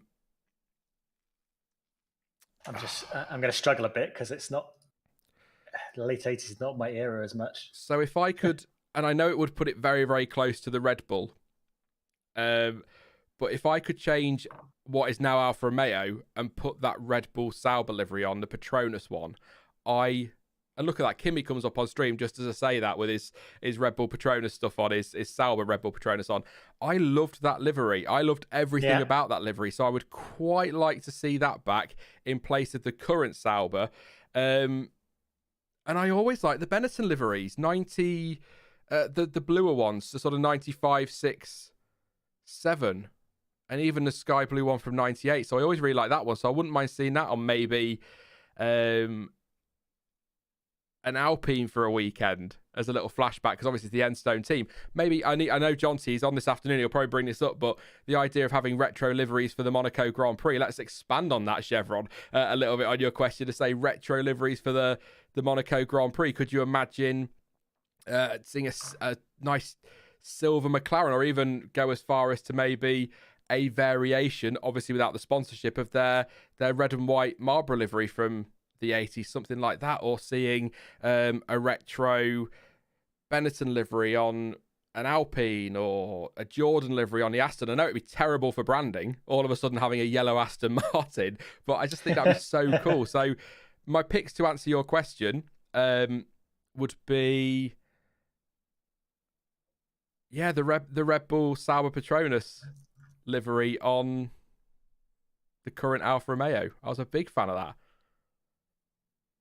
I do also think, again, this is a little bit later on, maybe than the period they're talking about. The old Williams Rothman thing is a classic, and I think would probably fit to any shape of cars. I think it would probably suit the new cars really well. I was just having a look on some Google images as well. I think something like that's something really strong, like the sky blue and green Leighton House car. If you remember that, it's I mean, all of it's sky blue except it's got the green BP nose and top of the engine cover. It's just like a nice solid. I do just like a nice bold, solid livery, not too busy, really distinct colors. That's kind of why I like, the BWT cars. To be honest, bringing that pink in, I think it works better the pink way round. Even if they give it blue side pods, I think that way round works better for me. And I quite like. I know Renault, kind of pointless now because Renault aren't a team as a brand, but the yellow and the blue and the white with the stripes, that kind of look, I think that's really strong as well. I do like your idea of having a proper let's go full retro at Monaco kind of thing. You got to make Monaco fun somehow. I mean, I still think making that a standalone event. I know they never will because teams aren't going to want to race for nothing, are they? But I still think that'd be great as like the Monaco 100 or something. But hey, like the Indy 500, just having a Monaco 100 laps of Monaco at some point in the season that's for nothing more than, well, hey, look at us. I'm not saying the Indy 500's like that, by the way. I know that's more to it, but just something so that Monaco doesn't really matter in terms of the championship, because it's a kind of a bit of a procession most of the time, but we still get all that glitz and glamour and excitement that comes with Monaco, not necessarily for the on-track action. Shantanu, thank you very much for your super chat. Says, paying for the button bashing to end, jokes aside. Sorry, Jonty's in the chat. Thanks for these streams. No F1 TV here, so the high quality waffling is keeping me informed and entertained. Thank you very much. We'll stop the button bashing, I promise. Stop it, Stuart, with your button bashing. I mean Jensen button bashing, not typing on your keyboard. That's fine. I will say, actually, someone in the chat, let me just find them. They had a name with like a number in it. Freeze 014. I can't actually find the thing. They summarized it perfectly. Jensen Button is the kind of driver that has a narrow bandwidth performance, but his peak is very good. I think that kind of summarized what I waffled on about for about 5 minutes in one sentence. I do that sometimes. I'll say something, then I go to chat and go, I could just come to you, but never mind. Yeah. And I know Jonty's in the chat. And what I mean by on late, he knows what I mean. He's just trying to wind me up. He's having a trolling day, isn't he? He's trying to wind me up and see if I'll snap. I meant when you're on later and you can talk to us properly about your plans for Monaco. Or 15 minutes? Yeah, of course we love you. Goodness me. Let's not turn this into one of them streams. God. Singing songs about our love for Jonty. Dancing around some sort of maypole. Anyway, Gandhi has denounced you with his awesome name. Thank you very much for your super chat too. He says, Caterham 2012 is one of my favourite liveries ever. The sparkle in the green was amazing. I like the Caterham green. When they were Caterham Lotus Caterham, Team Asia, I think was another name that was put forward for them at one point. Yeah, I like that livery. Just a shame they came up with some really dodgy concepts on the Caterham with the fancy nose, if you can still call it a nose, the appendage. That was a weird design. And thank you as well to Joseph Hudson for your super chat. Says, if you could change back any circuit to a previous configuration, this is easy for me, which one would you choose? My three would be Spa, Monza and Spain. Mine absolutely would be Silverstone, just for Bridge Corner. I loved Bridge Corner, that super quick right-hander, fantastic corner to watch cars through. I'd go Silverstone all day long, Joseph, for that one. I'm sure there are some great configurations elsewhere, but yeah, Silverstone, old layout, particularly for Bridge. Spa is an interesting choice from Joseph. Fair. Through the villages, essentially sort of a Nürburgring style mega layout. Things like that, I think, would just be more akin to Jeddah, which is like very fast, very narrow, more likely to have a head injury than an overtake kind of a track. I'm not sure if it necessarily work today. And I fully agree. If it could work, if it was safe, if it was possible, the Monza layout would be incredible. Having a sort of looping back in to do a couple of banks, high speed banks, I think that would be absolutely amazing. Well beyond the scope of possibility, but I think that would be, I'd love to see that. I'm not reading it out, but that's not what you were saying last night, John T. So I'm quite upset. All right, wow. Won't ask any questions about what that's about. let's not get into that one. Let's get the inappropriateness out of the way, ready for the afternoon, definitely. Let's see what you guys are saying in chat. Question for you both from Ashley. Says, which track do you think will benefit most from the new car regulations for better racing? That's a good question, actually. Were we talking yesterday about how it might...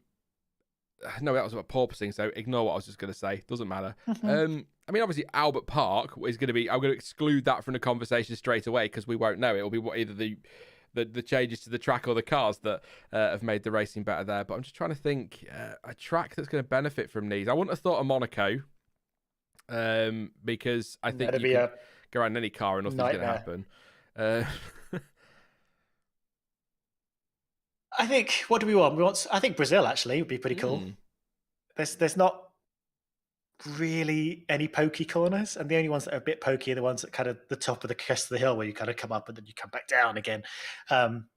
Nice high speeds. I think they're going to be fascinating up the hill there and then down into the center S. I think Brazil, but again, Brazil's always a lot of fun. It's like the opposite of Monaco. It's like you can't really go too wrong. You'd have to really work hard to muck the cars up so much that Brazil ends up being boring. Could you throw Canada in there as well then? Because the last chicane's a little bit pokey and you got the hairpin, but there's not that much in the way of tight corners, is there? Not like a Monaco where it's stop, start, stop, start. So maybe could throw that in there with the long straight's going to be fun for porpoising, isn't it? Yeah, but that last chicane is going to be really interesting with these cars. A lot of understeer, not a lot of soft suspension. They're going to be bouncing over those curbs if they keep the curbs there. Straight into the World of Champions. Jonty's right though, Suzuka. Yeah. Jordan saying Zandvoort as well could be one. That's true. Yeah, definitely a lot of fun. Hopefully some overtaking as well. I'm not ignoring you, Annette, I promise. It's always nice to see you. I just, I'm not getting into conversation about cats again because I just end up upsetting 50% of the population that watch this with my cat opinions. Monza, did you say Monza, Stuart? Or you went Brazil, Canada, we kind of touched on Suzuka. Monza has a lot of those pokey chicanes, like the end of Canada, so that'll be interesting to see how they do with that. In fact, I'll be interesting to see, if they do fluff the first chicane, like they do sometimes, how well these cars will get around those polystyrene chicane on the escape road. Because again, pokey little corners, much more tricky. I wouldn't be surprised to see them giving up and just ploughing straight through them like some of them do. Typical Alonso, just straight across the chicane. I'm not taking the corner. Is it Uzair or Uzair on F1 says, unpopular opinion, I prefer the new Hockenheim to the old Hockenheim. I don't think that's the unpopular opinion it once was, because even I've come around to that way of thinking that I prefer new Hockenheim to the old one, because the old one was just really long straight, chicane, really long straight, chicane, really long straight, chicane. I love new Hockenheim. I've always loved it. Yeah, you've kind of got that nice hairpin, the run to the hairpin works, promotes overtaking, and then you get back onto the old bit of the track. So I think I prefer the new Hockenheim to old, and it's kind of a shame it's not on the calendar. It may never return, but it'd be nice to see, even if they could do a deal like they did before, where Hockenheim and Nürburgring share it. I think that would be something I'd like to see, because Mercedes are a German Hockenheim and Imola, maybe. Imola? Have a sort of I know not in Germany, but if we did F1 spoke a little while Yeah. ago about having some tracks rotating, some classic tracks. So if Hockenheim can't afford to do it every year, people seem to like Imola as well. Just kind of get those rotating a little bit, maybe. We spoke a lot about having 2 races in the US. We got 2 races in Italy for some reason. We had 3 in 2020, didn't we? If you throw Mugello in there as well. Yeah.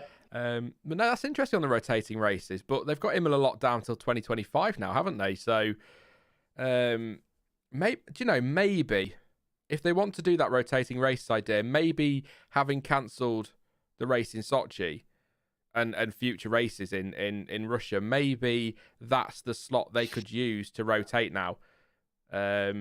Not literally that date. Obviously, they can move the dates around if they need to, but maybe, this year we could go to Sepang, and then if they don't want to pay for a full-time deal, maybe the following year we go to Nürburgring, maybe a little earlier in the year, and then the following year we go to Portimao or something, and that could be the rotate. Maybe this is maybe take it as an opportunity to add that rotating race to it. Although I'd imagine they'd like to fill it to 24 and then add a rotating race is probably what the plan is.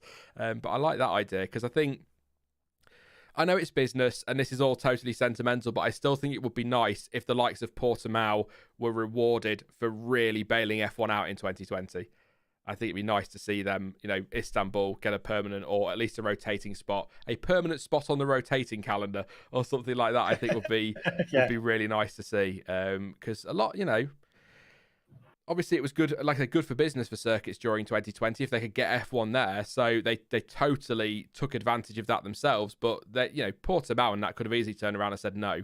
But they got involved with F1. They helped them out. They managed to get it all to work. And I think a little bit of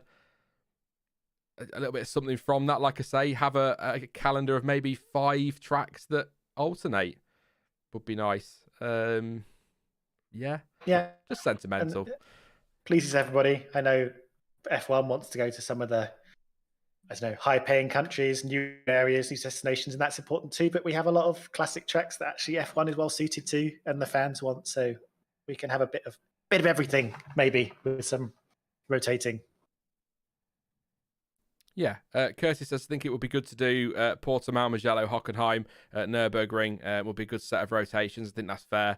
If I'm honest, I want Sepang on permanently, so I don't want it on rotation. I want it there every year. A Real Blue, thank you very much for your super chat, says, or I'll read it, but I can't promise I can answer it, mate. It says, what are your thoughts on IndyCar at the moment? Which drivers and tracks would you love to see having a shot in F1? So I don't know a lot about IndyCar at all. I know a video that was shared to me the other day of Roman Grosjean slinging it up the inside of people at the I think it was the corkscrew or something like that, or somewhere like that, causing absolute chaos, kind of like coming through. So that's I saw that video. See. But I know of is it Colton Herta over in IndyCar? I think a lot of people would like to see him in Formula One. Does Pato O'Ward race in IndyCar? Am I getting confused? Wasn't he a McLaren driver for a bit? We're the wrong people for this question. We totally are. Does Jonty watch IndyCar? I think Jonty watches I think Jonty watches truck racing as well, don't you, Jonty? So there you go. So maybe ask him in 6 minutes what he thinks. I will. He might have. Good idea. I'll save that one. Thank you very much, Super Chat. I'll save it and try and go back to it. And Nick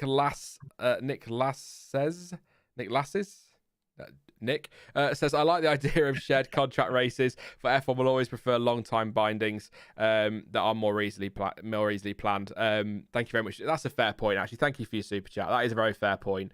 F1 probably would prefer just to have a calendar that they can all sort out logistically on a regular basis. But I suppose that's kind of offset a little bit if they decide, here is our 5-year plan for rotating races, so they can sort of plan the logistics around that way, if that makes sense, Nick. Something like that would probably be the best way to do it, rather than just deciding in like December, I think we'll go to Hockenheim next year.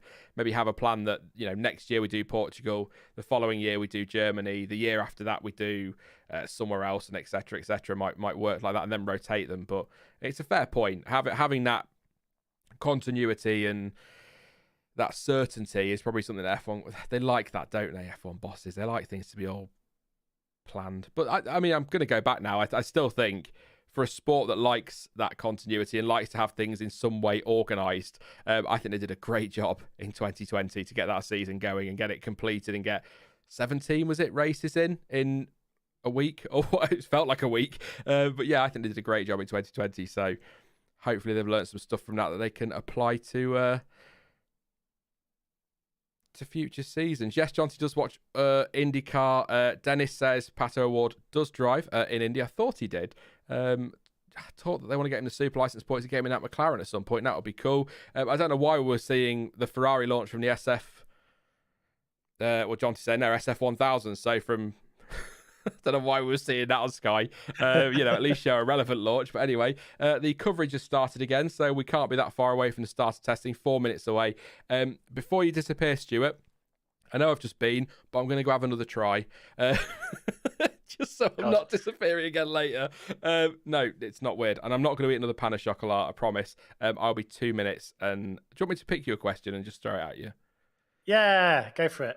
Oh. How many toes do you have? No, I'm joking. 10. It's not going to last very long. Let's see what we're saying. Super. What have we got? Throw a question, peeps. What we got? Not an IndyCar one. No, I don't know anything about IndyCar or the IndyCar tracks, to be honest. Yeah, see, everyone's talking about IndyCar. This is your problem. This is the trouble. You're ruining it. You're ruining it. I tell you what, I'll throw something at you. I'll throw my own question at you. Kind of, it's to go back to a point that Chevron made in the super chat, talking about Haas and how important this season was for them. So, what do you think would be a good season for Haas this year? And I'll be back in 2 minutes. All right. So, guys, what do we really think of Sean? Be honest. No, don't. Well, yeah, do, because Sean's great. A good season for Haas. Yeah, so to touch on what was said a little bit earlier was the idea that Haas essentially threw away the entirety of last season to focus on developing for this season. So I think Chevron McBean, I think his name is, I think he said if they get 6th or lower, then Gene Haas might as well just pack it up and leave. I don't think I'm feeling that far, but he makes a really good point, because what is the point in not developing at all for 2021 and having such a lackluster season if you're not going to maximize what you can get this year? I mean, if they'd have worked on last year, they could have maybe got 7th and 8th and then got 6th this year. And if they don't get higher than 6th this year, then they threw away a whole season and a whole bunch of money for no reason. So I do get that point. Having said that, they were so dire last year, and they've had such a complicated pre-season. Let's just say, I think if they come out of this year with a 6th, they'll be extremely happy, to be honest. If they come out of here with 6th, with the confidence that they have the momentum and the platform to continue moving up, Haas are an incredibly funny team, because, and I've said this for a few years now, I'm not entirely sure what to make of them. What do they want? Are they expecting to fight for a championship one year? Are they happy to sort of poke around in the midfield, 5th, 6th, a good season for them? Or do they want to, I mean, obviously every team will want wins and podiums and championships and stuff like that, but are they going to be unhappy if they're not getting themselves back to the top, getting themselves up to the top at some point, in the way that Ferrari, what you want with Ferrari. Ferrari are not going to be happy spending year after year 5th and 6th. You kind of expect Ferrari to rebuild themselves towards fighting for wins and championships again, as we're hopefully seeing this year, the same as probably Mercedes. And even teams like, McLaren, who've spent a number of years in the doldrums and are now sort of like somewhat happily getting thirds and things. You still expect them to be aiming to be getting championships, getting regular wins, being one of the top teams. Whereas Haas, are they happy to be a kind of Alpha Tauri kind of team, just kind of hanging out in the midfield? Maybe a platform for Ferrari junior drivers to move through, or what do they want? Who are they as a team? I've never really quite understood that. So yeah, I did. Just the general feeling I get from Haas is like, yeah, sixth. Sixth sounds good. I don't get the impression yet that they're expecting this year to be a full-blown title assault or to get regular podiums, but I guess we'll see. But I think getting themselves into the solid midfield is what they should be aiming for, despite throwing an entire year away, which I think was madness. I still think it was madness as a plan. I tend to agree. That does seem... well, I mean, if it pays off, we'll probably have a different opinion, won't we? But yeah, I think that's fair.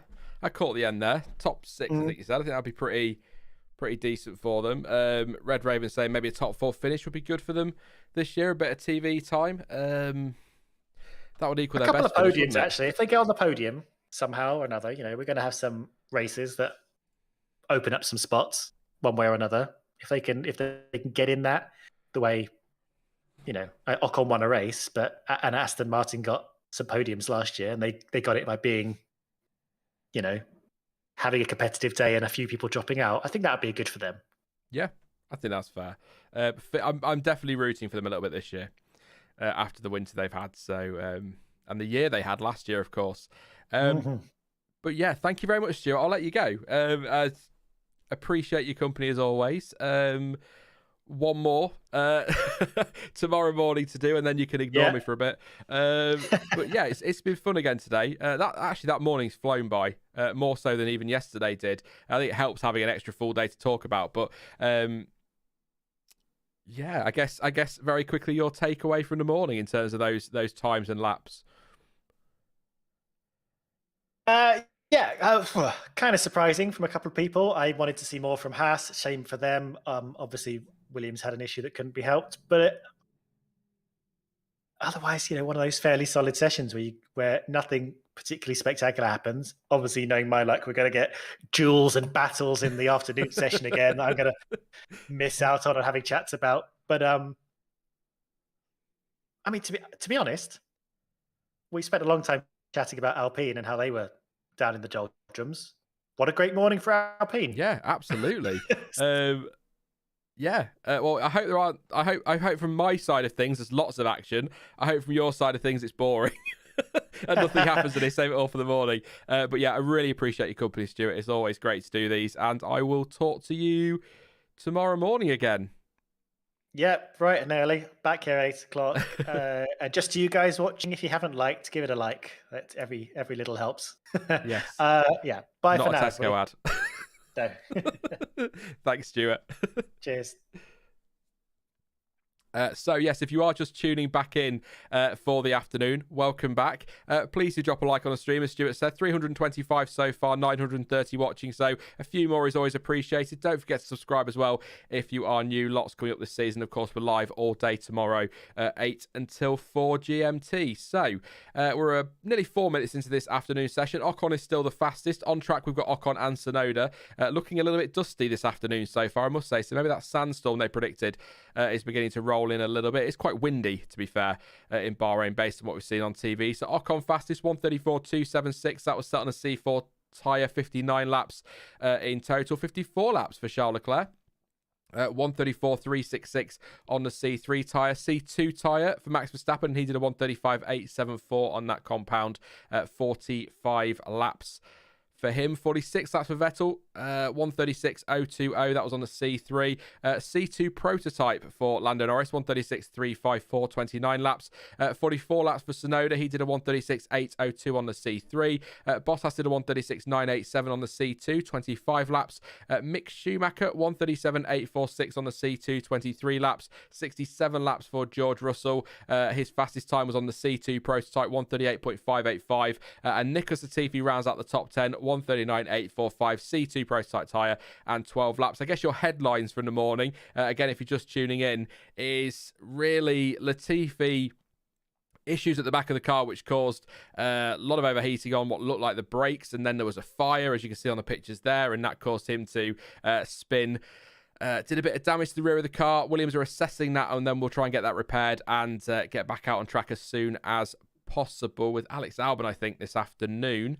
Mick Schumacher, exhaust issue, which ended his morning a little bit early as well. Sebastian Vettel stopped in an escape road, not on track, which didn't bring out a red flag.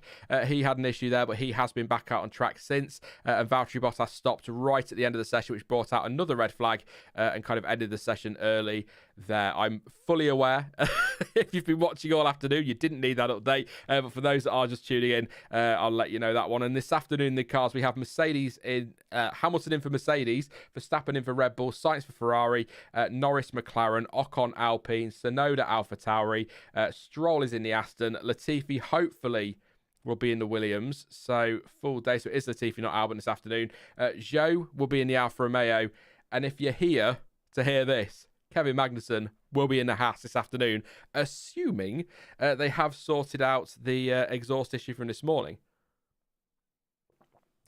There we go. That is your quick rundown. So far on track, like I say, Ocon and Tsunoda. Ocon in that pink Alpine doing some lappage as well. Hey, John T. Oh, I've missed you, mate. How are you doing? Hello, everyone. And Sean, obviously. Isn't it? I take it you've been watching the testing. I was going to throw a question straight at you there. What have you been keeping an eye on this week, apart from that slinky, bizarre, hideous, but somehow really nice Mercedes? Well, that's been the big talking point, hasn't it? Everyone's been focused on that.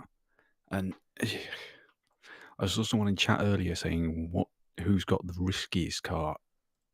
It might be amazing, but you have to say Merc. It's a big gamble. It is, isn't it? Because I think we were kind of saying this yesterday, that you can... people on Twitter are getting excited saying, oh, that's it, championship over. But they've gone so radical with the design. It could be the greatest thing we've ever seen, or it could be absolutely terrible. And they could end up stuck in that midfield. So it could go very, very wrong very, very quickly. And of course, if people start stropping, they could end up back to the old side pods anyway. But do you get as excited as we do, as me and Stuart have been over the last couple of days, looking at how differently people have interpreted these regulations that we all thought were going to be so bloody strict? We thought we'd get spec cars practically, and everybody's going a different way with it. Yeah, it's fantastic. I'm super excited to see what they're doing. And the thing is, they might look visually different, but you can see that they're all going for the same kind of ideas, just applied in very different ways. To use that underfloor is a case of, more air underneath, or do something different with the air over the top to change the effect underneath. It's fascinating. You must have been watching all the looks that Scarbs has been giving to each of the cars. You can see they're all trying kind of the same idea, just in very, very different directions. What's going to be better, over the top of the side pods or with a massive undercut? I mean, we don't know. God, Bahrain's going to be so good. I know, I can't wait. It's ridiculous, isn't it? I keep getting really giddy about it because we don't know. Like you're saying, the different way people have gone. So you've got Ferrari have got what I'm forever going to call the baby bell indent on the top of the side pods. That's totally different to Red Bull's massive undercut. That's totally different to what Mercedes has done, which is basically no side pods at all. But even like seeing the innovation at Williams, for example, they've gone really slim as well, haven't they, in that area? And that excites me because, Williams are, for me, growing up, a team that were always at the top and a team that everyone used to copy. So seeing them being able to go in a different direction themselves, is that excites me. And see, the Alpine's different. And I don't think there's two cars that look fundamentally the same, and I keep banging on about it this week, but it's kind of knocked me over a bit. It kind of bowled me over that we're seeing so many different concepts from something that was supposed to be, people were worried it's going to be a bloody spec series, and we're nowhere near that. And I can't, Bahrain's going to be fantastic next week. We're going into it, Ferrari looking good. People starting to worry that Mercedes might have found not obviously the same thing, but the equivalent to a Brawn double diffuser. Are Red Bull going to bring something tomorrow which is going to throw a cat amongst the pigeons? What's happening in that midfield? I've never... It's been a while since I've gone into a season probably realistically still expecting your top 3 or 4 teams to be in some order, a Mercedes, a Red Bull, a Ferrari, McLaren, but also knowing that could quite easily go very, very wrong if somebody in the midfield is keeping quiet and they've absolutely smashed it. It's so much uncertainty, because even if people in chat say, for example, I've seen people today saying, it's still going to be Mercedes, Red Bull at the top. Okay, cool. In what order? How long are they going to stay there? What's the development race going to be like? What are Ferrari going to be able to do? How much of a difference is the wind tunnel time and CAD time reset going to be? How much of a difference does that make when that's reset in the summer? It's so much uncertainty this year. And I'm just, you might be able to tell, very excited for Bahrain and Saudi Arabia straight afterwards, and then on to Australia with track changes. Oh, mate. I mean, I was excited for last year, but this year... And do you think a part of that as well is the anticipation? Because we've been waiting for these new rules since, I think one of the first streams, in fact, it possibly is the first stream me and you did together back in 2017, was on the proposed 2021 regulation changes. That's how long we've been waiting for this. Yeah, you're right. The very first stream we had together was talking about these proposed regulations. So it's only taken, 5 years? Forever. 4 years. But we're finally come full circle. The point you just made there about Bahrain being exciting and then straight on to Jeddah. The beauty we've got is that they are completely different in the way the tracks are. So it's quite possible that we'll see one order in Bahrain, and then we'll get to Jeddah, and it'll be completely different. Yeah, and then you've got the Australian Grand Prix, first time in 2 years, and a new layout. Imola's totally different to those 3 as well. Barcelona's going to be totally different. Miami's going to be totally different. It's such a good, people maybe don't like Jeddah as a circuit, and maybe they're a bit apprehensive about some of the other ones, and is it going to be any good? But because they're so... The racetracks themselves are so different, it just adds that extra variable, doesn't it? That extra uncertainty. And I was talking to Dan about it a couple of weeks ago, and I think it was in one of the Barcelona streams, and we were sort of trying to speculate on when we'd get an idea of the running order, and we thought qualifying in Bahrain, but then you think, well, maybe not, because that might not tell us everything. And then would it be Jeddah? Well, no, because that's a different circuit. Would it be... How long is it going to be? And then we sort of thought, well, maybe Barcelona will be when we get this idea of what the definitive pecking order is. But then Dan pointed out that could be, and it often can be, when teams then bring their B-spec cars. So we might have an idea by Spain what the running order is, but then in come the B-spec cars or a sort of A-spec 2.0 car in Spain, and you're suddenly going, oh, well, we're back to square one. What on earth is going on? So I'm just... very much looking forward to this. We might get to Bahrain next week. We might have a team dominate, and we might have massive field spread, and it might be terrible, but I'm trying to be positive and excited for this one. Well, do you want to start with the tinfoil hat stuff already? Oh, that's why you're here. Well, I mean, you have to think with how radical and different a lot of these designs are, it's entirely possible someone has nailed it so well they've got a second on the rest of the field. Say it's the skinny Mercedes or the fishbowl bloody Ferrari. What's to say that they don't run full pace for the first few races? They don't just sandbag in testing, they sandbag for the start of the season. And then everyone comes along with their B-specs in Spain and they go, oh, actually, we'd still got all this pace left. But we've been winning easily, so we didn't want to use it. I mean, it's happened before. You've said it. I'm trying to think of an immediate example there of when it's happened before. I know Ferrari. it has, but yeah. 2003, where they didn't bother running the 2003 car because the 2002 car was still kicking everyone's ass. That's got to be disheartening, hasn't it, for a team when you spend all winter developing a car and Ferrari go, well, it's going to run last year's because you're all still crap. We'll bring on a new one in a few races' time and then destroy them even more. Yeah, no, I mean that'd be amazing. I'm just so. I'm sure everyone in chat is, and people listening are very excited for the season as well. But I can't kind of get across. I'll sit. A couple of years ago, I did a video when I was previewing something and I got really excited. I was kind of like, I'm going to burst in the video for some reason. I just got really excited. That's every now and again, I'll sit downstairs on an evening and I'll be like, oh my God, we're racing next week. And I'll get all giddy and I can't wait for it. We'll get some questions answered as well, hopefully. Yeah, I mean, you're quite right, though. The anticipation is definitely a thing, especially with how long we've been waiting for this. And then it's delayed another year. It's like, oh, God. And the amount that they've been hyping it up. 50% less disruption when following another car. They're going to be that much closer, blah, blah, blah. They've really put the media machine to work on these regs. Red Raven says, I can't decide if Jonty's literally wearing tinfoil hats or if he's seeing things in the fourth dimension like Adrian Newey sees airflow around a car. And Annette, I'm not reading that out, but now I'm not even going to look at that Ferrari anymore because you're going to ruin that Ferrari for me. I'm not reading that one out loud. Yeah, I mean... sort of back to testing. We're looking at the minute. We've got only Sonoda out there doing laps. So, throw it straight. Kind of ended the last part of the stream with this with Stuart, but I'll bring it to you straight away. Who's been, from what we've seen so far, first day and a half, who's been the standout team for you, and who are you a little bit concerned about so far? Because this is varying depending on who I ask in chat and who I talk to on stream. It's been quite difficult to gauge because obviously everyone's running with lots and lots of sand.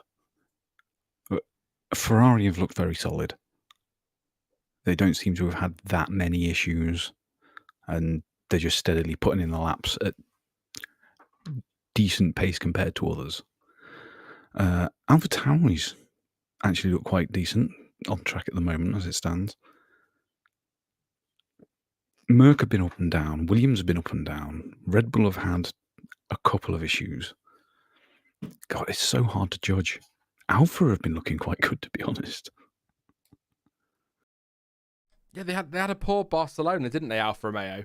But since Bahrain, they've really been putting the laps in, and they look solid. I mean, I'd be tempted again to say Ferrari look like they're doing a cracking job, and they're probably the standout ones in terms of towards the top of the timesheets and in terms of their laps and things like that. But I'm not going to bash Ferrari, but given what we've seen in recent years, I can't help but shake this we've been here before feeling with them, which makes me a little bit nervous about my predictions for the season, because I'm sure we've talked in test histories before about how Ferrari are looking very good and maybe they go in as the early favourites. I'm not quite going that far yet, and then we get there and they're third at best, and you think, oh, well, that's disappointing, because I just feel like I don't think we're seeing everything from Mercedes by a long way. I don't think anybody out there is giving us everything just yet, but certainly Mercedes aren't. Red Bull, I cannot bloody read that team this week so far.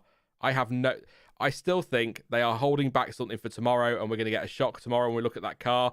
It just all feels too quiet. McLaren are kind of weird. They're not really putting the laps in at the moment, and they seem to be struggling with their own issues. Haas are having, I mean, name a problem, Haas are having it, either on track or off it. But I think Williams are a team that confused, like they're kind of a little bit up and down as well, Williams, but they're also a team that have quietly been getting on with it, which kind of fills me with confidence for them. So it's really tough to read. One I'm actually quite concerned about is Aston. Yes. They haven't had the smoothest test, and obviously we all got ultra hyped and excited about the car because it was the first real car that we saw during all the launches, and everyone was like, oh my God, look at it, it's so beautiful, which it is. But I mean, it's not very planted at all. The front end doesn't seem to behave very well, and it's a bit porpoisey. Do you know what I mean? It just doesn't look like it's easy to drive. None of them look as easy to drive as they did before. but the Aston looks a bit of a handful. Yeah, and I think Ted Kravitz they were one of the teams that Ted Kravitz was saying yesterday. They don't look all that fast either. I think you're right, because it was the first proper car we saw. We all got a bit excited by that, and I still think it looks fantastic. But it doesn't. They're kind of with Alpine in the sense that a lot of people seem to think they're struggling, but the teams don't seem to be saying a lot. So it's really difficult to kind of read where they're at. But I think that's a fair shout on Aston for concern. I kind of went backwards last year, didn't they, because of the floor change, which didn't help them into sort of 7th place. And I hope they don't take another massive step back this year, because they're a team that, with the way that Lawrence Stroll is going about, have got the potential to be, 5-6 years down the line, one of the top teams. So I hope they don't kind of plummet back, but then maybe do a McLaren and start to make your way back to the front if you do. But I just not hearing a lot positive around Aston, if that makes sense, but also not hearing a huge amount negative, just not hearing much, which is weird. I mean, just watching on board with Stroll then, coming out of 8, you're barely touching the throttle, the back end's all over the place, then comes into 10, and the front end screaming. It's oversteer out of 1, understeer into the next. It doesn't get worse. No. They look like the one team that's gone a different direction. It's that front wing. They've gone as high as you possibly can within the regulation, because they're presumably thinking the more air we can get in the tunnels, the better. Faster it's got to go, lower the pressure, more downforce. Whereas everyone else seems to be going along the idea of the more controlled and focused the air can be over the top will sort of exemplify how much work underneath is doing. That's the key difference. Yeah. No, that's fair. That also kind of aligns with what I was saying yesterday, in that, or confirms what I was saying yesterday, really, in that I think the AlphaTauri and the Aston Martin definitely appear to be higher at the nose than everyone else. So that, just because I didn't know if it's a trick of the camera angles and things, but that definitely it's quite obvious, particularly on the Aston, isn't it, how much higher that nose is. Yeah.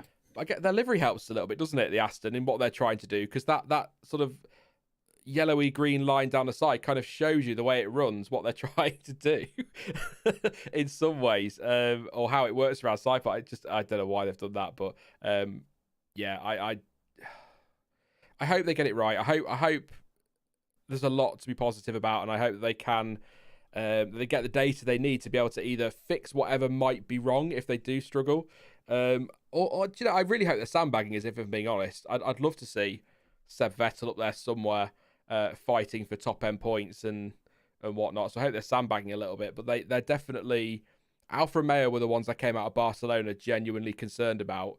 Aston are on the list of teams that I'm kind of not really sure what to draw from what we've seen so far, or what we can draw from testing, because we can't really, can we? But yeah, Alpine, we talked about Alpine this morning. They're an interesting one as well. I can't really work out what's going on there, so I'm kind of intrigued. This afternoon should be interesting, but I think tomorrow I'm hoping we get a better idea of where those two are, or if we hear something tonight, would be nice if someone comes out from the team and says, hey, yeah, it's all fine, nothing to worry about. I just can't read where they are. Everybody else, the lot of positivity about the car around Haas. They seem happy with that. Again, Williams quietly going about their business.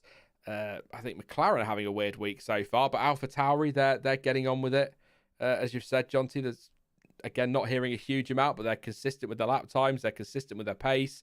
They look good. The car looks very nice as well. I think they could be well placed. We know that Red Bull, Ferrari, Mercedes and McLaren are going to be in that mix somewhere. So it's just those two that I think got the biggest question mark around them in terms of where they are. In not necessarily specifically where they are, but, again, what your top four is roughly going to be, really. And you could probably guess the teams that are going to be clumped together somewhere. I can't work out where they are, whether they're in that midfield or they're at the back. And I hope it's not the back. Because we'll very quickly start to get a very stroppy Fernando Alonso if he's down the back again.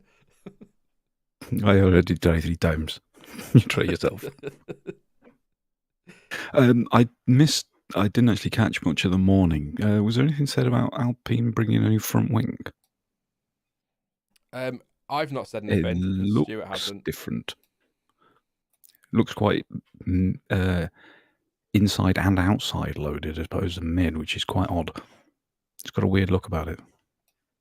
Have a look when it comes out. I might need to get another picture out and have a look in a bit and kind of compare to how it was yesterday. But I've not heard much. They must have bought. If it looks different, they've bought something obviously. But Dylan actually asking there in chat about hey Dylan about Red Bull upgrades. That we've not seen much from Red Bull, have we? In upgrades, I think they've got something on their side pods that's new today, but that's about it. Well, there were those leaked sneaky pictures from during their private shakedown, which seemed to indicate some kind of wing at the rear of the engine cover. Now, it was very, very tricky to see. No one could confirm it. Scarbs did a few sketches. And I think you're right. They're going to have something. I'm pretty sure all of the teams will have something that they're keeping secret. They've got to have. With the biggest aero change for 13 years, they've got to hide something. They'd be fools not to. Well, it's kind of what I was getting at earlier, and I was saying to Dylan yesterday in the afternoon, I've just got this gut feeling that we're not seeing much from Red Bull and we're not hearing much from Red Bull because they've got something they're going to bring tomorrow that they wanted to leave till last minute.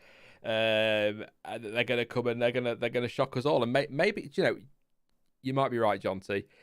It may well be that every single team has something to look at tomorrow that's new on that car that nobody was expecting, or we might look at that Alpine now and say, well, that's that done, that's the car ready, and then they turn up with something else tomorrow and you go, oh god, didn't see that coming. And I think tomorrow's going to be really interesting. I'm not great with the technical stuff, but I can spot when things are significantly different. And I think we're going to get a day like that tomorrow. We can spot a few things. Thank you to Goodbye Clock for your not super chat, for becoming a member. I've seen a couple of members actually. I think Jonathan is a member. Thank you very much, mate. And Scott as well. Thank you too for joining the F1 Word members team area club thing that I've still done nothing with. So if you get there and you're a member and you see that there's not a lot there, I will do something with it before the year 2030, I promise.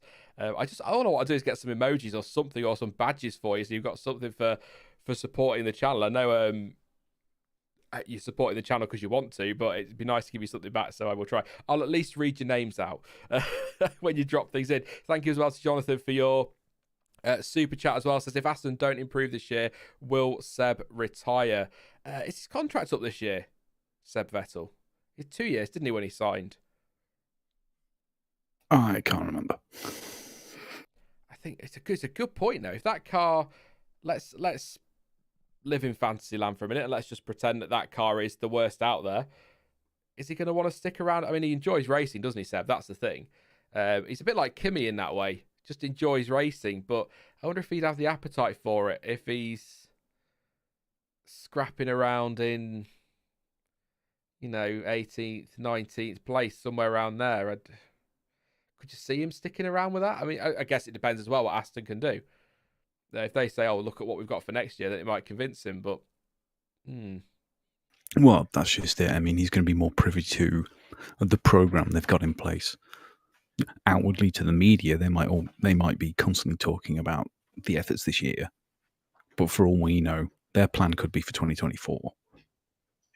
And they're going to use 22 and 23 as constant refinement. Yeah, could be. Well, I mean, it's such an obvious line to use during testing. I do it all the time.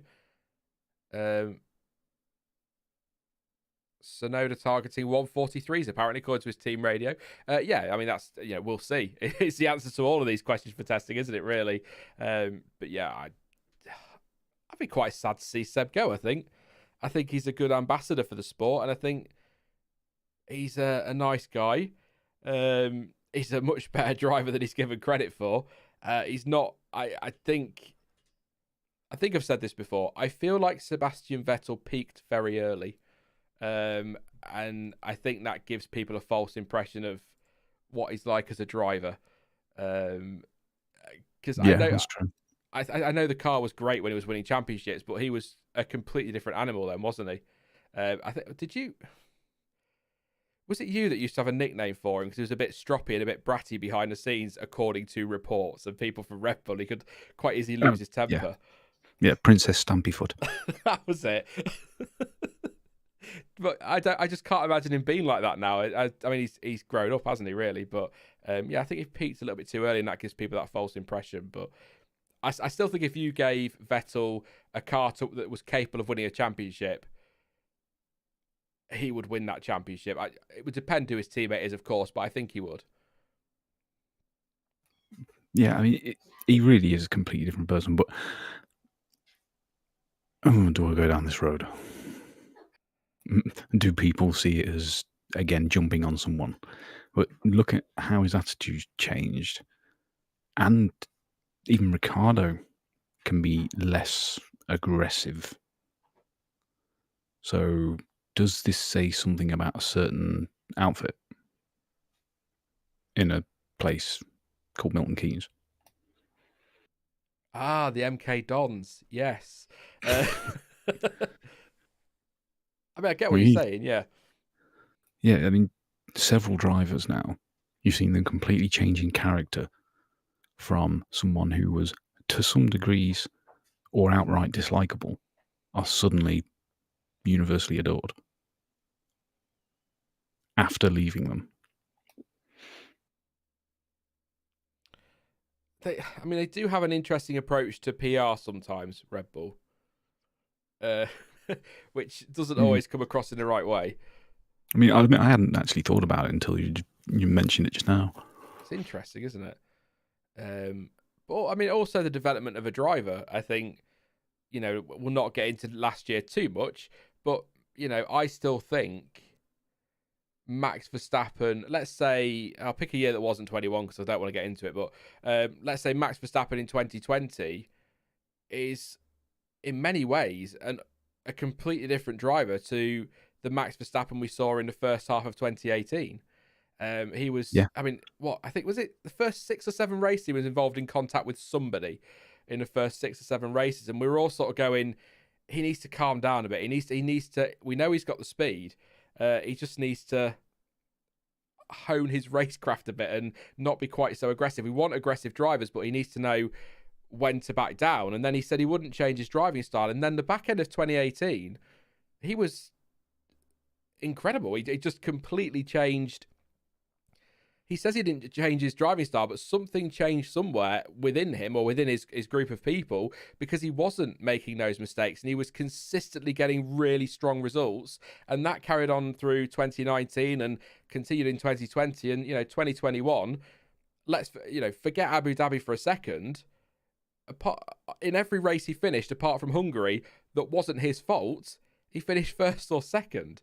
I mean, that's quite astonishing how he's come on from that sort of first half of 2018. So I think I totally get what you're saying on Red Bull, but I think there's also that element of driver development. Vettel was very young when he came in, a little bit hot-headed behind the scenes. Verstappen, when he came in, very, very young as well. Maybe it's just that I'm going to make us sound dead old now, Johnson. I'm sorry, but maybe it's because when we were watching, kind of growing up and that, the drivers didn't come in at 17, 18, 19 years old, so we didn't really see them grow up.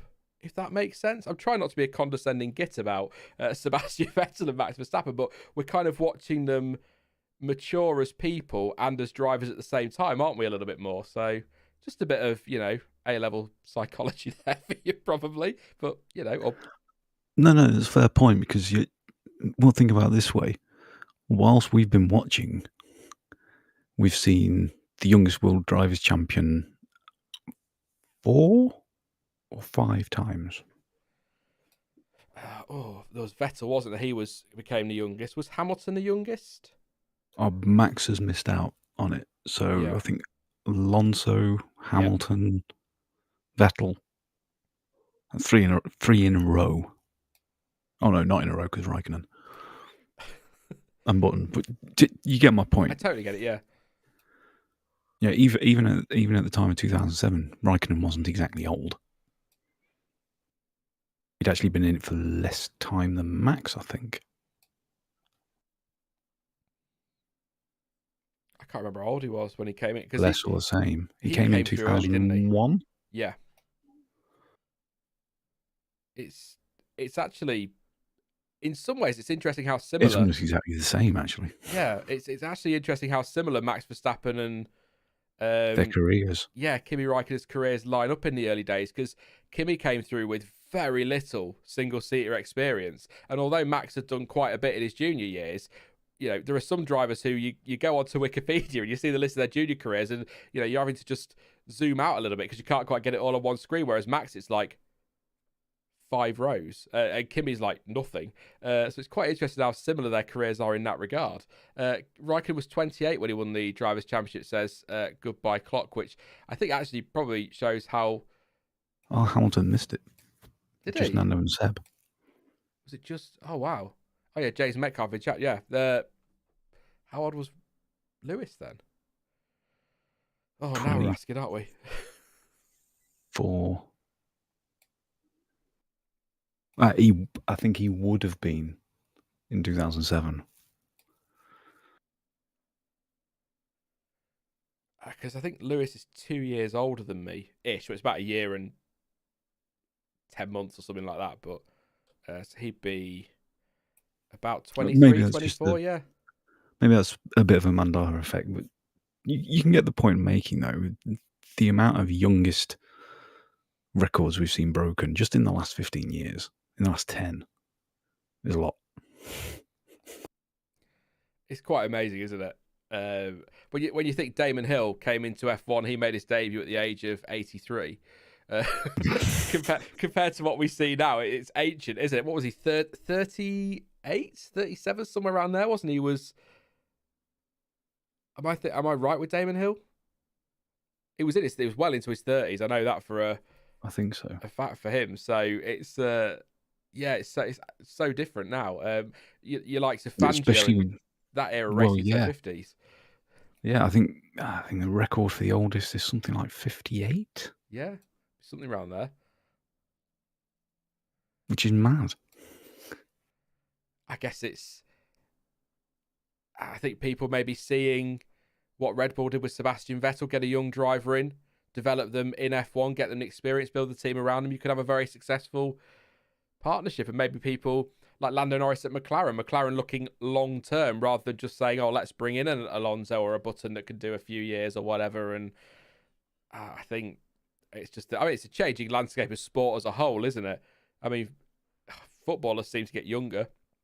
They're not really. We've always seen in my lifetime teenagers make it to F1. Not to F1.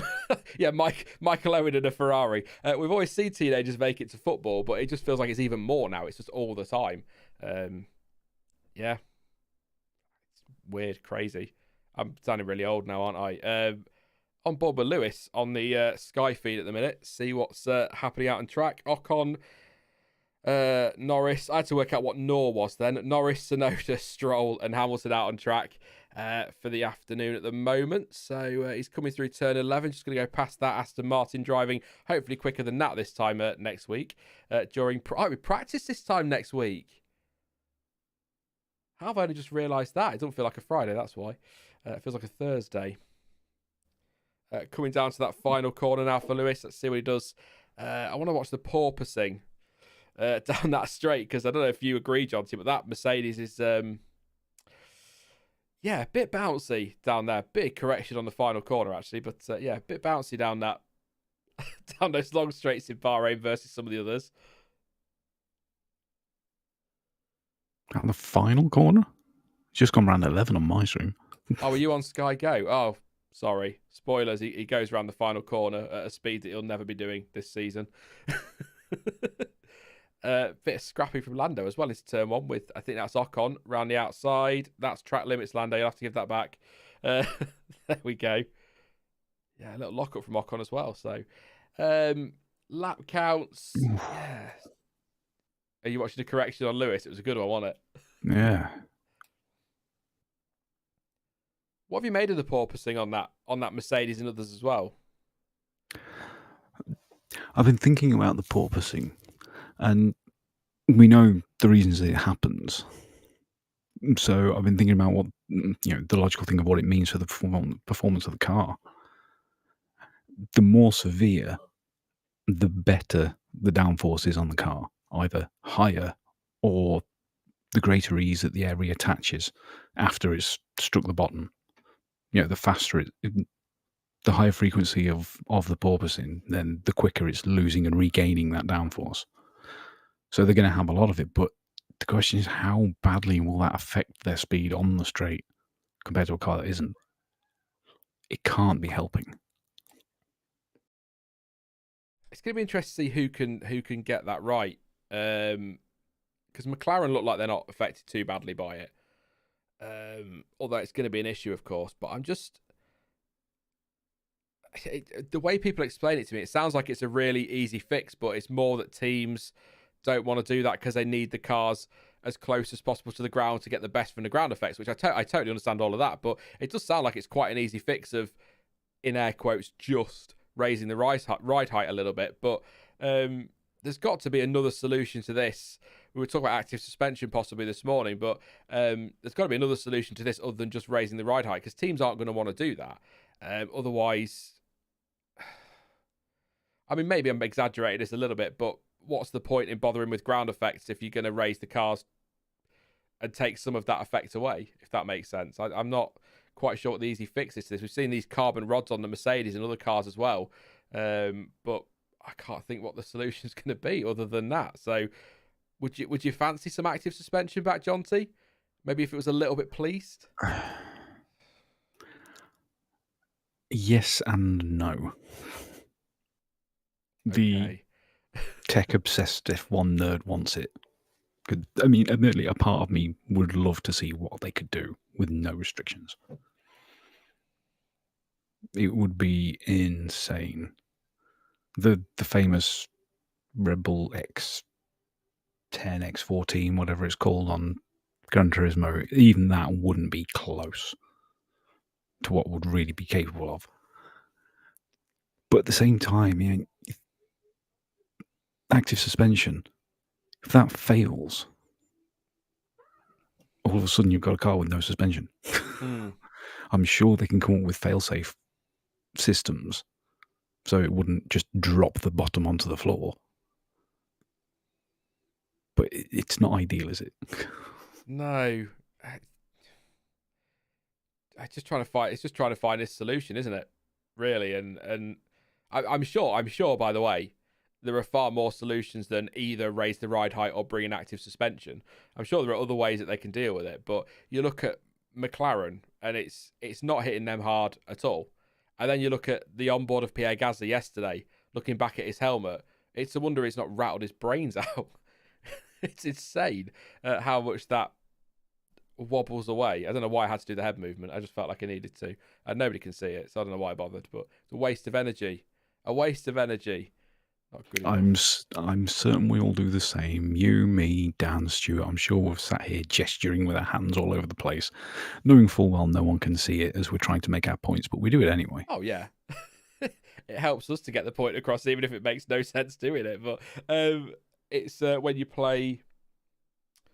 If you play racing games, I always lean. Sat on the sofa, I always lean when I'm playing racing games. I don't know what that's doing, but there you Tilting go. the pad. I'll see what the chat is saying, and then I'll save that question for later, because I want, we'll wander off the topic of F1 a little bit, I'm sure. But I want to see what chat is saying. Make sure we're keeping these guys involved, because they've been good enough to sit here and listen to us talk nonsense all day, which is always appreciated. I did see one question. Fangio, oldest world champion at 46 in 1957. That's from Jaws. Villeneuve was 26 when he won. So actually, yeah, that's fairly young, isn't it, really? When you think, again, back to Damon Hill. Schumacher was 25 at Benetton, of course, yeah. Alonso 24, Hamilton 23 and 300 days, and Vettel was 23 and 134 days. Oh, He only just So we did that did one. get 3 in rapid succession. I think so, yeah. 2005, 2008, and 2010, yeah. So a few years in, 3 and 2 years in between. So,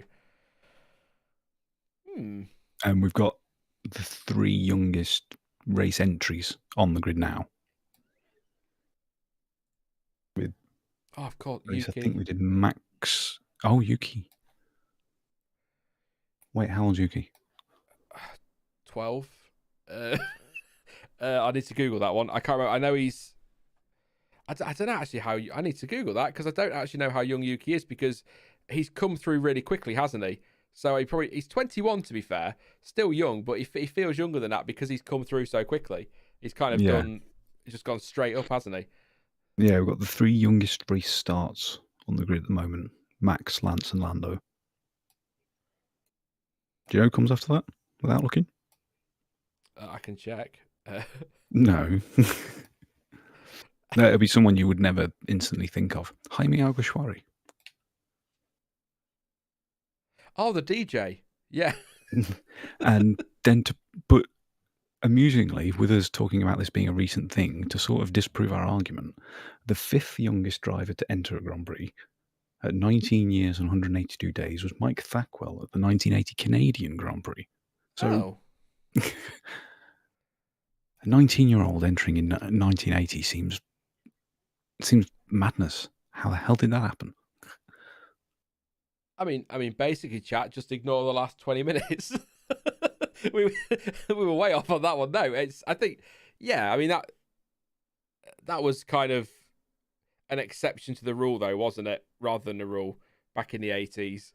Now it feels like I say they're getting younger. I mean, Fernando's still here, and we talk about Sebastian Vettel possibly retiring at the end of this year if things don't go his way. But if that Alpine's bad, I'll tell you one driver who ain't going to stick around. If that let's again pretend, living in crazy fantasy world, let's pretend that Alpine is the Haas of last year, but this year, Alonso ain't sticking around. I wouldn't even be surprised if he's gone by the middle of the season. He's not going to drive around 19th, 20th place. So, yeah, Vettel could retire at the end of the year, but, Alonso could just as easily as well. In fact, Alonso's a little bit older, isn't he? So, I wouldn't be at all surprised to see him walk away if that car's terrible, but I hope it isn't. And as Jonathan O'Keefe was saying this morning, we're talking about Alpine and their struggles and Aston and their struggles this afternoon as well. But McLaren aren't exactly having the easiest run, are they, at the moment? So No, I saw 32. earlier they won't be able to run a race distance until they get new brake duct parts from home base. Home base, not from home base. That would be silly. Might get them cheaper at B&Q. Is that where was that? I've not seen that one. That's a. I can't remember. It was on Twitter. I'll have a look for that later. That's from a interesting. news source. That's an interesting one. So they have got problems at McLaren then, legitimate problems. Yeah, which is a worry. Because they're a team that a lot of people are really getting behind this year. And again, with the porpoising thing looking a little bit more under control, I thought they might be one to watch because, I mean, they might be once they've got the new brake sorted in that. But that's Lando coming into the pits. I don't know why we're watching that. Just a little bit late to his box, but it doesn't matter. Really doesn't matter. Yeah, I'll try and find that later, Jonty. Thank you for pointing that out. That's an interesting one to read up on a bit tomorrow. See what's going on now. I'll run through the order shortly, about 12 minutes time. I'll do it on the hour and then try and remember to run through the laps on the half hour, but I always forget. So, but they are there on screen. They are there on screen. Toby Gruner. Okay. From Amos. McLaren is eagerly awaiting for parts from England to solve their issue with overheating brakes. New parts hopefully arrive in time for the last testing day tomorrow. Before that, the car is not able to run a race distance. So is that why we're not seeing the lappage? Because they're definitely doing shorter stints, aren't they, when they do their laps? Versus Ocon, who's basically just living on the track for most of today. He's not out there now, but for most of the day he's been out there. Whereas you sort of see Norris come out, do a few, and then go back in. So is that? I assume that must be related, unless that is just their run plan. But hopefully they get that sorted for tomorrow. So they should be all right for the first race then, in theory, if those work as intended. Yes, but it's not a case of if they work as intended. It's a case of if they get them to be able to test. Yeah. What if they can't get them in time, and it turns out they don't actually fully fix the problem, but they don't know that? Testing and all the what ifs. I know it's all what if this, what if that, isn't it? But I kind of enjoy that because then you get to the first race and it turns out we were absolutely wrong for 3 days, and that's also Naturally. kind of fine. I like that. I don't want to go. I said this last year. I don't want to go into a season knowing who's going to be the fastest and who's going to be the slowest. I want this uncertainty, and then it's all a nice surprise when Mercedes lock out the front row by a second on Saturday, and we all sit crying. Oh, not again! It just feels inevitable almost. But yeah, let's. I saw one chat. I've already answered this one today, and so did Stuart. So I'll throw it at you as well, John T. From Davidus25 in chat says, "What race are you most looking forward to this year?" It's a tough one. I've struggled. I came with that 4 to answer that one. Yeah, I mean, it's hard not to say Australia because of the track changes, and we haven't been there for 2 years.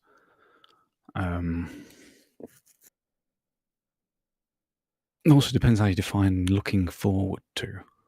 I'm thinking Baku could be interesting. If porpoising doesn't get sorted out by then, that 2 kilometers, effectively a 2 kilometer straight, at full throttle.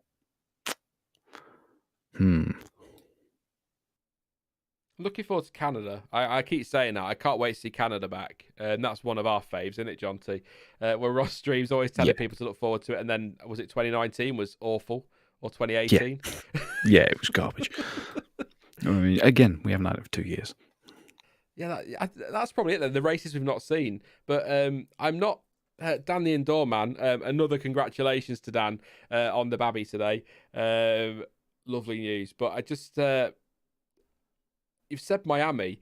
I'm not excited or looking forward to Miami, but I am intrigued by it, which I guess is kind of a complicated way of saying I'm sort of looking forward to it, but I'm not totally blown away by the layout. But I've said that before, and they've been great. I mean, look at how amazing Jeddah was last year. That's sarcasm, by the way. Yeah, well, we're seeing car park race. Yeah. And obviously everyone goes on about Las Vegas being the car park race, but it should be pointed out that a big chunk of Albert Park went literally through a car park. You got the fast kinks at, what was it, 8, 9, 10, where you could literally see the car parking spaces still on the ground. So it's not something that went away completely. Yeah. That's all right, David. I don't mind answering it again, mate. But I like your next question even more. Kind of instead of asking that one, which race are you least looking forward to? I haven't got my go-to. It's no longer on the calendar. I usually say Sochi, so I can't do that this year. I would say Jeddah. That leaves one. Yeah. Abu Dhabi. Exactly. I would say Jeddah because I don't like, but I'm kind of intrigued to see these little tweaks they're making to see if it improves it a little bit. I know it's not going to do a lot, but sort of maybe remove some of that sat at home clenching your rear end tension that there was last year. See if that removes some of that. But Abu Dhabi's always high on the list of races I'm least looking forward to for several reasons. First of all, whilst I think Turn 5 is definitely better and that change has worked, I think they've ruined Turn 9. I don't know why they removed one of the few overtaking opportunities for that corner. I mean, Dylan was making a point yesterday. Imagine if we had that Turn 5 as it is now and the old chicane after that second DRS straight. Imagine the scenes on that final lap last year. What changes there? Because Hamilton's round the outside then, and that is probably contact. And we've got a whole other controversy to add to all of that. So I don't get why they got rid of that corner. The track's generally quite terrible, in my opinion. We don't get great racing. And I always sulk afterwards because there's no F1 till March. So I just don't like Abu Dhabi as a track. Yeah. There you go. But even if it turned out to be the best race of the year, it's still a case of, that's it. You almost don't want it to be the best race of the year, though, because if it is, you want more after that, don't you? Yeah, So exactly. maybe that's all part of the plan. Maybe it's a genius plan. And it's why it's the same reason why Australia kind of sort of skated by on being a not very good track for so long, because it was the first one. So the excitement of F1 being back took away from the disappointment of the races. A couple of updates. So actually, Jonty, funnily enough, you were just talking about the brakes for McLaren. Autosport just tweeting and putting an article out that McLaren is working against the clock to get new brake components to Bahrain to fix its current issues. Let's see what that is, if there's any more in there. Specifically, the team couldn't find a cure for the problem at the track, and that's meant that Norris's long run plans have been restricted during the first 2 days. So that's, I got something right. Bloody hell. It was obvious, but I got it right anyway. The factory has been mobilised to manufacture revised brake ducts to try to improve thermal management, with the hope the new parts can be ready in time to fly out to Bahrain before Saturday's final day of action.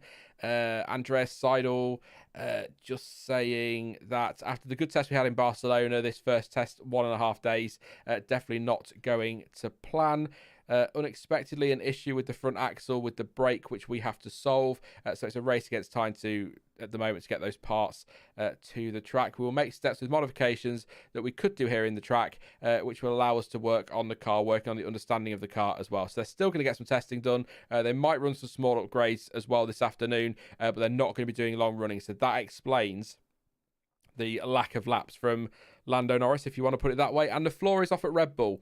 The barriers are up to cover the garage entrance, and there's a lot of work going on Max Verstappen's car, which could be anything from a reliability issue to a new part going on to, I don't know, he's hit that floor a bit hard and done some damage. So could be anything there. So not necessarily a negative down at Red Bull. They're just up to something. So also a lot of work going down at Ferrari, although having said that, I think Sam Collins on the feed is down there, and it looked like they were pretty much wrapping up there at Ferrari, ready to go out again. So I'll keep an eye on the timing screens. But yeah, you were ahead of it there, John. So you broke the news before Autosport on the break. So there you go.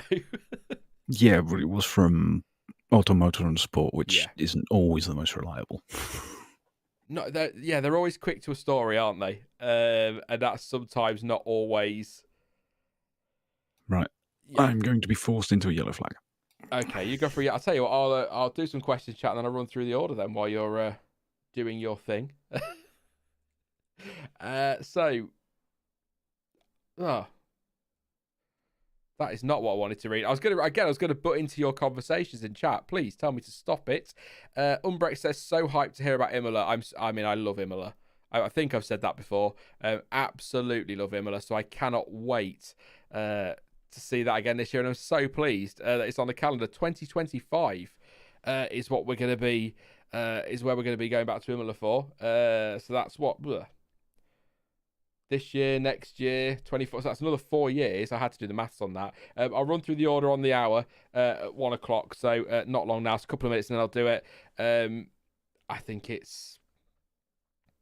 Let me know what you think in chat. Are you happy to see Imola long term? I'm very happy to see Imola long term. I think there's a few others that, we often hear about, or longer term. We often hear about, Saudi Arabia, for example, gets a 355 million year deal, or Bahrain gets a crazy massive deal, and things like that. We don't often hear it for tracks like Imola getting, a 4 year deal. I'm really quite chuffed from there, and that's good. I'm really, really happy with that one. So, the brakes are too small, will all overheat. They should make the brakes bigger, says Cited Canvas. Thank you very much. Do we all watch Kyle.Engineers? He is brilliant, don't you think? That's from Tim C. Cambridge, a regular in the comments section. Good to see you on a live stream. I'm sure you've been before. I don't always catch you, so good to see you. But I have not. Kyle, I will keep an eye. I will screenshot that and add it to my list of things that I need to be watching and doing. So I will check that one out, definitely. Jacob said, Imola is cool, but we all want Sepang back. I think we all want Sepang back, really don't. Most of us, at least. Most of us. I'd love to see that track back. Absolutely love Sepang. Absolutely. Would appreciate if Hockenheim would replace Hungary, because that is always boring. I'm not a big fan of the Hungaroring. I've said it before. People used to call it Monaco without the barriers, but it's a lot quicker now compared to what it was when I was growing up anyway. Very happy with Imola having more heritage tracks on the calendar and less money tracks. That's from Josh. Actually, it's one of the things that Stefano Domenicali was quite clear on, wasn't it? That he wanted to bring in these new tracks and like your modern tracks like, you know, your Bahrains, your Qatars and things like that. But he also was quite clear that he wanted to keep the classic tracks on as well. So that's a good one from Stefano. So we are under 3 hours to go, 2 hours and 59 and 37 seconds. Your running order, I will do the top 14 and then I will change the screen because I've kind of forgotten to do that. I got too chatty. So Esteban Ocon, 134.276. Fastest at the moment. That was set on the C4 tyre. 71 laps. He's in the garage at the moment. Charles Leclerc, 134.3. That was on the C3 tyre. 54 laps. He is also in the garage at the moment. You'll see a running theme here. Max Verstappen, 135.874. That was set on the C2s. He's done 45 laps so far. He is also still in the garage. The floor is off, of course, as well. Vettel, 136.020. That was on the C3, 46 laps. I'm going to correct myself. Of course, Leclerc is in the garage. He's not running this afternoon. Sainz is in the car. Come on, Sean. Unacceptable. Lando Norris, 136.354. That was set on the C2 prototype tyre. 34 laps, 77 laps for Yuki Tsunoda, who is out there at the moment on the C3 tyre, 136.802. So some good running from him. Valtteri Bottas, 136.987. That was set on the C2 tyre, 25 laps so far. Lance Stroll, 137.524. That's on the C2 prototype, 12 laps. Mick Schumacher, 137.846. That was on the C2, 23 laps so far. Carlos Sainz, a 138.378. That was done on the C3 tyre and has done 7 laps so far this afternoon. Turning to the other screen. George Russell, 138.585. That was set on the C2 prototype tyre. He did 67 laps this morning. So far this afternoon, 6 laps from Lewis Hamilton, 139.030. That was on the C2 prototype as well. Latifi, just the 12 laps so far today, still in the garage as Williams work on those repairs from this morning. 139.845 on that C2 prototype tyre.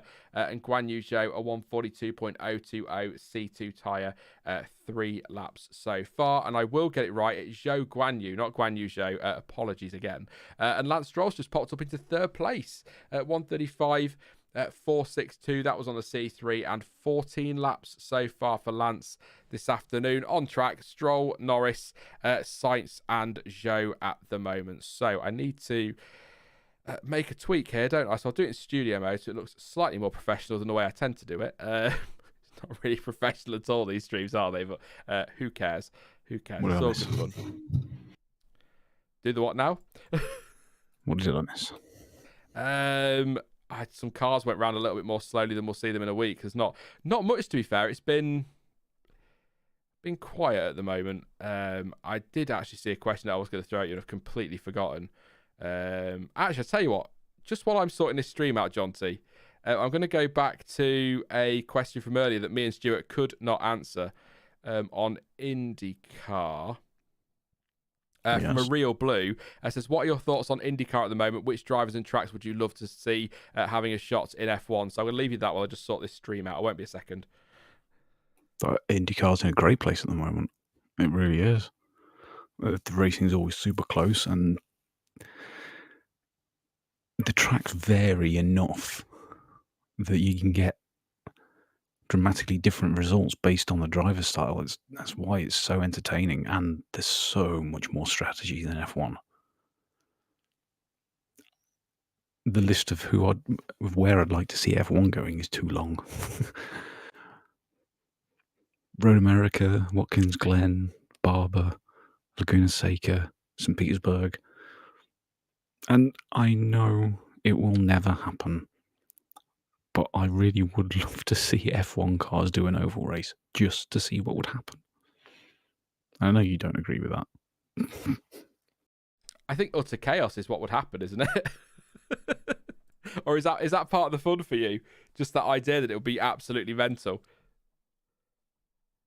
I don't think it would be mental. I just think it could prove just to show how much the dirty air does affect them does it make a big difference when they don't need that much downforce?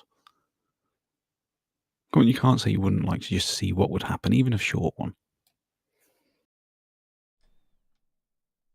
Yeah, go on then. Why not?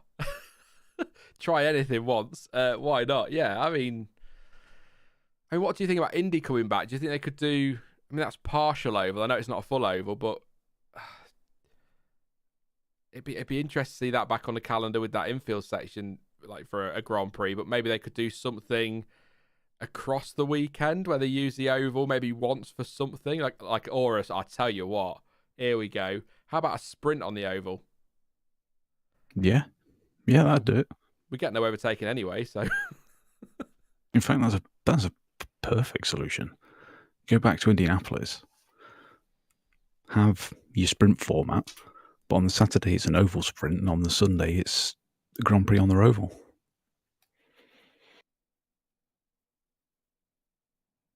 I'm gonna put that to F1. Back to Indy Grand Prix weekend, Daytona. sprint race on the oval. I mean, it's a much more severe bank at Daytona, but it's a really good road course. The Rolex 24 is always awesome. There you go. Sorted. I'm all up for that one, definitely. Thank you very much to IDK again. What impact do you see F1's growth in the USA having? I'm American. I've loved seeing my friends getting into it. Worried though we might Americanize it too much in Liberty. We must hope, I guess. I mean, if you compare F1 now to a decade ago, you could easily argue that it's been Americanized. But I'm trying to think of aspects of entertainment and media that hasn't. Certainly here in the UK, a lot of our stuff can be very Americanized, so that doesn't bother me as long as I know we're seeing it a little bit, but I don't want, we get it with Crofty going, oh, here's some graphic powered by AWS, but I don't want it to be like, here's the sector times powered by Pot Noodle or nonsense like that. Here's the tire data sponsored by Durex. I think that, we don't want to go that far. I think that would really get quite irritating. We've got a lot of graphics on screen as it is as well, and F1's got a lot of sponsors involved. But the sport as a whole, is it a bad thing if it gets a bit Americanized, Jonty? Because it's about the show, isn't it? Really, I mean, FOM are really pushing that. It's about the show. I mean, we've got Drive to Survive, for goodness sake, to watch at some point this weekend, so that's something they push. But is it? I see the word Americanized a lot, and I'm not entirely convinced that's the negative that people maybe make out sometimes. It depends how you want to look at it, because it is the F1 World Championship. Yeah. And I'd much rather see influence from the host nations play more of a role in the weekends. Like if you go back, what year was it? Was it 2017, 18 at COTA, when they did the big dramatic driver introductions, where they all came out like NFL teams or wrestlers? I was trying to think of the year. Was it 18? See, I love that, because that's how it is in that country. Embrace how the nation views things and how they do sports in that country. That's a much better way to do it. I suppose that's a great question from space. I mean, I guess it depends what you mean by Americanized, doesn't it? Does that mean commercialized, for example? Do people look at Americanized and think WWE or something like that? It depends on what the definition. A little bit of a moment there, a bit of an intake of breath for me as I watched Lewis Hamilton down that back straight on the start-finish straight again, porpoising, that word again, throwing his head around. But also, great news. Great news for everybody. I don't care if you don't like him. Great news for everybody. Kevin Magnussen's out on track. He's back in F1. That is it. He is in a car. He's already up into 12th place, 38.877 C2. 3 laps so far. So Haas have sorted their exhaust issues, and K-Mag is out there. And we've even had some onboard time as well. So I mean, I know the answer to this, Jonty, but are you happy to see K-Mag back? I'm freaking ecstatic. Not as fanboy as Ted was last night, but yeah. Yes, I am. A lot of people don't like him, but he's a proper character. You know, he's never pretended to be anything other than who he is. You know what I mean? He doesn't change for the corporate image for anyone or anything like that, which to me is a good thing. And also, he will get stuck in on track. He's not afraid to mix it up with anyone. We've seen a lot of drivers who might not bother as much with a fight with a faster car behind them, what have you. But he will, no matter who it is. But he will also do it pretty fairly, very, very firmly, but he's usually fair.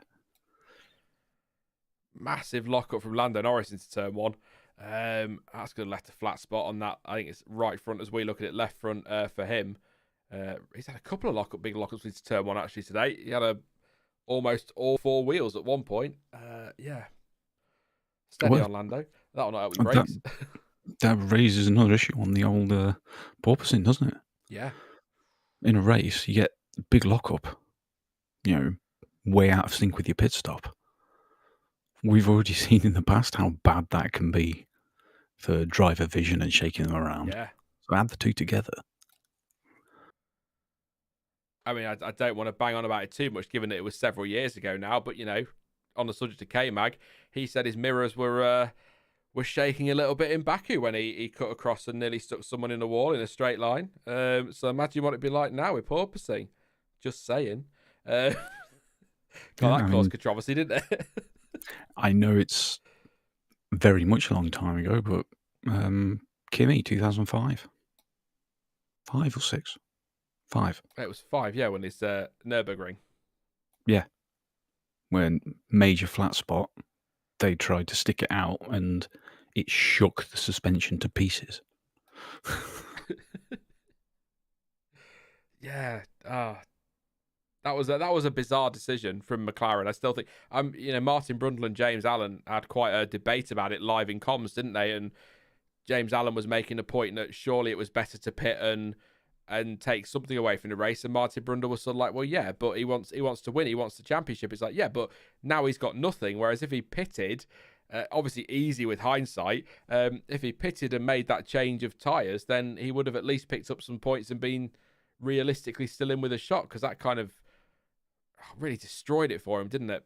His championship ambitions that year. So, well, it shows the difference between drivers and non-drivers, in that opinion.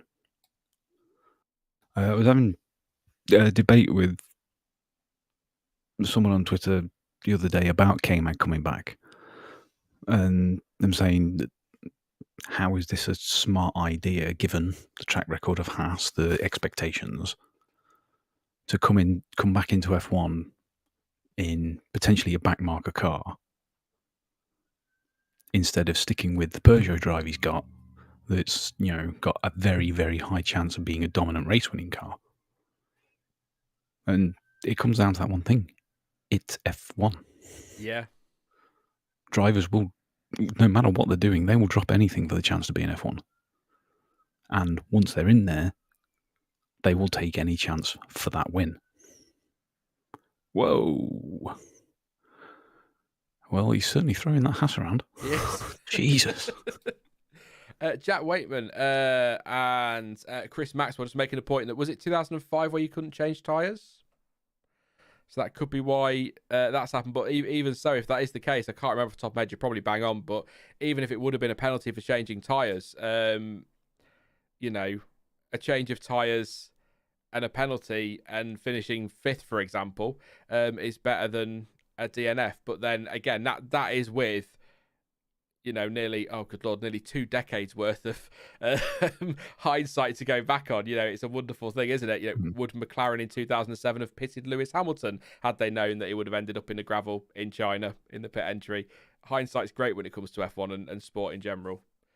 Yeah, I don't think he'd have got a penalty because I think it was similar to now in qualifying. Well, no, it won't be now in qualifying because Q2 rule's Yeah. gone. But, you know, on safety grounds, he could quite easily have made that stop and not had a penalty because, you know, it was bleeding cube-shaped. Yeah, Jacob's saying that in 2005 he could change tyres on the safety grounds. If Kimi had pitted on the last lap in the Nürburgring in 2005, he would have still finished third. So yeah, and how much did he lose the title by? What you know? Not a lot. It wasn't a lot, and now you're making me Google it again, Jonty. This is terrible. I bet someone in chat gets there before I do now because I can't type quickly enough because I'm an idiot. I've got Lance Stroll out there at the minute. Magnussen, Zhou, Tsunoda, Ocon. Yeah, so steady out there at the minute. It's not crazy busy or anything like that. My thing's not working. Why is that? So 133 for Alonso and 112 for Kimi. Oh, that's a bigger gap than I It's thought. a bit bigger than I thought, actually, to be fair, yeah. So probably Especially with 10 for a win at the time still. Yeah. Do you know, for ages I could have sworn it was 12 points for a win at one point, but no, it never was. Never been 12. No. I think we had that debate on the stream last year because I just got it in my head that it was, but it was actually when they changed the points, it was for instead of 10-6, it was 10-8, wasn't it, at the top? So I knew there'd been a difference there, but Yeah, the 10-8 was when they increased it to the top 8 scoring points instead of the top 6. Which was a good thing. Change, more point scoring finishes, but especially as the grid grew. But I think, shrunk and then grew and then shrunk and then grew. But I think it was a mistake in the way they did it because it took a little bit of value out of the race win in terms of points because, you could cruise around in second place knowing you were only losing 2 points to the leader, whereas now you're losing 7. I think that works better. Yeah. A bit more. It's a bit more worth the risk, isn't it, to take a chance for the win? Whereas when it was only a couple of points in it, you could think, oh, well, I'll not bother. I'll not lick the stamp and send it today because there's not much point. It's only a 2-point difference. I can make that up somewhere else. Whereas now it's like, oh, it's a whole another 7 points. Oscar Piastri trackside with Martin Brundle. I just get a really sad face on when I see Oscar Piastri trackside. I think, yeah, shouldn't be stood there, should he, at all? No, he should be in the Alpine. Umbrex says, can we smash Ike, boys? And then corrects it to like. I don't know who Ike is, but, let's not be quite so violent. But, yeah, please do drop a like on the stream. That's, I love a typo sometimes. It just works so perfectly. Thank you very much, Umbrex. Well, there's 2 possibilities. You got Ike and Tina Turner or David Ike. So in which case, yes, smash them both. Wow. I didn't expect this stream to descend into violence quite so quickly, Jotty. It's only been an hour and 20 minutes, mate. Save something for later. So we've talked about... I wasn't going to talk about Aston Martin this afternoon. We've covered that now, so that's brilliant. We talked about Alpine this morning.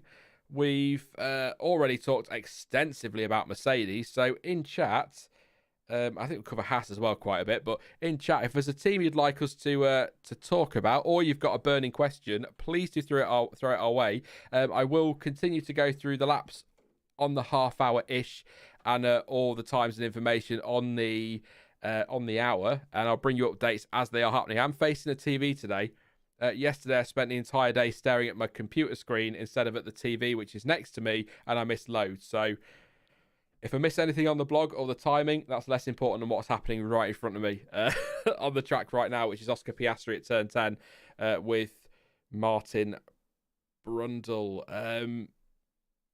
I don't think I've been this disappointed for an F2 champion in a while. I kind of felt it for Nick de Vries, but I also feel like Nick de Vries had quite a few cracks at that title. He was in F2 for quite a while, whereas Piastri's kind of just come in and almost blown everybody away and drove so well, and he's so highly rated by Alpine. I'm really quite gutted to see that he's not got an opportunity in F1 this year, but I'm hoping that, and I said this yesterday, I'm hoping that being part of a team like the Enstone team, he's going to learn a lot from a lot of good people, and he's got Fernando Alonso maybe to lean on a little bit, to learn some stuff from. So I'm hoping that this year really sets him up nicely and he gets some FP1 time as well, because it just doesn't feel right. To be fair, I mean, it often doesn't feel right when the F2 champion doesn't get promoted. But Piastri, I think out of all the F2 champions we've had, I think he's up there with one of those that absolutely should have been popped straight in an F1 car. But things didn't align. It can sound quite harsh on De Vries, considering that 2 drivers are on the F1 grid right now that he beat in his title year. But he did have a much easier time of it than other F2 champions have had. It wasn't that competitive a field. I think that's fair. I don't think that's overly... I mean, you look at competitive fields, you look at sort of Russell and Norris, don't you? That was a competitive field, and so we had some great fields in F2. Not that it was terrible. But no, I think I agree with that. I mean, I really like Nick De Vries. I think he's doing a great job in Formula E. I really do. And he, that might be his place. It might be where he's perfectly happy. I know F1's the pinnacle, and it goes on what you were saying about Magnussen and how people are always trying to get back if they can. But I think he can be very happy in Formula E. Can Nick De Vries and crack on with it and win a few titles. Yeah. And if he ever wanted to get back to real grassroots racing, he could go back to karting because he could still fit. Because he's tiny. Bless him. Stroll is P3. He is indeed. He's up there at 19 laps at 134.9 so far. He's out on track as well. So Ocon, Stroll, Sainz, and Tsunoda are out there. I think Ocon's on not a long run, but a longish run. I mean, did you see that from the Aston? It was still bouncing around on the turning. Ooh. Just watching. It's not healthy. No, watching the it's Carlos Sainz the minute we're watching. You'll see in about a week when Sky Go catches up, mate. Sorry, but you'll see Carlos Sainz. We kind of they're doing the backward shot now, so we can see his helmet face on, if you like. So I'm hoping they're gonna. Oh, they haven't. They've cut away. I was hoping they were going to stick with it onto the start finish straight, so we could at least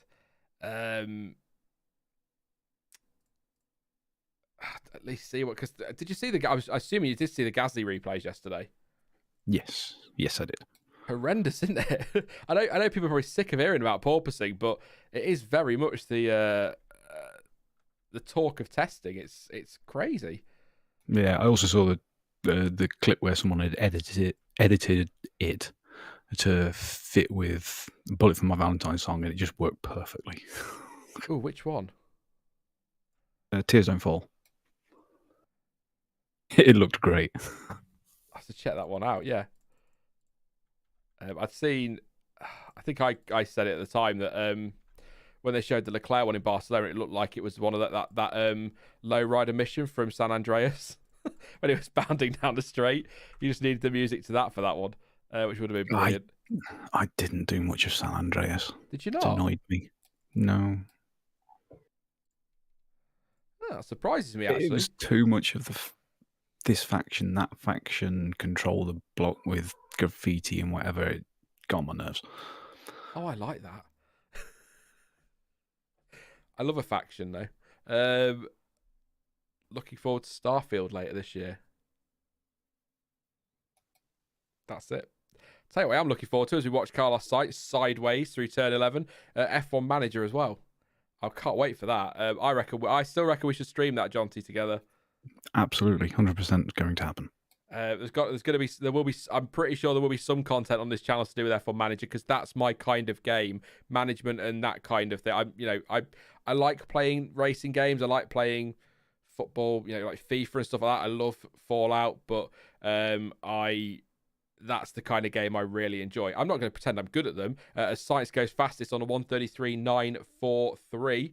So there you go. I know, I'm not going to say I'm good at them, but I enjoy stuff like that. So I think that'd be a lot of fun to stream and a bit of interaction with you guys. Get away from testing streams and still F1 related, but not necessarily talking too much about IRL F1 and just having a bit of fun on the odd evening. Maybe a Wednesday night. People prefer different platforms, so we'll stream it on my Twitch and you can upload the VOD to your YouTube. There you go. Deal. I did ask for questions, didn't I? Any upgrades on the Red Bull yet? Says GT Experience. I nearly read that as G-Tech Experience, but then I realised that it's GT Experience because, English. But yes, so we've got some, I don't know what they call it. I'll keep calling everything's a winglet to Sean because of his lack of technical knowledge. Sean also likes to talk about himself in the third person. But I kind of a winglet-y thing. It's around the face of the side pod in that area, but that is just about everything we've really seen. I'm absolutely sure there's more to come. But that's kind of yeah. Did you guys talk about active suspension? We have Umbrex, yeah. We're kind of split on that one. I have Motorsport Manager, but I got it in a sale and I haven't actually really played it, which is probably quite bad.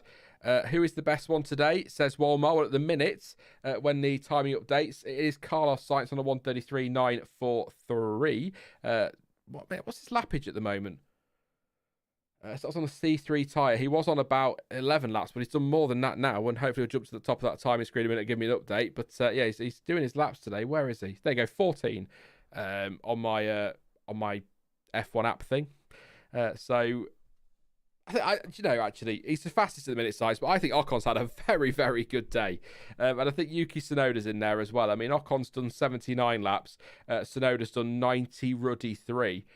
So I think those two have had a great day. A very, very good day. And for all of Alpine's problems that we've all decided they've got, Ocon's smashing it. Because I tell you, Alonso's not had the look in that car, has he? Ocon seems to be all right, but it seems to be Fernando Alonso that's hit his typical bad luck, which is just, so Alonso, isn't it? So frustrating for him. Ike from South Park says Marco. Kick the baby. Don't kick. Confirmation from Williams, not back on track today. So Williams won't be. Oh, that's a shame. My Twitter's not updating. I think I'm on home again. Oh, for goodness sake, Twitter. Oh, get rid of your stupid tabs. Oh, I'm writing a strongly worded letter.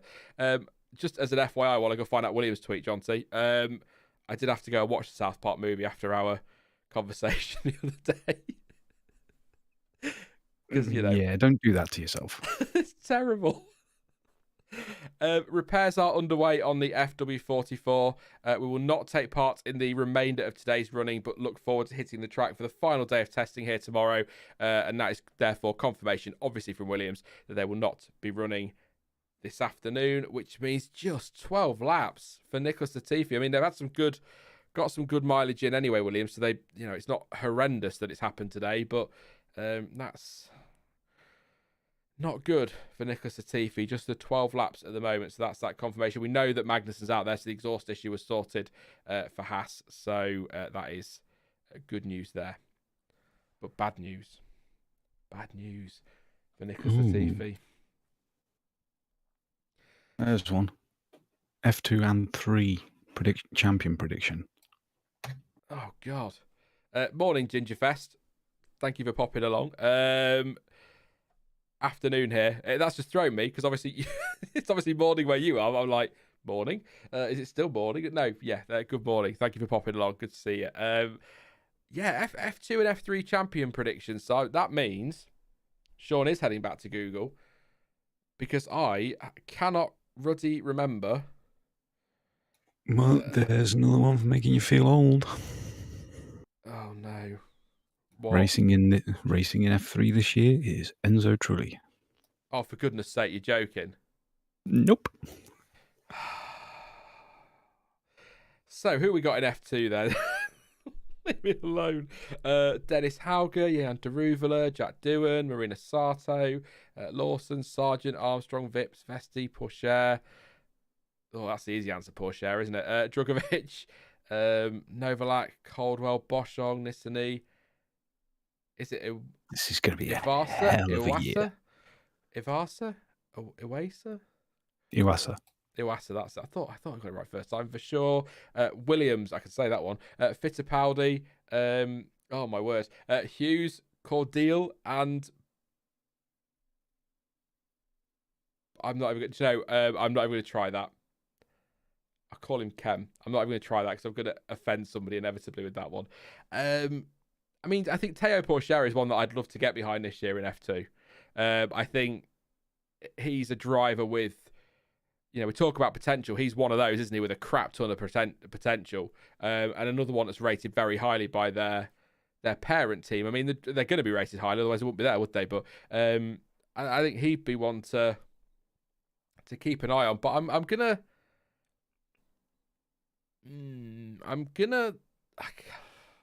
I really like Yuri Vips.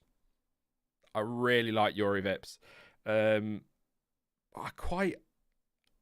think Liam Lawson could have a good year, And I'm not just picking out names I know. I'm picking out names that I remember being pretty good last year. So I think Liam Lawson could be one to consider. Chat are going to tell me Dennis Hauger, and you're probably going to say the same. I was going to say Dennis Hauger. He's in a Prima. Just look at all the contenders, though. Genuine contenders for the F2 title this year. Hauger, Daruvala, Doohan, Lawson, Sargent, Armstrong, Vips, Porcher, Novalak, maybe. That's insane. Definitely be watching it this year. Oh yeah, I mean, first of all, we should be watching it every year, shouldn't we? Really, it's usually pretty damn good. F3's not bad actually. Looking at the grid, it's not bad at all. Roman Stanek, Arthur Leclerc, Victor Martins, Ollie Behrman. People seem to really like Arthur Leclerc. I don't follow it. I'll be honest, I don't follow F3 as close as I do F2 and F1. Well, I don't follow F2 as close as I follow F1, but you know what I mean. There are two drivers I will be backing for different reasons, not for champions. Just one, we're all interested in seeing how well Correa can progress and get back to his career. Yeah, that'll be a nice. And because of his incredible name, I think we should all be backing Gregor Saucy. Oh, that's a corking name. Where? Oh yes. Oh, well, there you go then. He is a future F1 world champion. What a name. And Ayrton Simmons. Yeah, really nice I like Ayrton a lot. I like Ayrton Simmons a lot. I think he's one of those young drivers to watch that I don't think, like, people, if you say the name, probably will go, oh yeah, I've heard of him, but you don't see him mentioned a lot on socials. So I think he's one of those dark horses to keep an eye on this year. And just keep an eye on him. He's one of those. not like in a threatening way, like just keep an eye on him. But you know what I mean. Just keep an eye out for that name this season. See how he gets on. But also Saucy. I mean, just end the season there. Just give him the title for the name. I mean, I'm not. Thank you very much, Dan, for your super chat as well. Quick run through the laps. So Sainz has done 14, Stroll 24, Ocon 81. In fact, I'm just going to grab my other thingy, my iPad, and I'll read it from the official app just to make sure they're up to date. So Sainz 15, Stroll 24, Ocon 83, Leclerc 54, Hamilton 14, 39 for Norris, 48 for Verstappen, 46 for Vettel, 98 for Tsunoda, Bottas 25, Mick Schumacher 23, Russell 67, Magnussen has so far done 10, Latifi 12, not going out again of course, Guan Yu Zhou 14. We will not be seeing Leclerc this afternoon. He was in this morning. Sainz is in for him. Norris is covering for Ricciardo, who's still not very well. Just to confirm, if you missed it this morning, McLaren have said that he has returned several negative COVID tests, so it's not a COVID thing. Vettel, he won't be back in this afternoon. Stroll is in for him. Bottas has been replaced by Zhou. Mick Schumacher obviously replaced by Magnussen. Hamilton's been replaced by Russell, and Latifi was supposed to be in all day, but he will not be now. And Tsunoda's done all day. He's not replaced Gasly at all. He's done all day. So that's your lappage at the moment. And the state of play, Sainz, Stroll, Ocon, Hamilton, Verstappen, Tsunoda and Zhou are all out on track at the moment. So a little bit busier. Starting to get a little bit more busy. Busier, a little bit more busy, whatever. 2:25 left, 2 hours and 25. This is usually the point where I start to just collapse and all starts to fall apart, and we end up back on Robot Wars again. I'm going to ask you the question, Jonty, because we were discussing it briefly yesterday. I think you said Cassius 2 when we were talking about Robot Wars, the Shremek. Or was it just Cassius? No, or Cassius 2? just Cassius. The original and the best. See, I still think Razor's the best, and I also love the way they introduced the Shremek, the way they put it on their robot, the wings on the side of the beak was so clever. Such a good robot. Yeah, Razor is the most successful in British Robot Wars, but it took them 6 years to make it actually work. Come on. Well, it's stuff They like had the same design from, I think it was the first or second series. They had something different in the first series, and it took them all that time to get it working. It was silly things as well, isn't it? It was silly things as well, like bearings falling out the rear wheels. Yeah, there was that, and then there was, because I think Pussycat did that kind of damage to them, didn't they? The one with the blade on the front. I think David Gribble passed away. The young lad who was part of that. I think it was David Gribble. Yeah, that was a sad one. That was a underrated robot. But like things like when the beak would go down, then they come back up again. They do that little celebration thing, and the spike at the back would get caught in the arena floor, and they were stuck. You're like, what on earth are you doing? For goodness' sake! Showboating. Great. I loved that robot though. That was good. Yeah, I don't know. Wheelie Big Cheese. Yeah. Big Brother That and was Bigger a Brother. monster. That was sweet. Yeah, they were good. And it was a fun team as well. I don't want as far as the fun teams go, the greatest will always be Giotto. Yeah. I mean, Panic Attack won the UK Wars with a charity robot. Every single robot that went in had a piece of Giotto fur on it. Yeah. Yeah. It's always on fire. What can we do with this robot? I know, there's a flamethrower out there. Let's cover it in fur. Yeah. Any Robot Wars fans in, pop your favourite robot in the chat. Why not? I know it's a bit random, but it's kind of cropped up this week, and I can't stop thinking about Robot Wars now. And I think I'll have to go look for them on YouTube and start watching them back, right from the first wars all the way through. Although the first war was a bit pants, to be honest. I might skip that one, but yeah, I don't want to see Chaos 2 in there. I don't want your Chaos 2 nonsense. Rubbish. Oh yeah, you can flip things out of arena. Whatever. Have you watched any of the American BattleBots? No, but I've seen it on Netflix and I've been tempted. You should. For one reason. The Razor team enter that as well. Oh, brilliant. With a new robot called Warhead. And most of the devastating ones are spinners, as you can imagine. I mean, stick, nearly 25 years of battery and motor development onto Hypnodisc. You can imagine. But Warhead is just an incredible beast. It always loses, but it's awesome.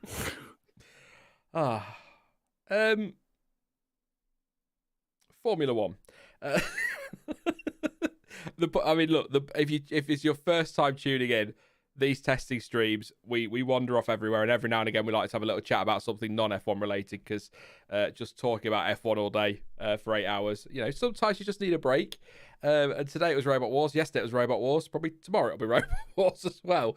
Who knows? But plenty of other things to talk about to keep you all entertained through the day. Thank you for your robot suggestions.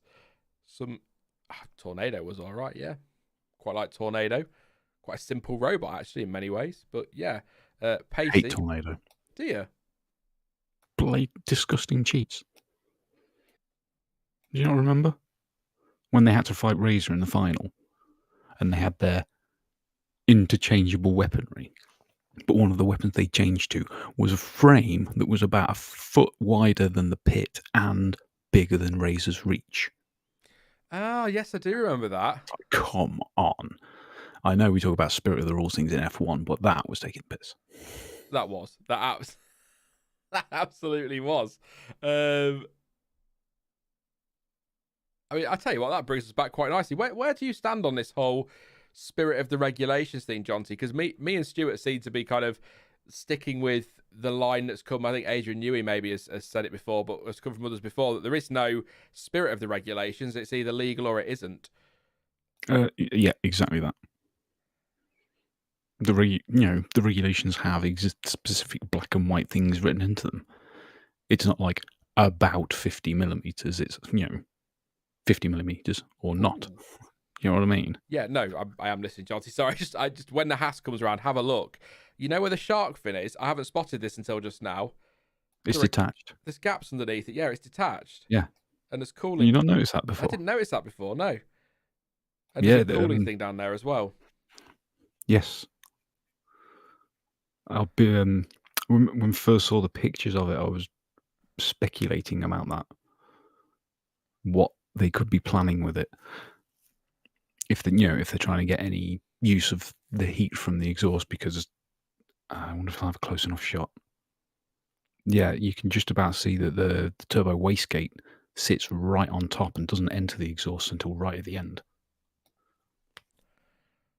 That's interesting. It probably wouldn't give a lot, but it could give something. Yeah. Yeah, I think Haas are a team that intrigued me the most actually this year because they put so much into the car. And I've only just spotted that. I have been watching it, but I've not really seen a proper shot of the Haas. Every time they're on track, I seem to look away and be watching the blog. Lando Norris is going slow. I assume that is just getting ready for a lap. He's on his way to the penultimate corner now. But he's really, really slow, actually, to be fair. So we'll see if he does gear up for a lap as he comes through the final corner. Don't light the rears up like Perez did yesterday. Not that he really lit the rears up, he just accelerated, but... no, he looks like he's stuck in third gear. He's not changing gear. So, nothing wrong with that. Second. Schumacher came second, stuck in fifth. It might not be an issue. It just wasn't changing. He's gone down to second, so it wasn't stuck in third gear. But just the engine didn't sound very good, and he wasn't shifting at all. So there you go. He's in the pits, this Lando, but obviously not going to be doing much long running today because of that brake problem. Waiting for parts to arrive on that one, unfortunately. So yeah, just what's he on at the moment? Lappage wise, 41's not. Oh, it's a full day though, isn't it? It's not great, is it? Nicholas Cowie points out in chat, it could well be an aero run. Yeah, could be. Good spot. But you see, if they were doing that, you would expect it to be completely festooned with rakes. Unless they've got some sensors somewhere we've not spotted or something, but... Unless it's some kind of specified cooling run for the brakes. God, that Mercedes, it does slap the floor, doesn't it? Really does hit it. Please stay on board. You're going to pit, aren't you? Because I've said that now. No, so Hamilton down the straight, then watching back at his helmet, and wow. Yeah, that is quite bad. That's horrendous. Not quite as bad as Gasly's last night, but yeah, that's pretty rough.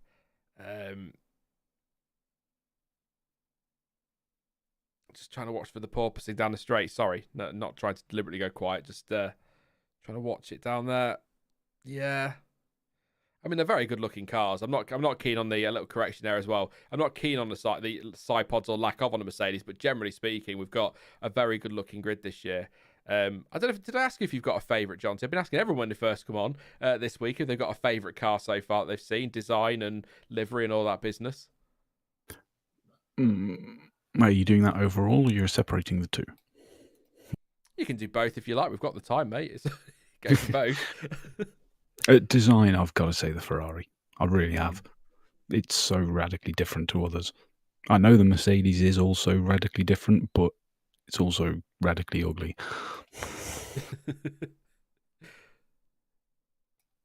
Livery, I was all about the Williams during the launches, but Now seeing the actual Alfa Romeo livery, my God, it's gorgeous. After 2 years of hating what Alfa Romeo did for liveries, I love it.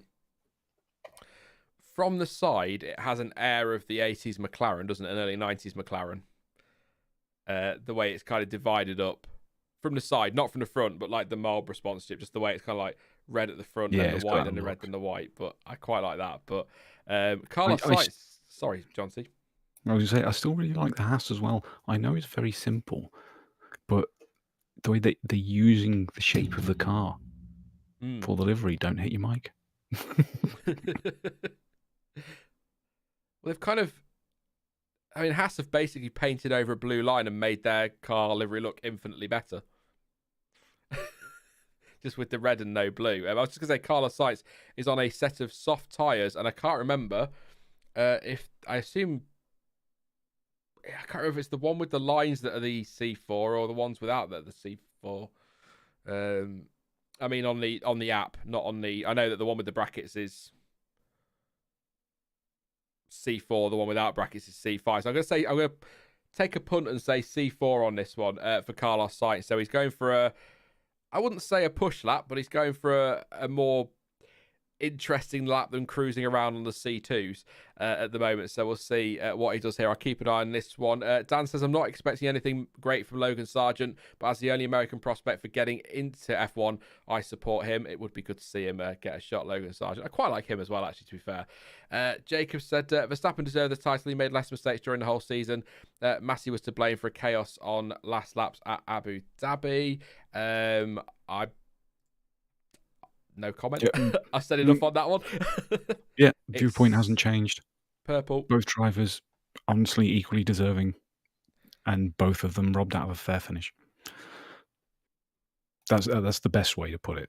I think that is the best way, yeah. I think Lewis got screwed, and I think Max got screwed in the sense that he can't enjoy his championship. And I think it was we had a really great season, and it was Massey's cock up at the end that caused all that controversy ultimately, wasn't it? So I think that's a very fair point. And I think, again, people keep telling me Max doesn't deserve it, but first and second in every race he finished, apart from Hungary, which wasn't his fault. I mean, you can't do an awful lot more than that, can you? But both were brilliant. Also, just forget all that. It was a C4, by the way, for Carlos Sainz to go fastest again on a 33.5. But regardless of who you support, I think both drivers were absolutely effing incredible last year. Generally, they were in a different class, and I keep going back to it, but it kind of flashed back to, or we got our first warning of this, didn't we, back in Hungary 2019, of what would happen if Lewis Hamilton and Max Verstappen were basically in a straight fight at the front of a Grand Prix. And the answer to that in Hungary 2019 was that they just bogged off and left everybody else for dust. And that's kind of what we saw in 2021. And I think it was one of the best all season up until that last final bit. Like you say, they were both robbed of a fair fight at the end, John T. And that's a shame. I think kind of a real shame for fans as well in many ways. Yeah, it really is. All of that hype and excitement all year, and then meh.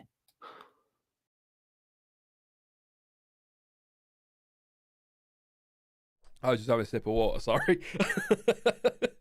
Got full of water as I tried to come back then. Yeah, there you go. I don't want to talk too much about it because we've, You think, the reason I like the Alpha? One, it's got the flag on the back of the wing, which looks great. But it's quite similar to the Dragon in Formula E. Yeah. And I like the fact it's a gloss paint as well, so the red really, it does gleam, doesn't it? It's how the Ferrari should be. It's as simple as that. Completely agree. Although with that amount of sculpting in the side pods and what have you, I think gloss wouldn't work on the Ferrari now. There'd be too many reflections at funny angles. That's true, actually, yeah. So it's certainly a different shape, isn't it? Definitely. Where are we at? What's going on? Sainz, Ocon, Hamilton, Verstappen and Magnussen are out there. So K-Mag's up at 18 laps. Mick Schumacher this morning did 23, so Magnus is going to get some more in there. That timing will update. It's just as a heads up, by the way, the timing is provided by Autosport and Motorsport, but it's all done manually. So if it's a little bit behind apps and TV and stuff and what I'm saying, give the guys a little bit of slack. They're trying to update a blog, articles, social media, and update that leaderboard as they go. But do you know who's doing always it? Appreciate.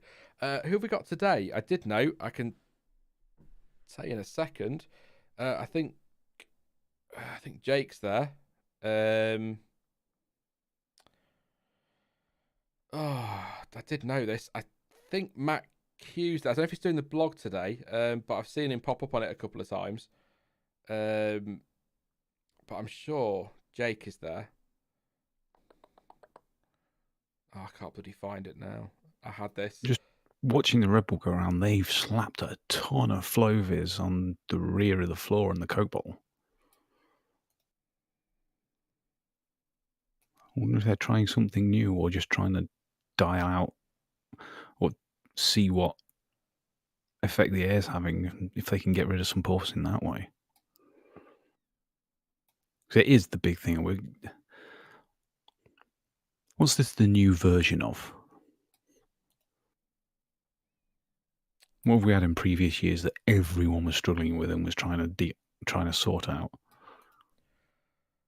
It's a bloody good question. I feel like it was something very recent, actually, wasn't there? I mean, there was a flaw last year, but not quite to this extent. People trying to get that right, but apart from tyres at Silverstone. Not flexi wings, because that was something that they were kind of intentionally doing, wasn't it? So that's not trying to sort that out because that was soon nipped in the buds. Was it though? Was it not really? Really. Well, it depends which flexi wings you mean. You've got all the thing about rear wings last year, but go back a few years, and it was all about Red Bull's front wing. Tyre overheating, says Sean Anthony. Could be a good one. That was an issue a few years ago, wasn't it? Yeah, but now everyone has this one same problem, which I Ocon think off track. adds to it in some way, because it's now out the driver hands, back to the engineer hands again to see who can fix it the best. So on the blog today is Jake Hayden, James Newbold, and Megan White so far. So I don't know if anyone else is on this afternoon, but that's the list I've got there. So yeah.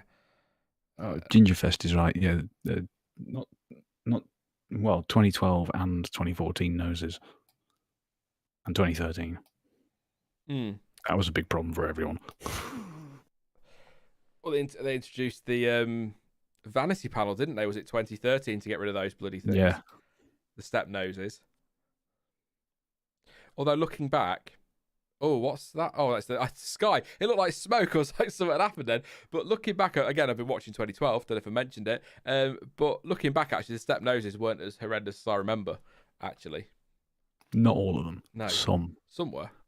The Ferrari, I think the Lotus looked great from the front. Yeah, it wasn't too bad. McLaren did it the best because they didn't have one. Thank you very much. Is it Ragin or Ragin for your super chat? It says, do you think Mick is in danger of being forgotten if Haas is no better than last year, and he does not get any chance to show what he can do in Formula One?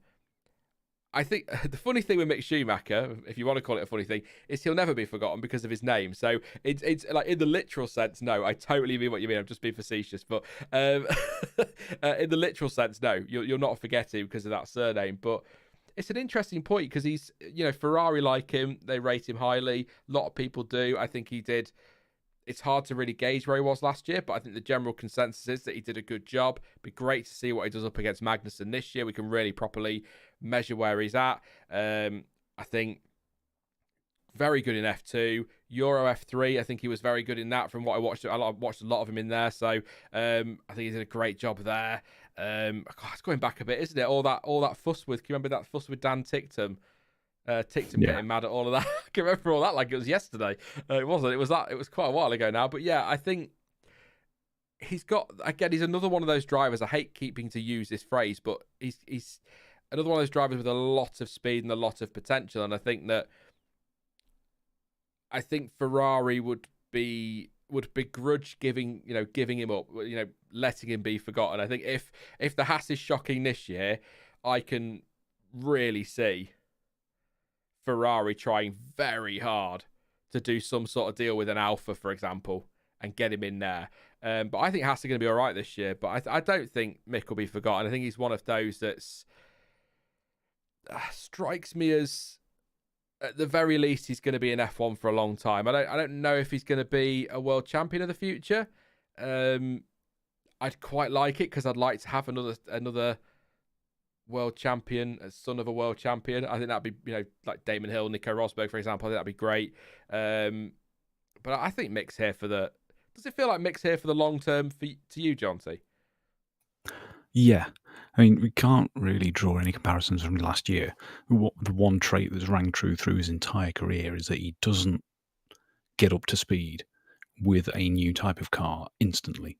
Some drivers can jump in and immediately go faster, but it takes him that little bit of time, half a season or even a full season, to really get to grips with it. Euro F3, F2 both proved that comfortably. So this year, he's likely to do more. Even if the car isn't any better, he's going to perform better himself.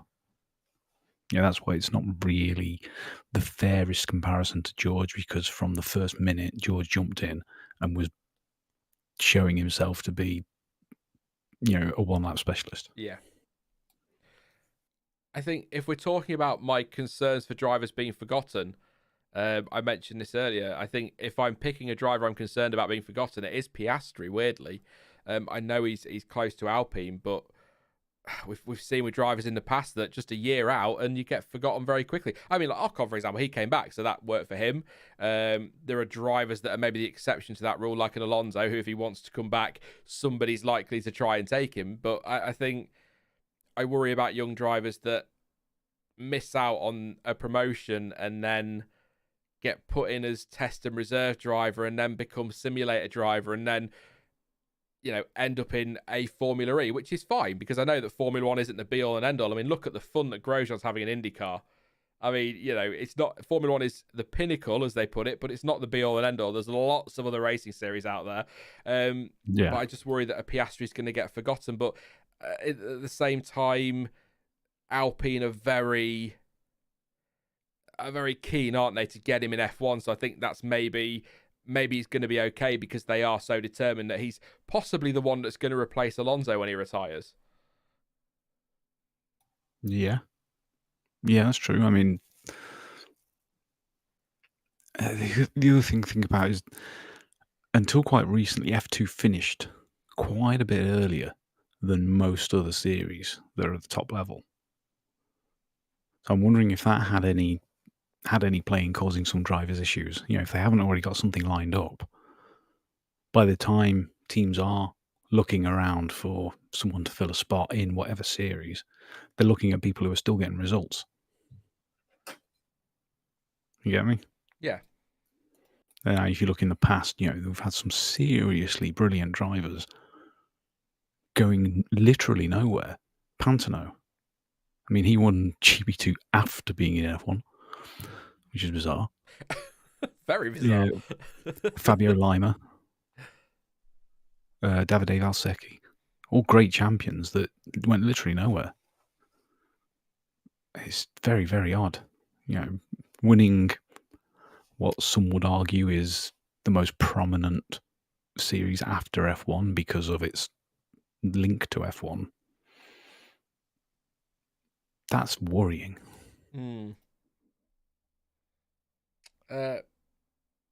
Morning, Sean, in chat, sorry. I just seen you. Morning from Canada, he says. So good morning to you. Is that Sean from Facebook who messaged me the quad, was it quad C6? Something like, I can't remember what your other name was, let me know. And Brad wants to know, I assume you're asking where I'm at, Brad. I'm in Lincoln in the UK. The opposite end of Lincoln to where I was when I did these streams last year. I don't know why you needed to know that. I don't know if you know Lincoln, but there you go. I'm opposite side now. We moved, which was incredibly stressful. But I'm so pleased that was in the off season. So yeah, that's where I'm at. I used to open my curtains in my office and I could see the cathedral. Now I can see an M&S food hall. Upgrade. I think I'd rather see the cathedral, to be honest, but there you go. So I'll tell you what, let me know in chat where you're watching from today while I run through this order for those who want to know as we come up to the 2 hours remaining mark on day 2 in Bahrain, the penultimate day of the first official test, but the second actual test, although the first test wasn't a test, of pre-season testing in F1. What a sport. Carlos Sainz currently fastest on a 133, 0.532. That was set on the C4 tyre. 24 laps for him, 26 laps for Lance Stroll. 134.064. That was on the C4 tyre. 89 laps for Esteban Ocon. He's having a busy day. 134.276. That was set on the C4 tyre as well. Charles Leclerc this morning did a 134.366 on the C3s. 54 laps in total for him. Lewis Hamilton so far this afternoon has done 22 laps. His fastest time of 135.516. That was on the medium C3 tyre. Norris 135.761 on the C2. 43 laps. He's been on all day. Daniel Ricciardo still not very well, so hasn't featured today. Hopefully he'll be in the car tomorrow. I'd imagine he'll do all day if he's missed today and yesterday. Max Verstappen 135.874. That was on the C2 tyre. 57 laps. Sebastian Vettel 136.020. That was on the C3. He's done 46 laps. Yuki Tsunoda 103 laps. 136.802. That was on the C3 as well. So I think it's fair to say Yuki's having a very good day. Very, very busy. Might be able to beat the 138, I think it was, that Perez did yesterday. We'll see. Bottas 136.987. Bottas, of course, racing for Alfa Romeo this year, and I need to keep reminding myself of that until I drum it into my thick head.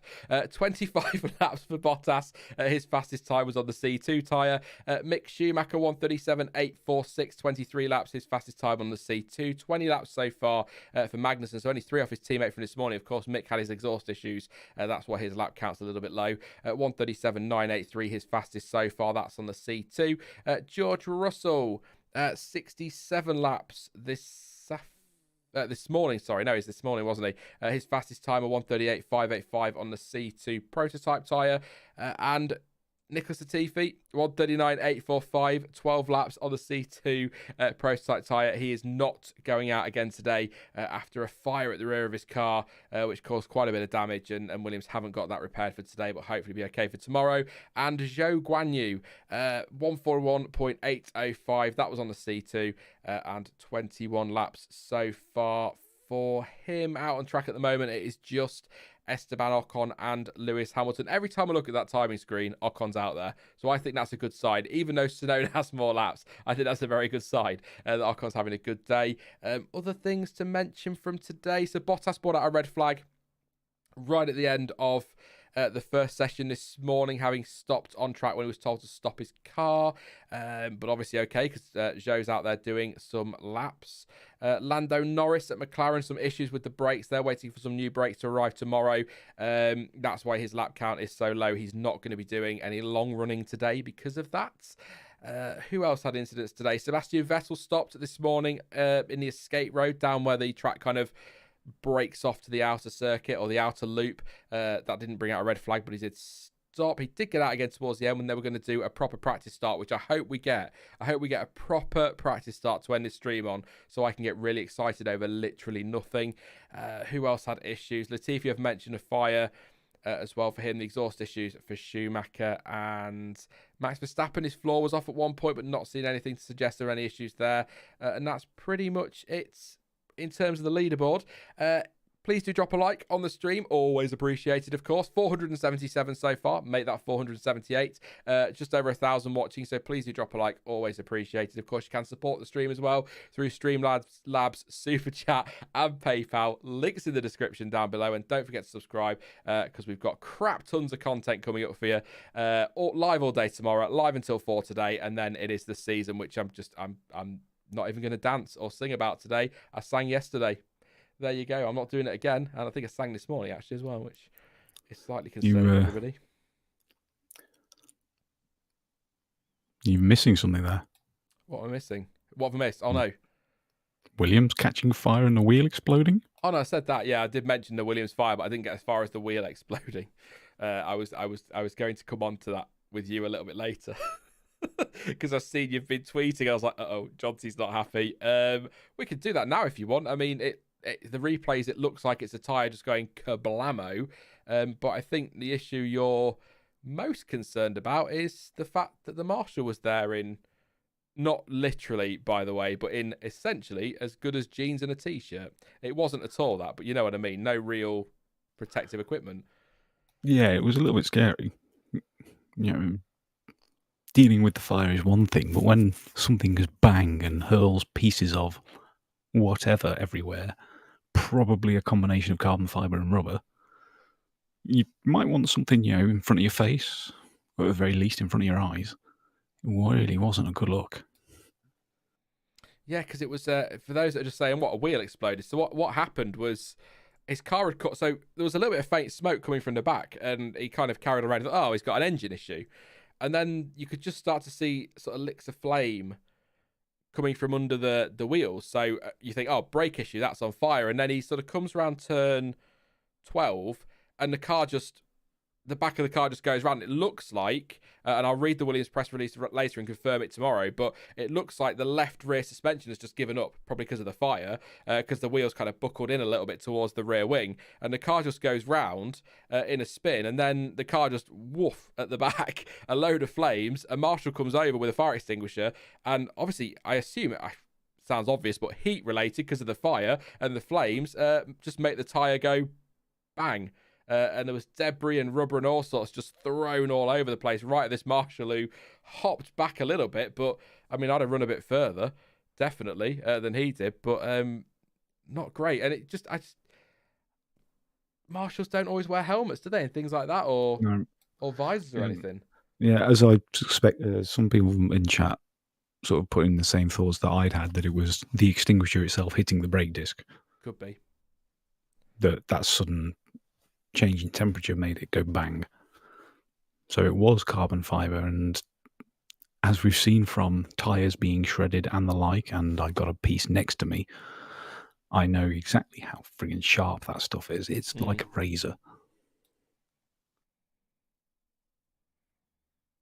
It's a worry, isn't it? Yeah, I mean, but I just got asked a really good question on Twitter about it. It's like, do the safety standards at the track, is this a FIA thing with regards to the volunteer marshals, or does it have to abide by the safety standards of the country it's in?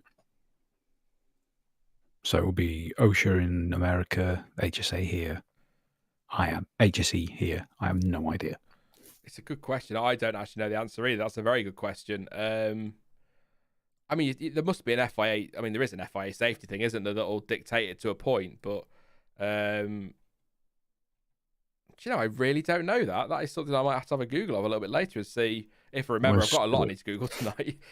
Where's Stuart when you need him? Stuart! He probably know. I'm gonna put some photos in the stream. So if I start to get a little bit like it's just because I'm trying to do 37 things at once, which is always good fun. I enjoy doing that. It just sometimes means I start. But just to put another point in about the Williams, I did read that Williams will be having something of a wheel bearing issue yesterday. Okay. Not like a big problem, but it was just something they'd noticed, so it could well be associated with that. And there was another photo showing that the wheel was very much wobbling around, as if it wasn't connected properly. Is it a rear? So could that have been what I've seen rather than a suspension failure then at the rear? Yeah. Okay. It's just what it looked like to me, was like suspension, because the wheel was not straight on, but then also got to remember it was spinning, wasn't it? So it's not going to be perfectly straight at that point. But it's scary. You know, Williams have kind of played it down and said it looks worse than it is. I think Alex Albon said that as well. As we've got, is that Verstappen wide? It is Verstappen wide at turn 4-ish, I think it was. Yeah, on the track map. So. A little bit of an off-track excursion there, and I've forgotten what we're saying. It's gone already, you see.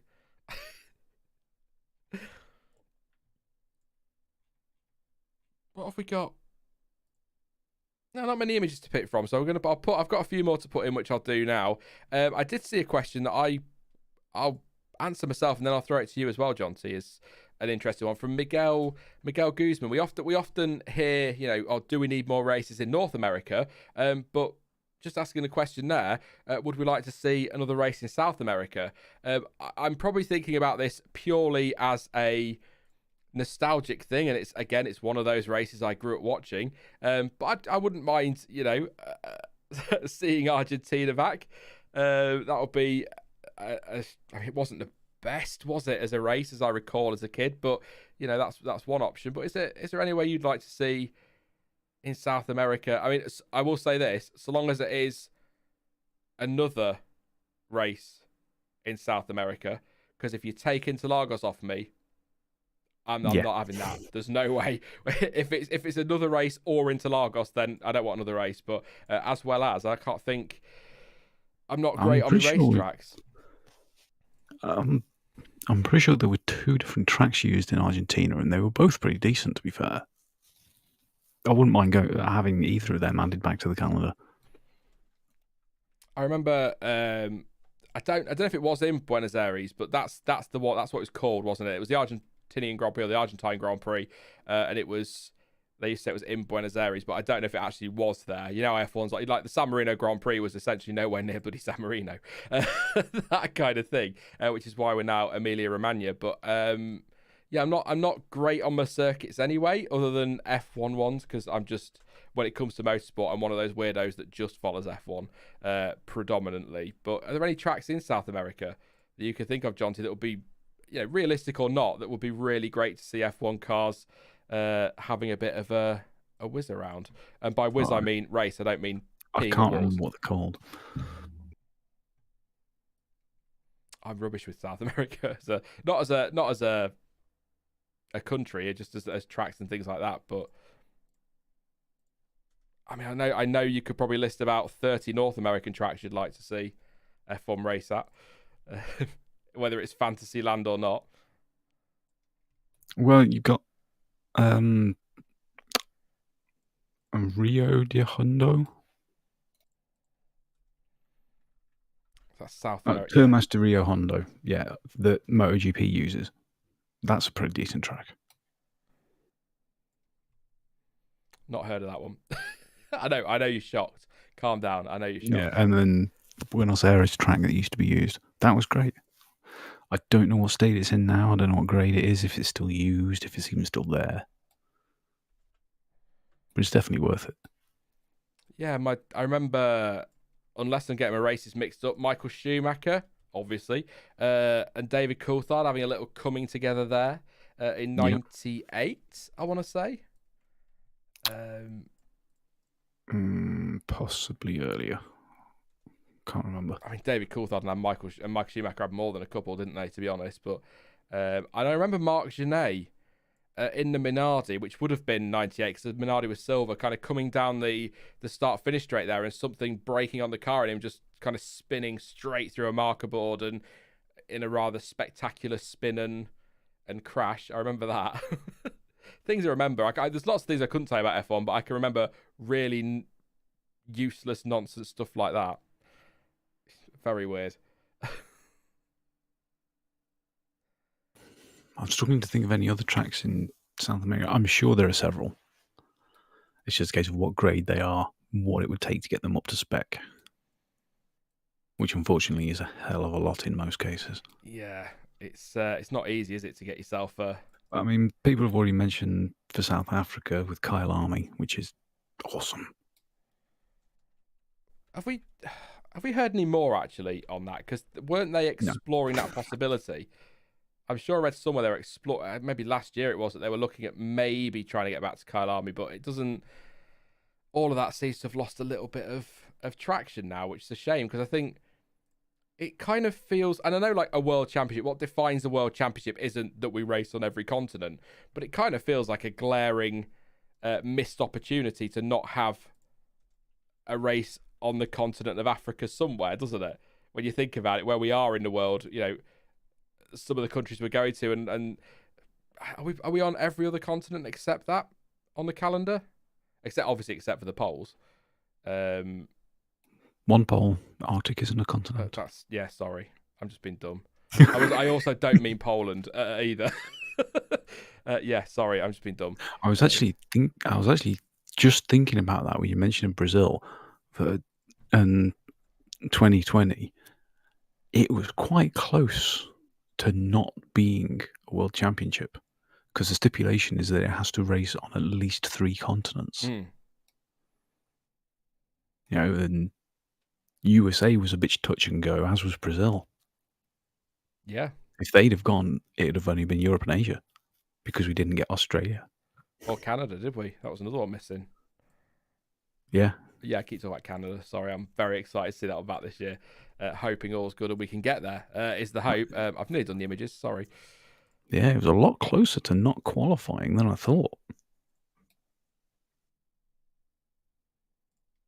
But you have a visitor. I have a visitor. In the chat. Oh, who's in the chat? Hang on.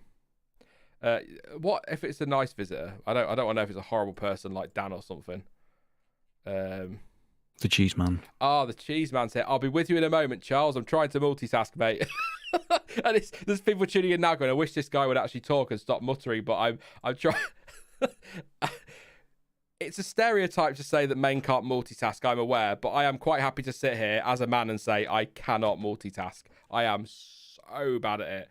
It's actually ridiculous, which is kind of weird given that it's sort of my job when streaming, but there you go. So there you go, it's exporting now. Thank you very much. Charles Edward Cheese says, special delivery courtesy of the cheese man. Love it. Good morning all. Thank you very much, Charles. Great to see you. I'm going to tell you now, Charles, I don't even need to put the prompt out. We're already past 500 likes. So let's try and get to 750. Another 250 for Charles Edward Cheese there. So we've got 500 for the rest of the day, and Charles gets a couple of hundred as well. So please do drop a like for that one. Thank you so much, Charles. Incredibly generous of you, and always nice to see you as well. And not just because of your contributions. Obviously, that's very nice, but also nice when you crop up in comments as well, and it's good to see. Is it weird? Like, nothing against people that tune in every now and again, but it is always nice to see familiar names crop up in chat and in comments, because it kind of gives it that community feel. Again, I'm not saying that if you're tuning in for the first time or you don't comment or you don't chat that you're not part of the community, because you absolutely are, but being able to recognize names is just nice as maybe I'm on my own, but nice as a creator to see regular names popping back. I'm just going to shut before I offend somebody who just goes, well, I'm not watching you anymore. Also, do I note that Mr. Cheese just shown himself to have been around in the 80s by use of a fondue emoji? I didn't think anyone born after 1980, born later than the 80s would know what that is. Like vol-au-vents. Oh, God, they're horrible. You need to change your name, Charles Edward Cheese, to vol-au-vent boy. Please don't, because I'll forget. I'll just completely forget. Vol-au-vents are vile because they were always filled with bloody prawn cocktail. You don't like prawn cocktail? Crisps, yes. The actual thing, no. Okay, chat, bear with us. Me and Jonty need a word. Really? I bloody love that with that stupid... I can't remember what it's called, but it's basically tomato sauce and salad cream sauce, isn't it? Whatever it's called. I love prawn cocktails. I don't like trifles. No, well, you see, the problem with trifles is that it's always that powdered packet custard, so it gets the big thick skin on the top and it ruins it. If it was Devon custard, fine. There you go. If you had trifles, prawn cocktails, and custard on your bingo card for testing and cross those ones off, I didn't. Robot Wars wasn't either. We need to book our game up there. It's not good enough. Max Verstappen out on track at the moment. He is joined by Lance Stroll, Esteban Ocon himself, because I'm reading his name again, Kevin Magnussen, and Guan Yu Zhou. Not Kevin Magnussen, I think. Where's my driver tracker? I might be wrong. I think he's just been off track. Or was he? He might have been coming into the pits, actually. The track map is saying he stopped at the pit entry. so I assume he's just pitted, but the timing definitely flashed red to show that he had stopped on track. So I hope that is just him coming to the pits and it's a graphical glitch, because I'd be kind of gutted if he lost some track time. K-Mag, obviously issues this morning for Mick Schumacher. Yeah. Sorry, I just read something in chat and I can hear Phoebe's voice saying it. So yeah. What should we do then? Let's Rachel. have some. No, the Phoebe line where she's like, "I love Jacques Cousteau." Oh no. Yeah. Oh, I forgot about that. I thought you were on about Jack mentioning the fact no, that beef in the trifle. Jam good, custard good, meat good. Anyway, Anyway, you see, I can imagine you doing that. well, when you visit, I will make you a roast beef trifle, and we'll see what it No, tastes please like. don't. I'll just get a takeaway then. It's fine, whatever. Yeah, so we've talked about Aston Martin, talked about Alpine this morning. We've talked a little about McLaren, but I'm going to save that for tomorrow because I need to try and spread these out through the week, really, rather than just going in on everything in one stream. I'm kind of watching Max Verstappen out the corner of my eye, getting close to Lance Stroll here, whether he's going to have a go like Fernando Alonso and Stroll did yesterday. Will Stroll battle it back, or will he think it's not worth it because he's possibly not going to be racing that Red Bull this season, if we believe what people are saying? And yeah, no, he's not anywhere near. But did you enjoy that battle yesterday, John T, actually? Alonso and Stroll. That was good fun. Yeah, that was a laugh. Good to see. Don't get much of it in testing. So I'll just do some more questions from chat then for now while we're waiting for things to happen. Well, that's another thing. I think that should be that should be encouraged in testing somewhat, because the wake of the cars isn't just behind; it's at the side as well. The cars are going to behave differently, so they could do with some side-by-side running, even if it's just two pootling around the track together to see what difference it makes to how it behaves. Oh no, that would be handy. No, I've jinxed him. Esteban Ocon stopped on track. This is going to be a red flag. Up at turns. I was saying he was having such a good day. It is a red flag. Esteban Ocon stopped right between turns 12 and 13. The timing screen says red flag. The TV's not updated yet. But yeah, that's it. Esteban Ocon stopped. Oh, Esteban. I mean, he got 100 laps. So, I mean, that's something. No real consolation because he's not running right now. But how many laps he's done in total, Esteban? 103. So, Esteban Ocon has stopped on track. Lewis Hamilton was going slowly anyway, possibly winding up for a lap. And that's who we're watching. And then suddenly clipped to Ocon, stop between turns 12 and 13. So, we've got another red flag today. Had a few, actually, for one reason or another. One was a software test, and then another software test, and then after that software test, Bottas went and bought out a red flag for real. What's happened then? For some reason, we've got an interview with somebody from Aston Martin when we're trying to listen to engine noises and what's happening. Yeah. I can't really hear anything because Sam Collins is interviewing somebody from Aston Martin, so I'll keep an ear out and see if we get another replay. But yeah. Oh, Esteban, he's coming through 11. Yeah, it doesn't sound particularly healthy. I'd imagine the team have probably then hopped on the radio and told him to turn it all off, unless, maybe not actually. He's in neutral already, so yeah. Trying to do something on the steering wheel, it's not working. So Ocon grinding to a halt between turns 12 and 13 for another red flag. That's a shame, actually, to see that. 103 laps so far. Hopefully it's nothing too serious. And they're getting back quickly. I mean, they don't tend to rush in testing, do they, to clear cars? So we might have a few minutes here. Actually, John T, I don't know if you agree. I know a few in chat did agree this morning and others didn't. I think there should be some sort of petition to try and get Alpine to keep that livery as it is for the full season. Yes. It's way better than the other one. It is. I'm of the opinion that if you're going to do a sponsorship deal with BWT, you go all in. You do it properly. Yeah, pink or sink. Pink or sink. Oh God. Listen to Crofty. I know. Sorry. So apparently, Crofty just saying from Williams, it was not the brake discs exploding. Right. So it wasn't the brake disc exploding. So that solves. I'm going to rewind a little bit just so we can catch that again. See if he says any more. So apologies if it goes silent. I'm just trying to get you the info. It's so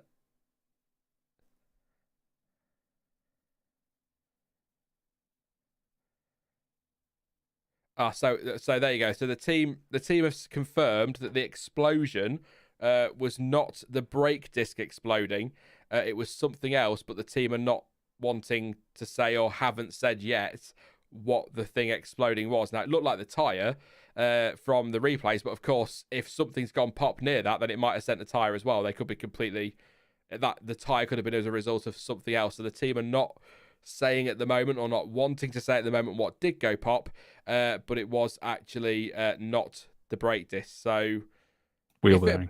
Could be, because if it was a tyre, they'd just say it was a tyre, wouldn't they? Because that's not their problem, that's a Pirelli problem. So if it goes back to that wheel thing, the wheel bearing thing that you were talking about, then that would kind of make sense, wouldn't it? If they were having issues with that anyway. Oh, the race course car. Or the race control car at Bahrain looks. What is that? It's not the Merc, is it? No. Interesting.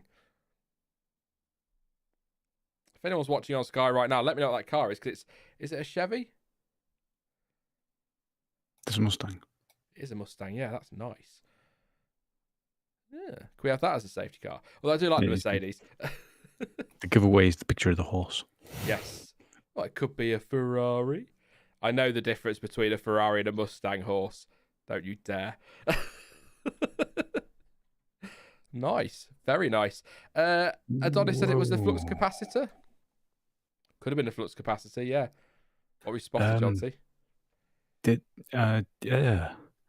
Yeah. If you're watching this and you play games, you probably like driving games. Now, Traction, spelled with an X instead of a CT, they're teamed up with Humble Bundle, or is Humble Bundles, which, if you've never heard of Humble Bundle, they do gaming and it supports charity. But for a minimum $13, so you can pay $13, you can get Assetto Corsa Competizione, Assetto Corsa Ultimate, Automobilista 1 and 2, Drift 21, a 3-month subscription to iRacing, NASCAR Heat 5, and R Factor 2. Really? For 13, all of that for $13. Wow. And a 20% coupon off a Thrustmaster T150. Nice. I'm also going to take the opportunity. I'm actually going to take the opportunity to give a little shout out to Traction, actually. So if you're not subscribed, you've not checked them out, please do. They make some good stuff. I really enjoyed their, I don't know if you watched it at Christmas, their kind of Top Gear style race on Euro Truck Simulator. And we had to deliver presents. I can't remember where we went from, but I think we're going to Scotland from somewhere in Europe. I can't remember where it was, but it was actually quite a lot of fun. So definitely go check that out. And if you're a fan of, in particular, Who Culture, then you'll know Rich from there. He's now part of Traction. So and he's a guy that I actually quite like. I think he's quite funny. I like Rich. You got Justin Talks F1 on Twitter, formerly the social manager for Villace. He's a great guy. Justin's brilliant.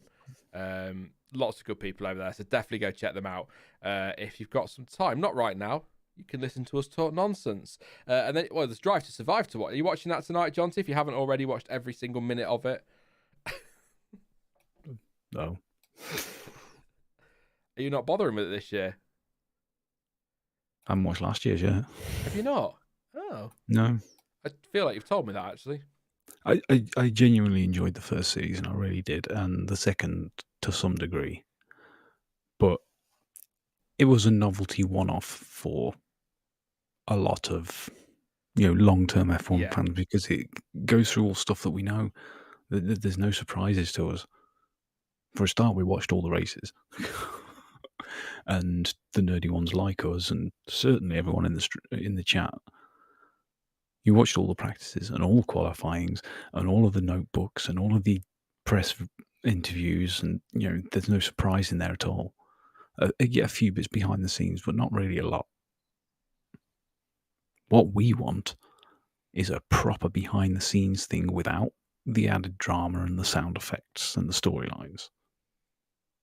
We want an episode of following a pit crew around for the whole weekend, and then we want another episode of following a design around for a couple of weeks, and then another episode of the driver for several weeks and all of the training and everything and the simulator work they do.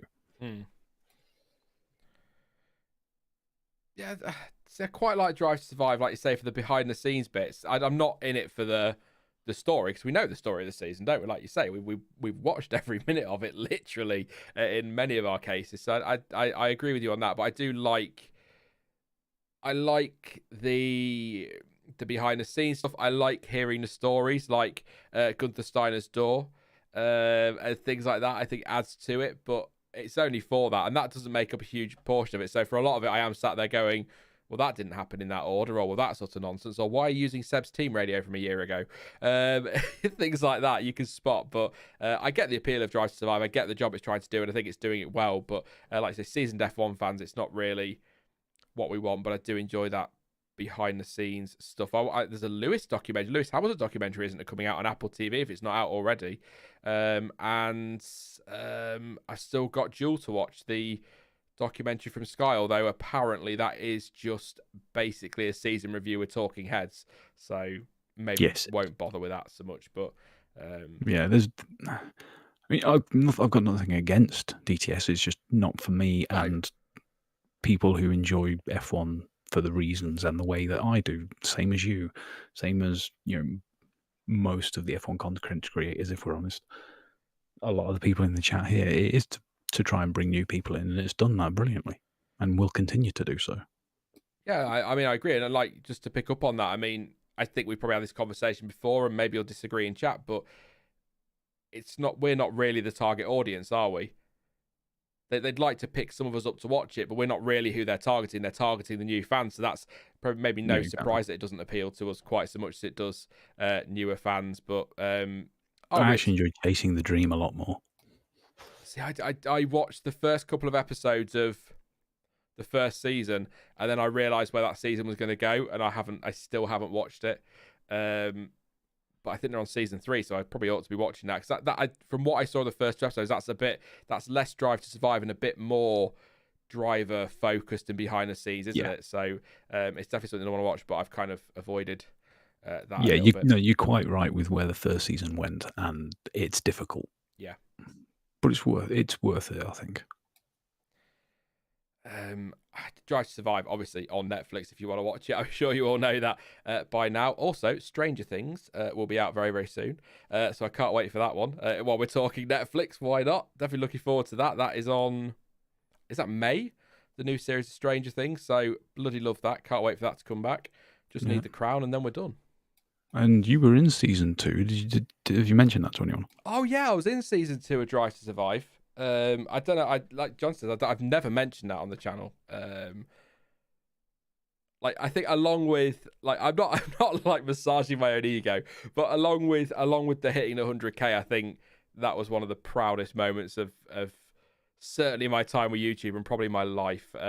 Quite amazing to watch something on Netflix and then see your name in the credits at the end is kind of bloody crazy. So that was amazing, and it was only for a little snippet. It was like 7 seconds, but I don't care. It was brilliant. So random how it came about as well. But yes, looking forward to Stranger Things, obviously. But there tends to be a big gap until a lot of the things I watch come back. I mean, obviously, we're watching Oak Island. If anyone in the chat watches that, it's great. I know it's ridiculous, but it's a bit more reality than not. And If you haven't watched it, For All Mankind is incredible. I've not seen that. I know I'm more of a sci-fi nerd than you Yeah. are. I mean, I need to see The Mandalorian, and I haven't seen that yet. I'm still watching The Walking Dead. For anyone who wants to know, I'm watching The Walking Dead fully aware that it's been crap for years, but I've put so many years into it that I'm watching it just for the sake of completion, which is not the best way to watch a TV series, I'm fully aware. But when you've put like nearly a decade of your life into, or of your time into watching something like The Walking Dead, I'm going to finish it. Whatever happens, I want to see what happens at the end. Probably sunshine and rainbows and everyone's great, but I'd kind of prefer like a crap load of people to be killed off so they don't bring it back. Well, the last episode of Game of Thrones was basically I'm watching it so that it's done. No, that's fair. I've not watched Game of Thrones, so You should. It's not fair that you haven't experienced the same level of disappointment as the rest of us. I'm not watching Game of Thrones. Please stop adding things to my list, John. You've still not got anywhere near through it. Under an hour and a half left under the red flag. I still have the list. So it's not in the office, so I'm not going to disappear and find it, because obviously we've moved since I made it. But I know you've got I can't actually remember what's on it. Space was on that. I watched The Crow. I did that one for your Halloween. Yes. And was I right? You were right. You were right. I still can't believe you haven't done Spaced. And if people want a recommendation for something completely stupid but totally hilarious and worth an hour and a half of your time, watch Clue with Tim Curry. One of my favourite films. It's crackers. Let's move back to F1 though. I love watching. I watched the viewer count go down by like 30 people. You're like, let's get back to F1. I think we're annoying people with movie chat. Actually, to be fair, there's not a lot to say. We're on the red flag at the moment, but they do take the time in testing, don't they, to get these cars back to the garage. But I guess there's no real time pressure in the same way there is in practice and other things. So it's not the end of the world, I suppose, is the point. Thank you very much to... No, I've done that one. I've done the super chat. Never mind. Well, last point on the TV stuff. A certain person in the chat, I do watch Attack on Titan because of you. Who's that? Kelly. Oh, okay. Okay, yeah. I will try it.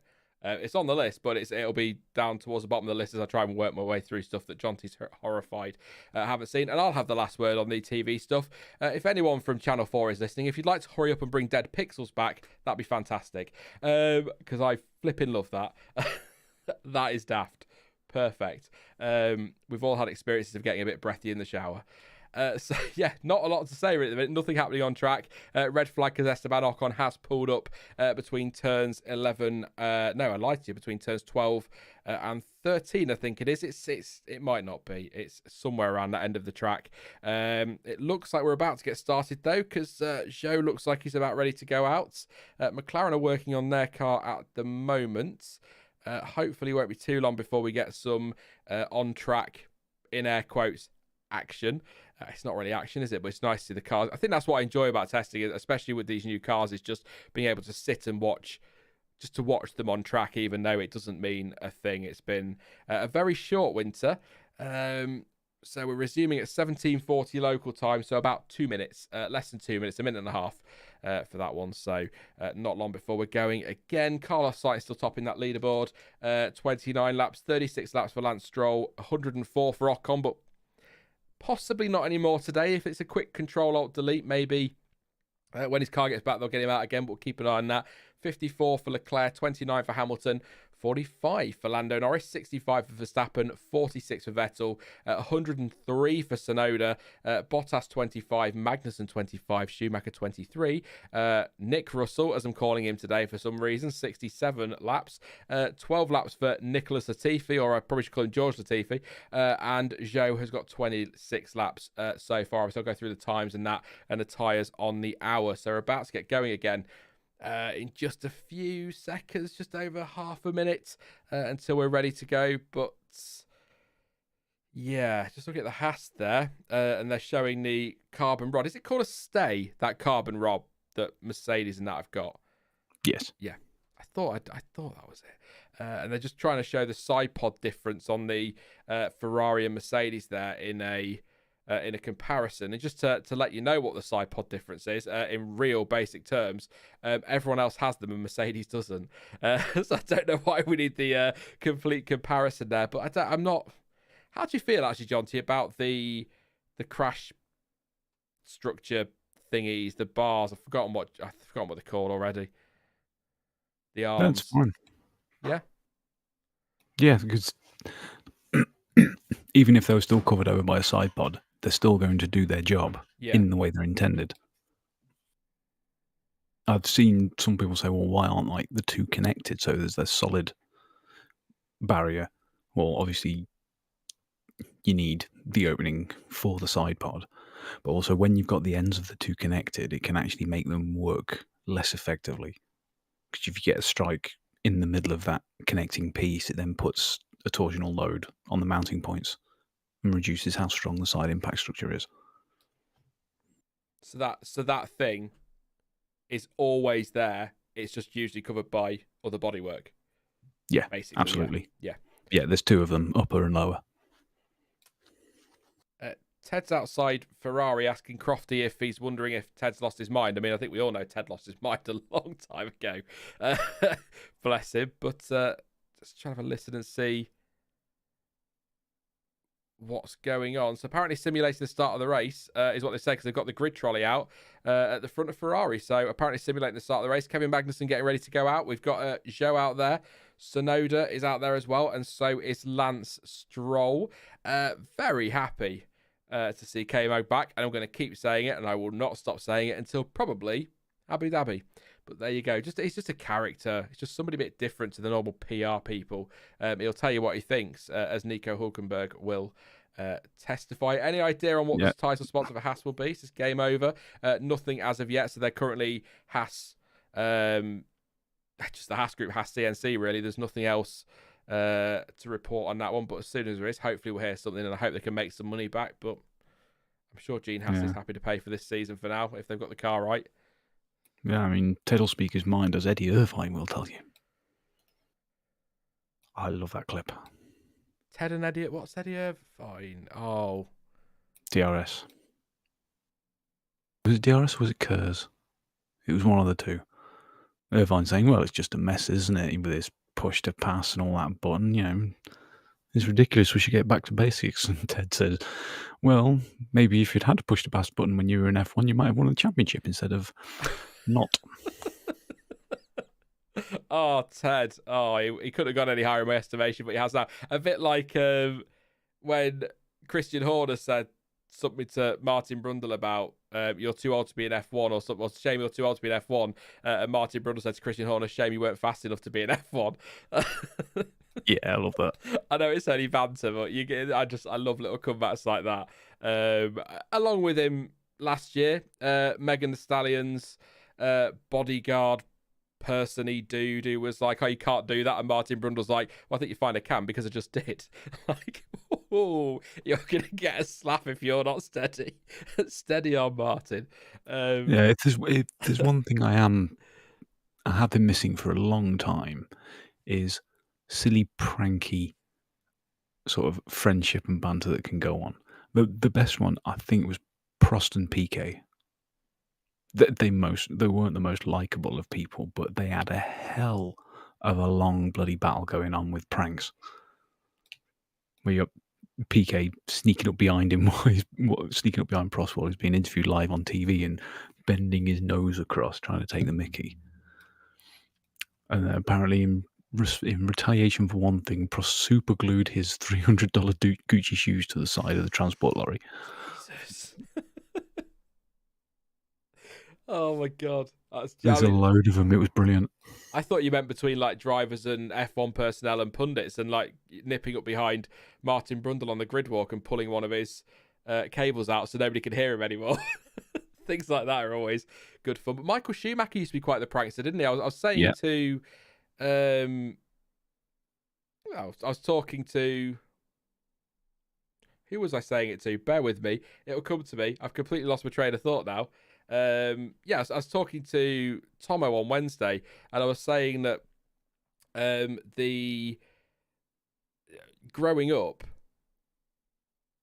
the British media were very much, and I know this is very surprising, were very biased against Michael Schumacher, and we used to get this narrative that he was the German and he was bad and he was and then as you grow up and things like YouTube become available and you get more behind the scenes stuff and you hear more stories as you read more, it's like he wasn't an arse at all. He was a massively respected part of the paddock, and he was actually full of pranks and good fun.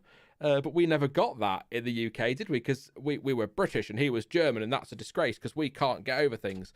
And exactly. that's not true at all.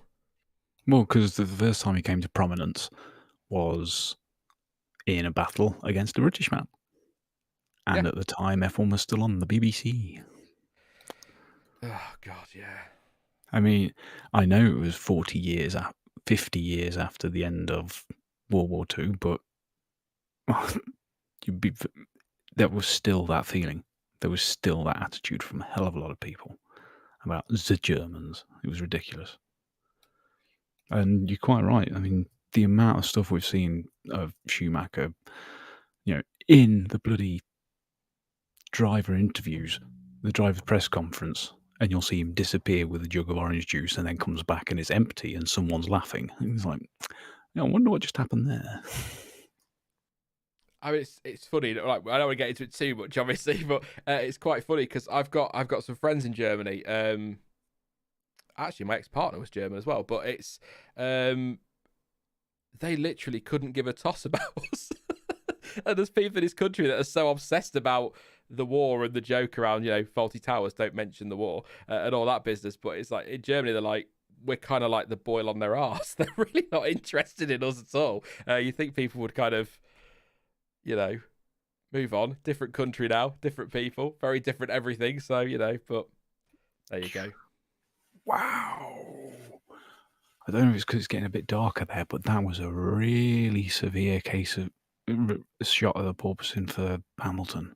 Yeah, watching the replay now with the sparks. It's not just clipping the floor, it's hitting, like properly slamming the floor.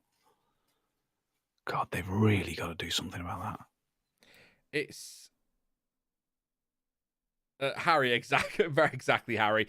Most Germans alive today weren't even alive during World War II, so they can't be blamed for it. Exactly. So, move on.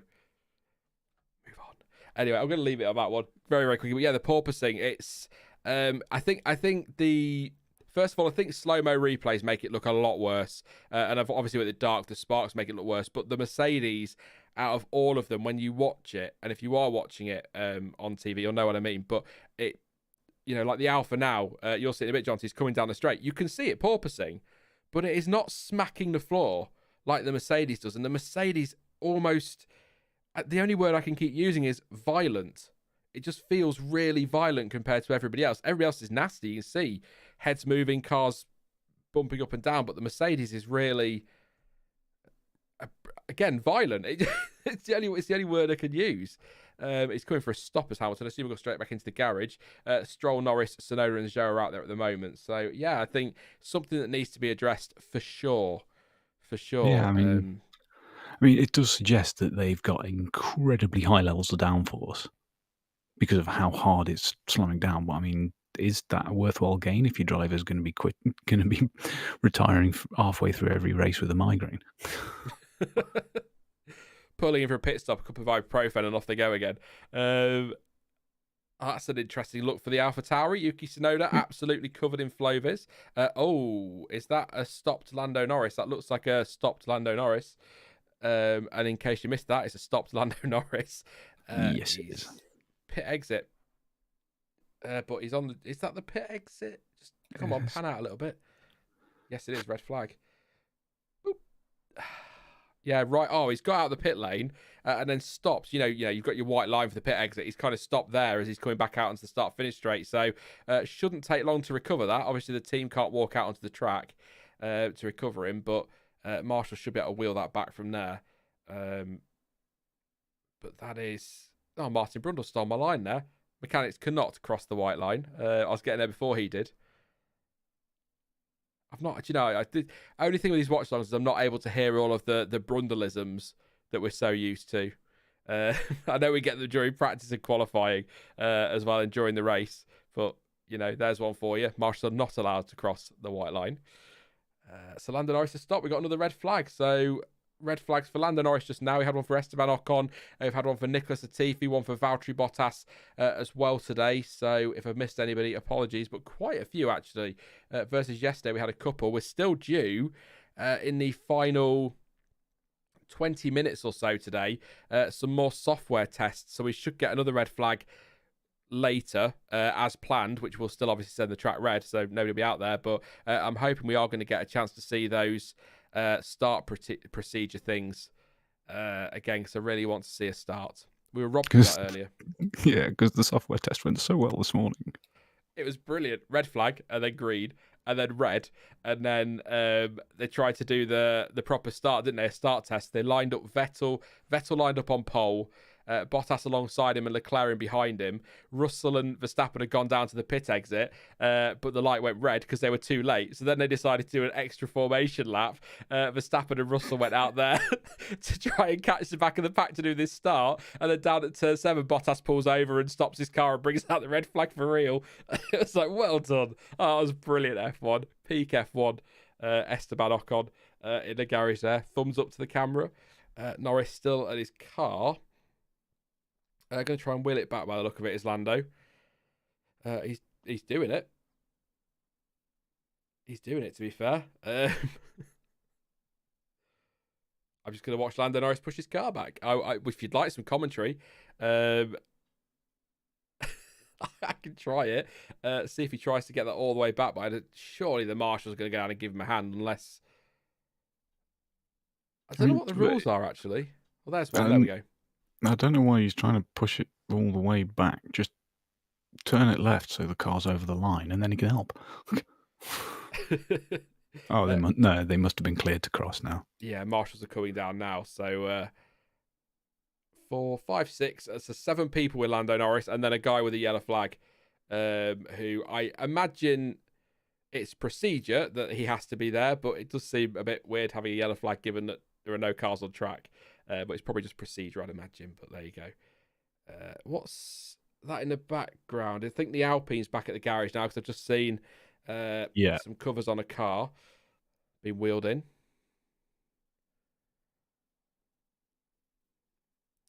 Norris wheeling back now. In fact, having those yellow flags while the cars are being wheeled back into the garage throws back to the very beginning of the automobile.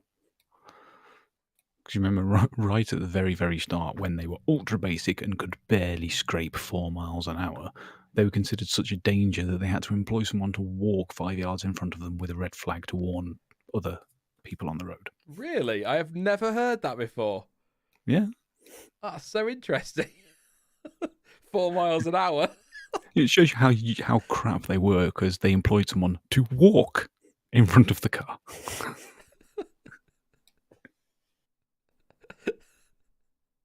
That's brilliant. I love that. Oh, just the 4 mile an hour thing.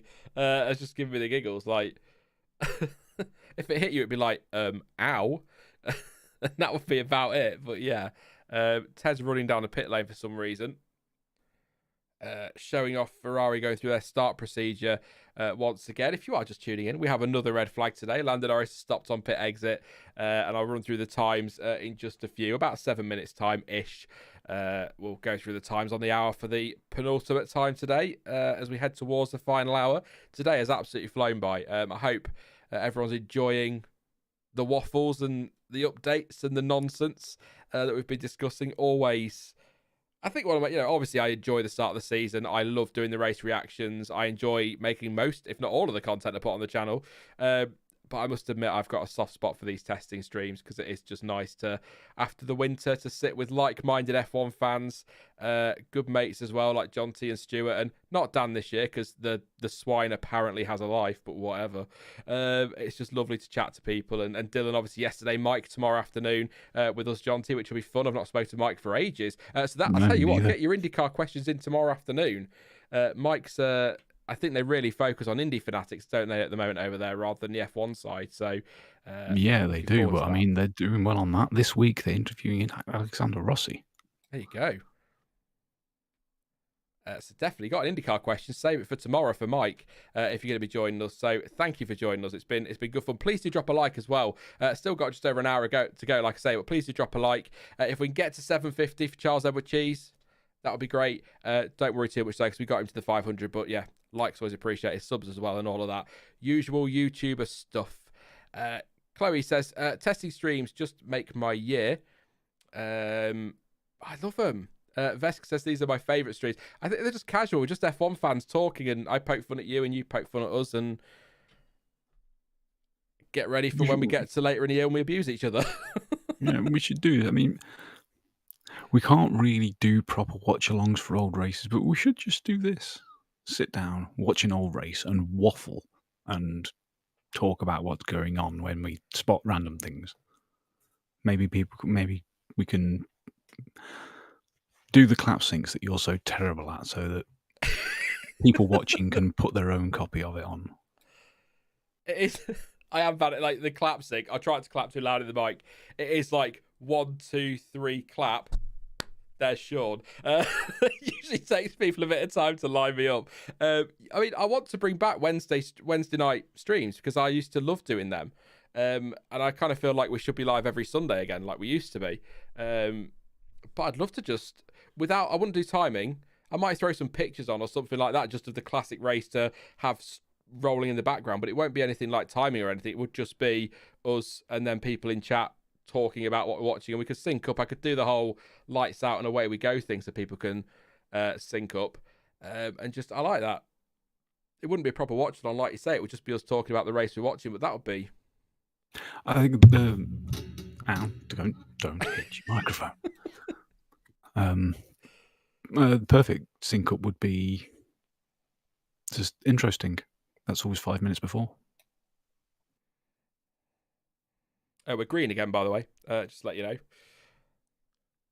Like it makes any difference. Anyway, can I just nip off and get a drink? Yeah, of course you can. I'll nip off after you as well. My water's lukewarm, room temperature. Well, Right. I'll get ready to run through the tyres in just a moment. So, yeah, we're green. Bottas is, Joe, sorry, straight out there. Lando Norris back in the garage now. Not been a great day for McLaren. If you are just tuning in, there've been some issues. They've got a problem with the brakes, which is preventing them from doing long runs, and they're currently trying to get some new brake ducts over from the UK to Bahrain ready for tomorrow. So it's not been the easiest week for McLaren. Daniel Ricciardo's still not very well. Hopefully he'll be in the car tomorrow because he could do it a full day himself, to be honest. So a little bit of a frustrating week so far for McLaren. It was all going very well for Alpine until Ocon stopped on track. He's got plenty of laps on the board. Yuki Tsunoda, lots of laps on the board. Actually, to be fair, Magnussen this afternoon really making up for Mick Schumacher's exhaust problems this morning. And it's been an interesting day. Quite a few red flags. And still we've got just over an hour to go as well. So what we'll do for the final hour also is I'll run through the times on the hour, so in a couple of minutes time, then I'll have to nip off and get a drink and a yellow flag, obviously. It'll be my turn for one of them, and then we shall take some of your questions. I think have a bit more chat interaction after a good old waffle with Jonty about the good old days. Like we tend to do as the old men we are. I know we're not old. I know there's people watching that'll get really mad when I say that at 35, but it's just a joke. You're as old as you feel, and unfortunately I feel about 87, so there you go. Yeah, so that's what we'll do. If everyone's up for that one, definitely. Milo just say Merc still bouncing around. Absolutely still bouncing around quite. We think it looks quite exaggerated because of the fact it's getting dark now, but yeah, it's still doing it, and I think we're all in agreement it needs to be sorted. Yeah, so no worries, RC. Hope work's been all right, mate. No worries at all. It's good to see you. Hope you've had a good time of work and not too depressed about Man United's current, almost recent crisis. Always seems to be something with that bloody club. But yeah, good to see you. I will go yell at a cloud. I always yell at clouds. Seniors corner. Thanks, Mary. I like that. Or Marie, sorry. Round the corner, it's Max Verstappen on his run now to turn 4. He's on a hard tyre, so that'll be the C2 because it's got the brackets into turn 4. Nicely through there. The red markings on the inside of the rim of the track limits at turn 4, but the red rim on the Red Bull keeps throwing me off actually a little bit as he comes through to turn 7. He looks like he might have backed off a little bit already. He definitely has. In fact, maybe not. I don't know, just the camera angle maybe a bit deceptive there, but lots of Flovis as well around the side pods, and they've got a few little updates around there as well, in case you weren't aware. But I'm hoping there's something big on the Red Bull tomorrow. I've got a feeling they will do. That's true, Harry. That is very, very true. I'll give you that one. Just look at the Flovis, the way it's working around there. It's definitely not a massive push lap, but then I'm not surprised anyway because it's testing. Carlos Sainz still has the fastest time. On that note, who do you want to be Man United next? Ten Hag for me, because I'm one of them, 100%. I don't want Poch. The time to get Pochettino has... that ship has sailed. Carlos Sainz currently fastest, 133.532. That was set on the C4 tyre, 29 laps so far for him. Lance Stroll's done 41 laps, actually, 134.064. That was on the C4. Both of them are on track right now. Esteban Ocon is third on a 134.276. That was on the C4, 104 laps for Ocon. He brought out a red flag stopping between turns at 11, I think, or 12 and 13 up that way. His day could be over, but we'll see what happens. See if he heads back out shortly. 104 laps, so I mean, it's not a bad day at all, is it? Charles Leclerc this morning did 54 laps. His fastest time was 134.366. That was on the C3 tyre. Lewis Hamilton at 135.516 was on the C3 tyre as well. 32 laps for him. He's on track right now on what looks like the C4. They're just showing an onboard now with the porpoising, looking back at his helmet, and you can see his head is really been chucked about a little bit there. So they really need to look at this and get it sorted. Lando Norris, 6th place at 135.761. That was on the C2, 46 laps. He's just brought out a red flag, stopping on pit exit. As I said a minute ago, they've got some brake issues today. They're waiting for some updates to come tomorrow, some new distance ducts to come tomorrow.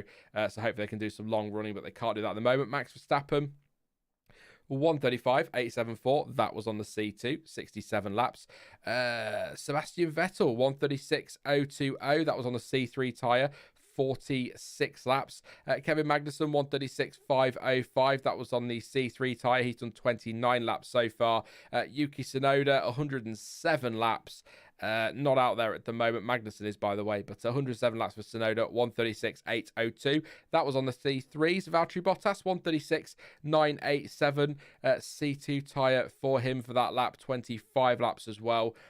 23 laps for Mick Schumacher this morning. He had an exhaust problem, which sort of limited his running a little bit towards the end of the session. 137.846. That was on the C2.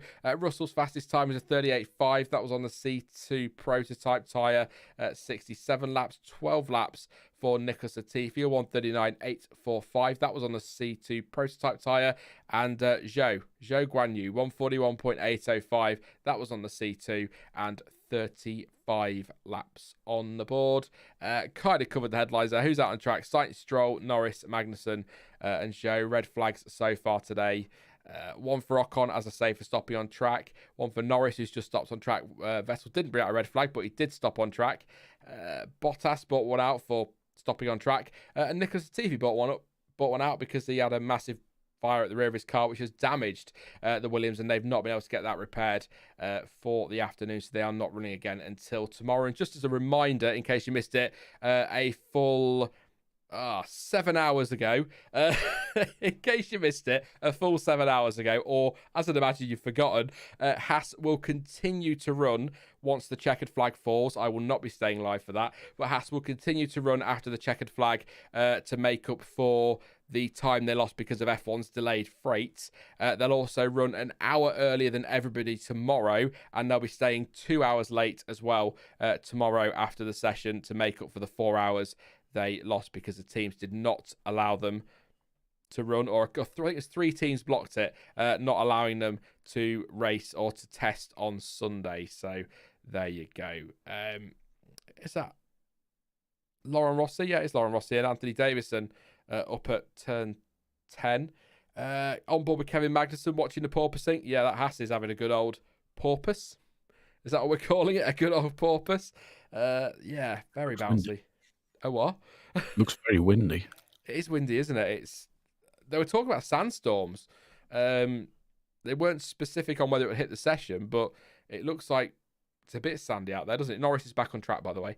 I think I've said that, but we had sandstorms last year, didn't we, for testing? God, that was hilarious. I mean, it was bad, but the visibility last year was so low.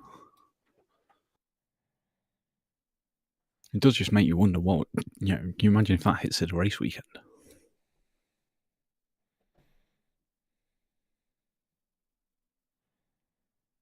Norris a little bit wide there. I was just watching him. I thought he's gone a little bit wide. But yeah, it's...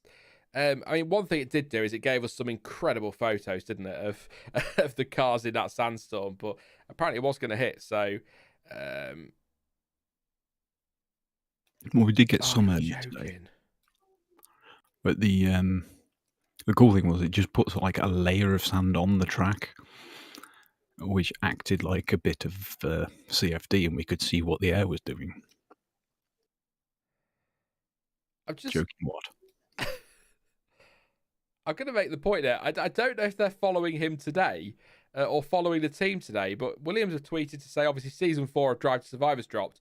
They're already filming season 5 by the look of it, and they're filming Alex Albon today, which of course means they're linked to Williams, and that happens to Nicholas Latifi. I swear there's genuinely a Netflix curse.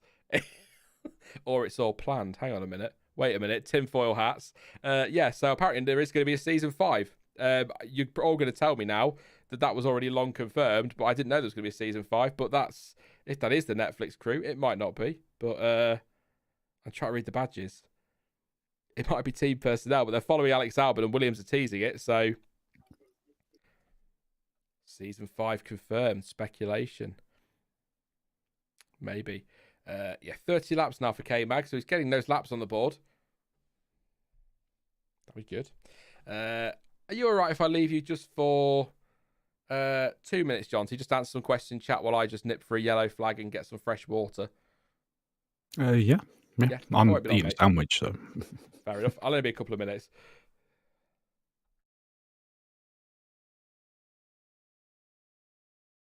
Well, in that case, I'll leave some questions.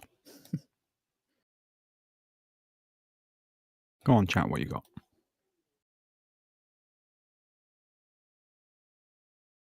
And as we know in testing streams, it does not have to be strictly F1 related.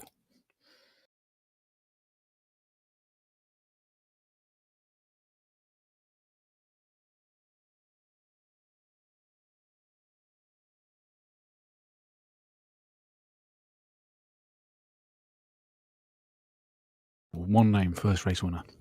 Leclerc.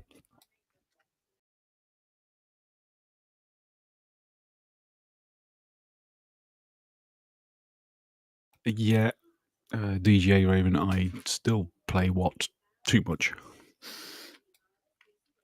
And aside from that, the first race I can remember seeing anything of was Australia 1986. Literally my first conscious memory of Formula One is Mansell's tyre exploding. So you can see why I was instantly hooked. My mother and sister I watched before that, but I can't remember it.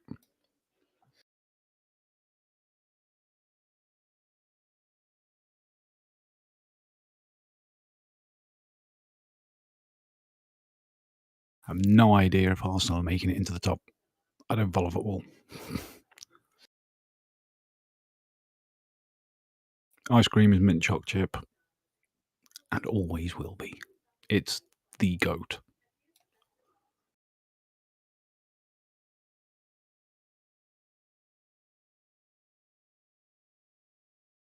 I said too many.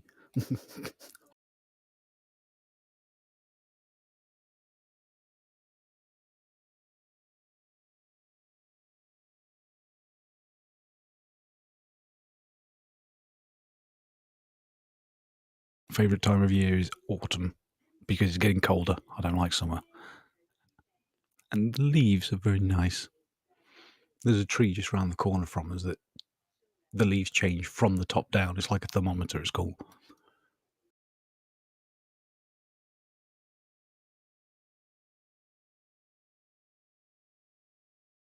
How are the Merc side pods legal? Because they keep the side impact structures. And whilst there is a rule mandating that they have to have an opening of a certain size, I believe it's on the cross-sectional area. So it can be pretty much any shape and in any position as long as it fits within those. I'm not sure how they came up with the idea, to be quite honest, because it's completely different, but it's clearly working.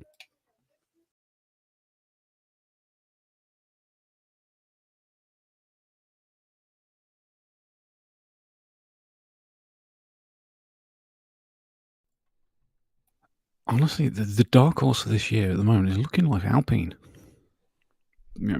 Aside from Sean's jinx, again, they've been putting in some solid laps. The reliability is clearly there, which was a bit of an Achilles heel for them last year. But they were still up fighting then. I think they've got something up their sleeve with the power unit.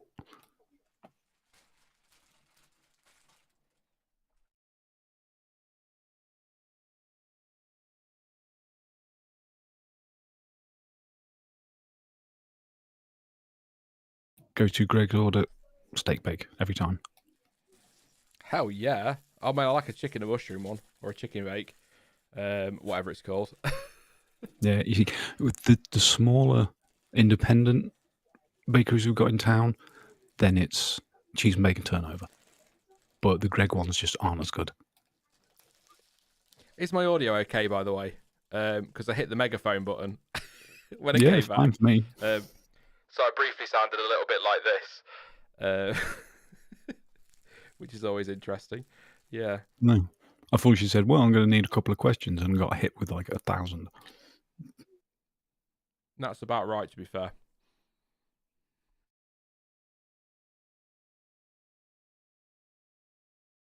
Sorry, I'm just finishing my second pan au chocolat today. Let's get back to the the what? Ponce. Oh, I like them. They're so tasty. No, they're nasty. No, they're nice. Bread doesn't go with chocolate. I wholeheartedly disagree.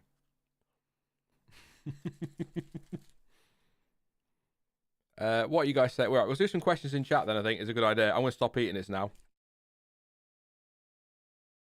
Maybe. I just don't get stopped. I probably should actually, in theory, or in hindsight, probably should actually stop at lunchtime for an hour and actually get something to eat. But I kind of, once I'm live, I just like to stay live. That's why I wait an extra hour. That's just my attitude, I'm afraid. I just want some live. I like to keep going rather than stopping and starting and stopping and starting. It's because you're lazy. Because Connor agrees. Thank you, Connor. It takes effort to stop and start. Tasty. They're all right. A pan au chocolates. They're good. So Singapore 2008 or Abu Dhabi 2021, which was more controversial? That's from. Did you answer this one? Nova the Goat. No, which one was that?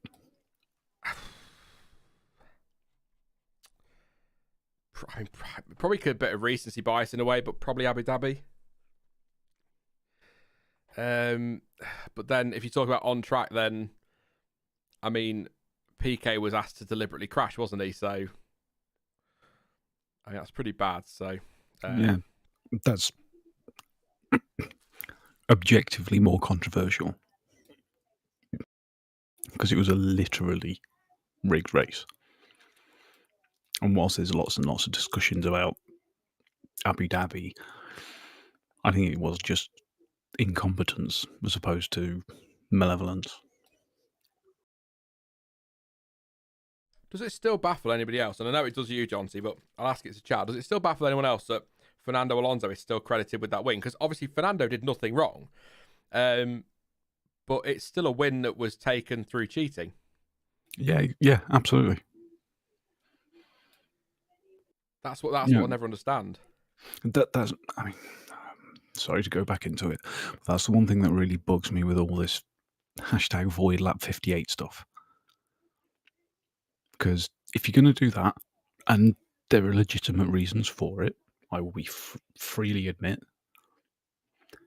you have to do the same with the entirety of Singapore 2008, which leaves Lewis still on 7 titles because that one then goes to Massa. Of course, yeah. I can't remember the result from that apart from Fernando Alonso winning it, but I know Massa had issues with his fuel hose, didn't he? Yeah. During a stop, which only happened because of that crash. That intentional crash legitimately robbed Massa of a race he was cruising to win. Yeah. So, how can you do one without the other? Andrew's asking, are you asking for us to elaborate on Singapore 2008? He says, hasn't seen the race. So, Singapore 2008, obviously, I don't know what you know about the 2008 season, but it was a battle for the championship, I believe, between Felipe Massa and Lewis Hamilton. And the race was looking good. But now I've got to get this right. So, Fernando Alonso stays out and takes the lead, I believe.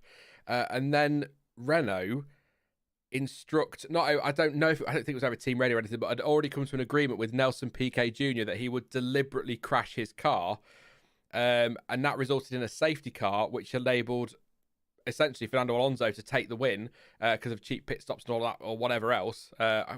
You can explain it better, I'm sure, John C. But basically, the long story short is the team asked their second driver to deliberately crash so that their first driver could take a win that they absolutely do not deserve to be keeping. So Ash says Alonso stopped early, then they did the crash, which gave Alonso the lead. That's the one. RC says allegedly, Sean. I'd have to say allegedly, mate. It was all confirmed in court, wasn't it? Yeah. Yeah. There's a reason that Briatore got a lifetime ban, even if it was overturned later as being too severe. And Pat Simmons got 5 years. Was it too severe? Hard to say. Fixing a race. I mean,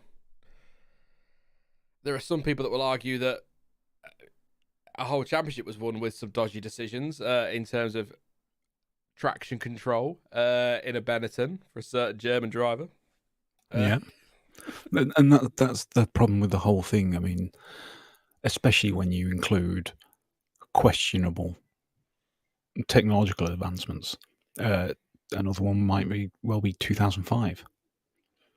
Like, you look at 2009, and yes, Braun had the benefit of the double diffuser for the first half, but it was deemed legal. So everyone could have made one. Lots of others did. Everyone did by the end of it. Whereas 2005, you've got the absolute walkover dominance of the Renault in the first half of the year when they've got the tune mass damper, which was then deemed illegal. So why do they get to keep the first half results? Yeah. Same goes with F-ducts.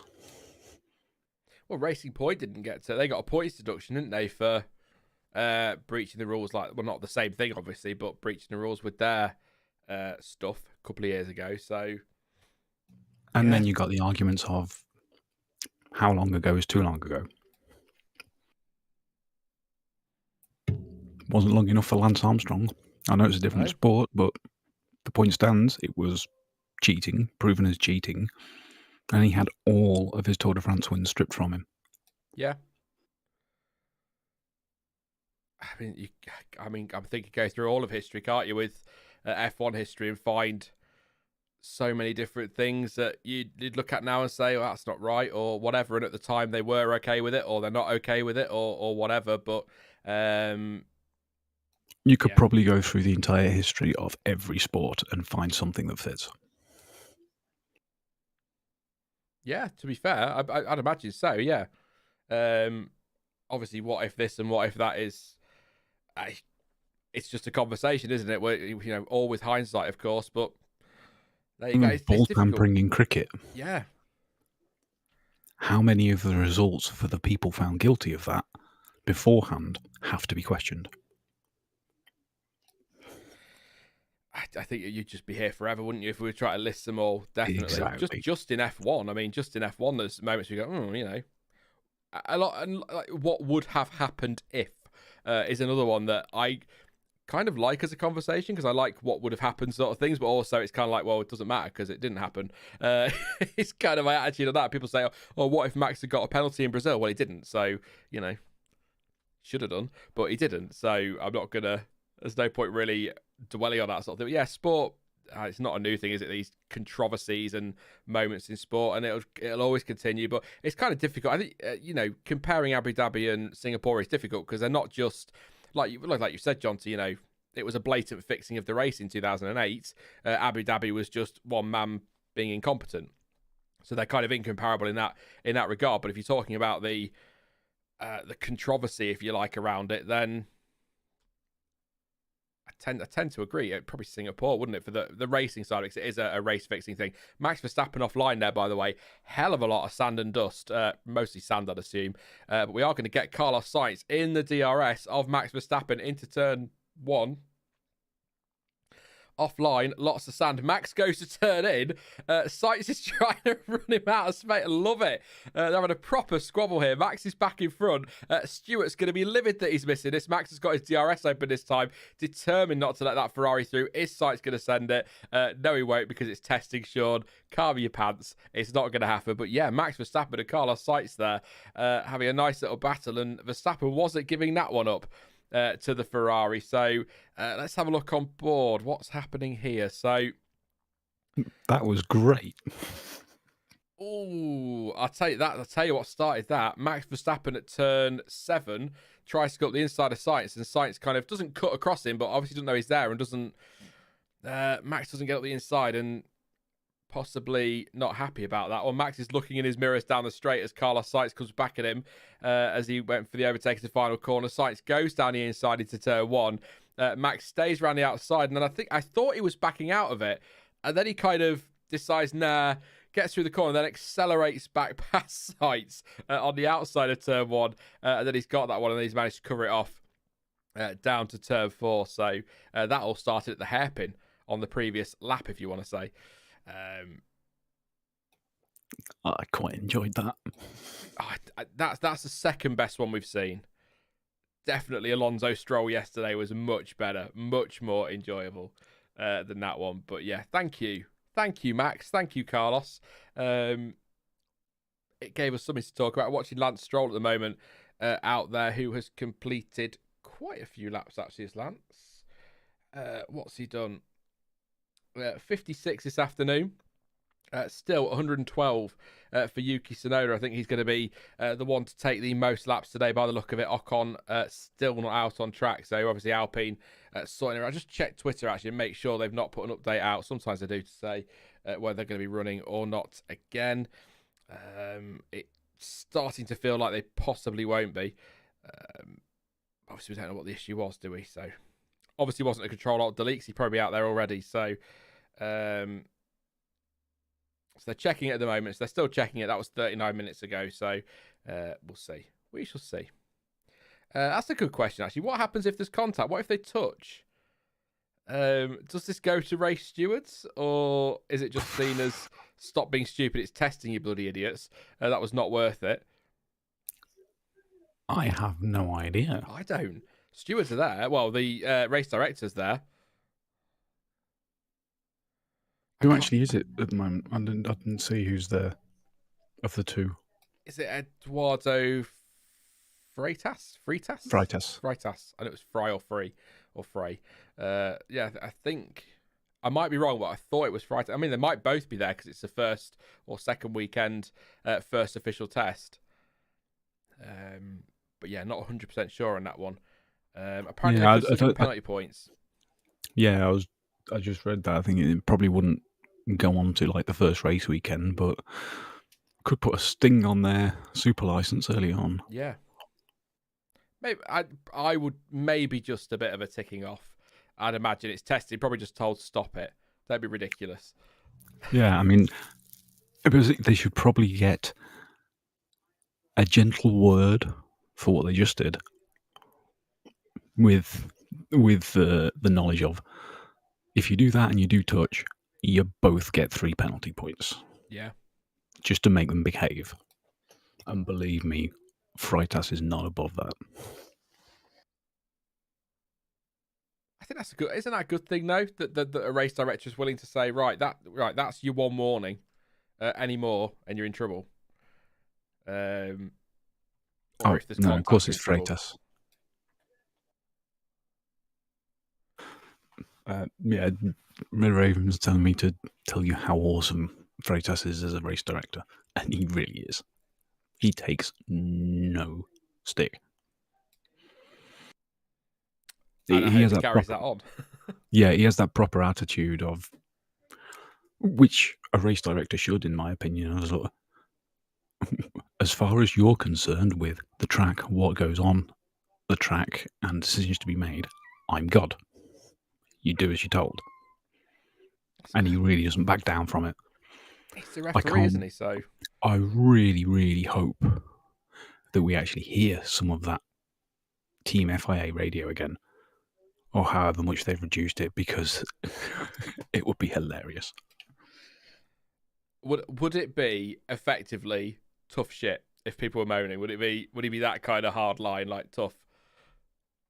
I've made my decision. I'm in charge here. Get out. He will always do it fairly, but he won't take any of the whinging. No. And once a fair decision is made, that is it. I'll keep an eye out for that then. That's good to know. You always pronounce it like the name of the second letter in IE and EI. Thank you very much. So Freitas, thank you very much. Thinker12. Little snap there for Yuki. Oh, and another one. It is really dusty out there. You said when you came on, Jonty, it was windy, but it's really got quite sandy out there. Not necessarily why Yuki's having to correct his car, but you look at Max Verstappen offline and there's a hell of a lot of sand there. So yeah, not as bad as it was last year. I will say that. Lewis Hamilton now down the straight. Guess what word I'm going to use? Porpoising. Porpoising his way down the start-finish straight, and he really is porpoising his way with porpoise down the start-finish straight. Get out. Didn't make a fair decision in the W East. Highest decided though. Says Seven. Sorry, with the lucky eyes. I'm going to be honest. I have no idea what that means.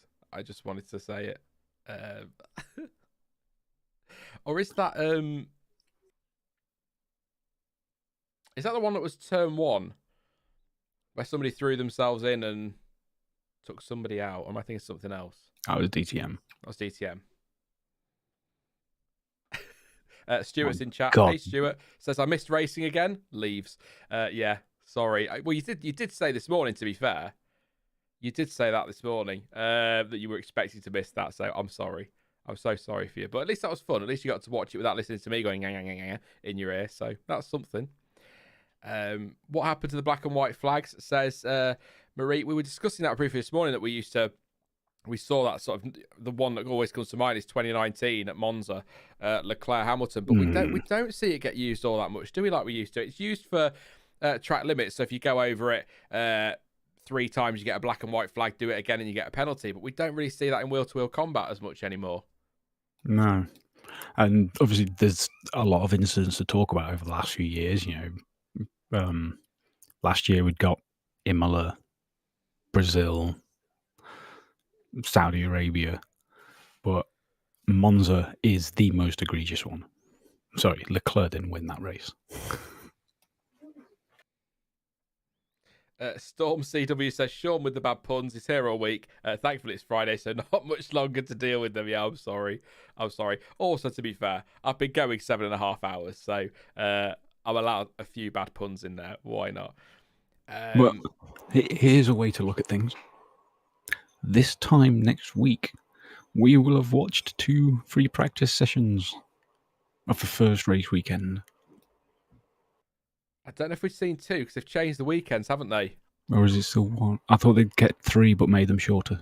They are still 3, but you've got your media sessions now on Friday morning, so both the practice sessions are the afternoon now, so we might have only had 1, or be into the same. I'll tell you in a minute. I've got the thingy on me, or I did have the thingy on my phone.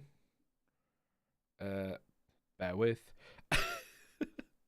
Yeah, so they've moved all the media stuff to a Friday morning now, so they've kind of got rid of the Thursdays, which I'm kind of glad of, because it's sort of not really necessary to have that when you've got such a massive calendar anyway. We don't really need the media days on a Thursday when a Friday morning will do. So for the first race in Bahrain, practice, so that's in track time. Let's go to my time so it makes sense to me. So practice 1 is at midday UK time, then practice 2 is 3 till 4. So we'd be half an hour into the second practice, to be fair, John T.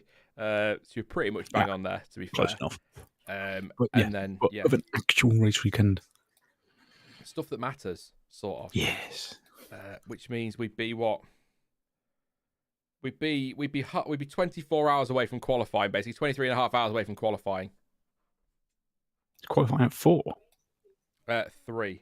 What did I say? 3. No, you're right. 23 and a half hours. Practice 3 is midday on Saturday, and then the race. This is UK time, obviously, and then the race is 3 o'clock on Sunday. But it's quite, just very quickly in terms of being selfish here and talking about UK timings. But in terms of UK timings and elsewhere as well, it's kind of a weird start to the season because you've got that. So 3 o'clock race in Bahrain, then Saudi Arabia. The race is at 6 o'clock. And then Australia, the race is, I think, 5 in the morning. We don't get like a normal European time, 6 in the morning, sorry. So we don't get like a normal European time until we get to Imola in April, which is 2 o'clock in the afternoon. But I can't wait. I can't wait for a 6 o'clock start. It's been ages since we've had a proper get up early race and a proper early race reaction. You're 2 years older than the last time we would have had that. Don't be so sure you've missed it. That's true. Yeah, I feel that one. I don't know. I kind of like it. I like the early races. I see a lot of people moan when it's sort of like the evening races, Brazil, Canada, and a little bit later for America. I like that because it mixes it up a little bit. And Formula One, even if you're not making content around it, Formula One as a fan takes up a lot of your Sunday. So having all that, I want a better term, but having all that out of the way in the morning means you've still got a hell of a lot of Sunday to enjoy. Yeah, the only problem is I frequently end up, even in a good race, I frequently end up falling asleep halfway through. That is true. I am not getting up for FP1 though. I said this yesterday to Dylan that you get you stay up for FP1. Or get up for FP2, then stay up for FP1 and get up for FP2. I'm not doing that because when Australia's the first race of the season, you've got all the hype. And you're like, oh, it's the first race. I can't wait. I love practice. Oh my God, I get to see cars on track. And then you get up or you stay up until 1 or you get up at 4 or whatever. And then you sit at about 5 minutes into practice. You go, well, this is crap. I could have stayed in bed because it's not all that fun. It's good. I really like it. I love the later and the earlier races. Nothing wrong with the European times, or the afternoon times, but I like that. I do like it. No, I think I am going to make a point of hanging around for FP1 for Australia, just to see how it is. Yeah, see the track. Yeah, I mean, I'll still be up. I'm normally don't go to bed until about 2 anyway. So, but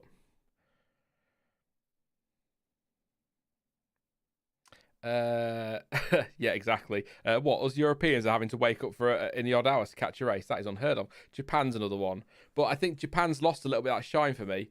Because it used to be the title decider, didn't it?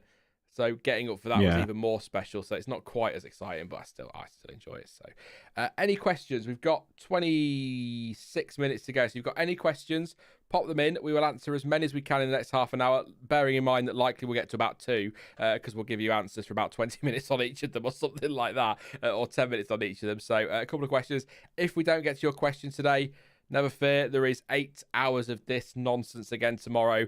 And it's a Saturday. I keep needing to remind myself because I still feel like testing is a Wednesday, Thursday, Friday thing, not a Thursday, Friday, Saturday. So I tell you what, actually, very quickly. It is weird.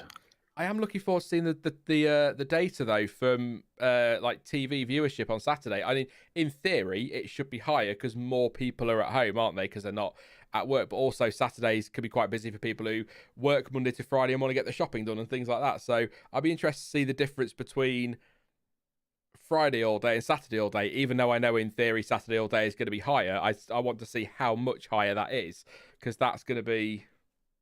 I'm weird. I like stuff like that. I can't help it. Samuel says who's on tomorrow. So I've got Stuart in the morning again. And then I've got Gionti and Mike tomorrow afternoon. So save your IndyCar questions up for that one. What do you think of Mercedes side mirrors from Livo? I'll let you have that one, Jonty. What do you think of the side mirrors? I've not had a proper look yet. I'll have a look while you're giving a view. I've got a suspicion they might be quietly told to change a couple of bits.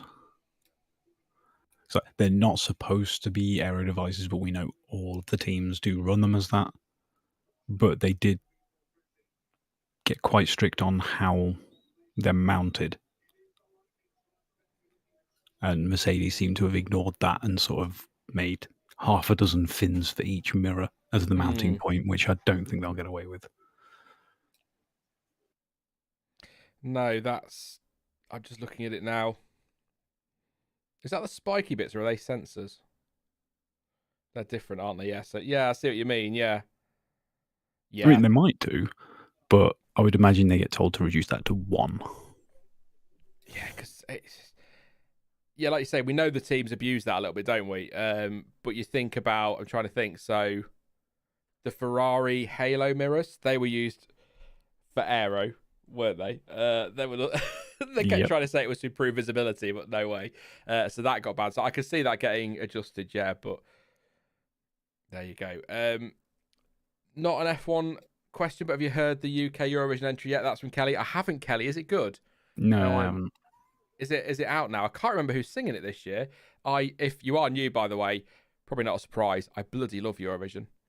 It's. Do you know, actually, John T, if we can arrange it, I'll try and get you here for Eurovision because we could have such a laugh with that. Booze and takeaway and oh yeah, campus night of the year. It's so ridiculous. Love Eurovision, absolutely love it. So I've not heard it yet, no, but I'll see if it's out. I assume it is if you're saying that, Kelly, and I'll check it out. But apparently it's by a TikToker called Sam Ryder. Yes, it is. Okay, there you go. I saw another question. So AC, good afternoon, mate. It says, are you staying on for the extra Haas hour? I'm not. No. If there were 3 or 4 teams staying to do a bit, then I probably would. But just for one team, I'm not going to do that, mate. But Haas are going to be an hour later today, and they're starting an hour earlier tomorrow and 2 hours tomorrow. So tomorrow after the session, but I won't be staying on for that one. I'm afraid. I don't think there'll be a lot to say. To be fair, there won't be a lot to say. Can you imagine if everyone just decided to be a bit dickish about it and just go, yeah, you can stay as late as you want, but we'll turn the lights off. Yeah. Quick, stick some torches on the front of the house. F1 Manager are doing a reveal of something at 4:30 UK time, according to Aiden. Yes, but they're doing it in a Twitter space. Oh, no. I'm not interested in Twitter spaces. I'm like that. Twitter's toxic enough. I don't need to hear people telling me I'm a twat. I can. They can just write that in a tweet. It's fine.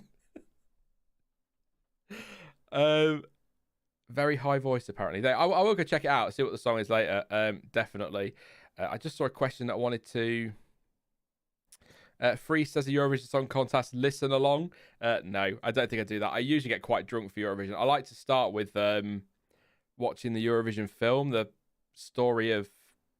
Oh, it's gone. And you know what I mean. The one with Will Ferrell in it, because that's absolutely bloody ridiculous. Do you think F1 will accept the Andretti Autosport bid to join Formula One? And if you do, any idea who could join next? So the noises seem quite Fire Saga. Thank you. The noises seem quite downbeat. About this Andretti thing. So not from Andretti. Andretti very much want to come to F1. They've got the backing. They've got the experience, let's face it. So they absolutely want to come. But there seems to be some pushback from certain teams, Toto Wolff, Christian Horner saying things like, they need to prove their worth to F1, what they can do for F1 and everybody in it, and they don't want to dilute everything and whatever. Yeah, that wound me up. Well, that really wound me up.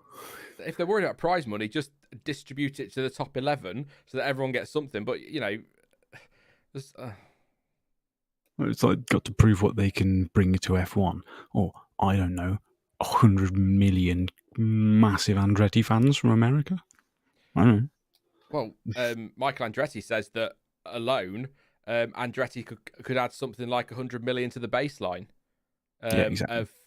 of F1 in the US. So, I mean, that's what they add to F1. So there doesn't seem to be any appetite for it from certain teams. Zach Brown is very much in favour. No great surprise there, I'm sure. But I'm absolutely for it because I think a 12-team grid is perfect for F1. So if we can get Andretti in, an independent outfit with great backing and great history and a great sporting history. Big lockup from Lance Stroll there at turn 7. Yeah. Massive lockup on the right front. Has that done? I'll be flat spotted. See, this is one thing I've been noticing yesterday and today. It's throughout the test so far, we've seen that they have a bit less front end as they're trying to learn how to balance the downforce that they're getting. Yeah. But when they do have a lockup, they seem to lose all of the steering input. Like in the past, we've seen like they'll lock up an inside wheel or even both wheels, but there'll still be something if they're already in a corner. But now they can lock up mid-corner and then it just carries on a straight line. That could be really interesting in scraps. Definitely flat spotted there for Lance. Fairly busy track actually at the minute. Sainz, Verstappen, Stroll, Hamilton, Ocon, Magnussen and Tsunoda out there as we sort of come into the last less than 20 minutes to go now. So there you go. Yeah, but quickly back to the Andretti thing. You know what the perfect thing would be? Is if Penske also entered at the same time. So not only do we get the 12-car grid, there's also a built-in rivalry right from the off. Well, do you know what I find interesting though on the whole?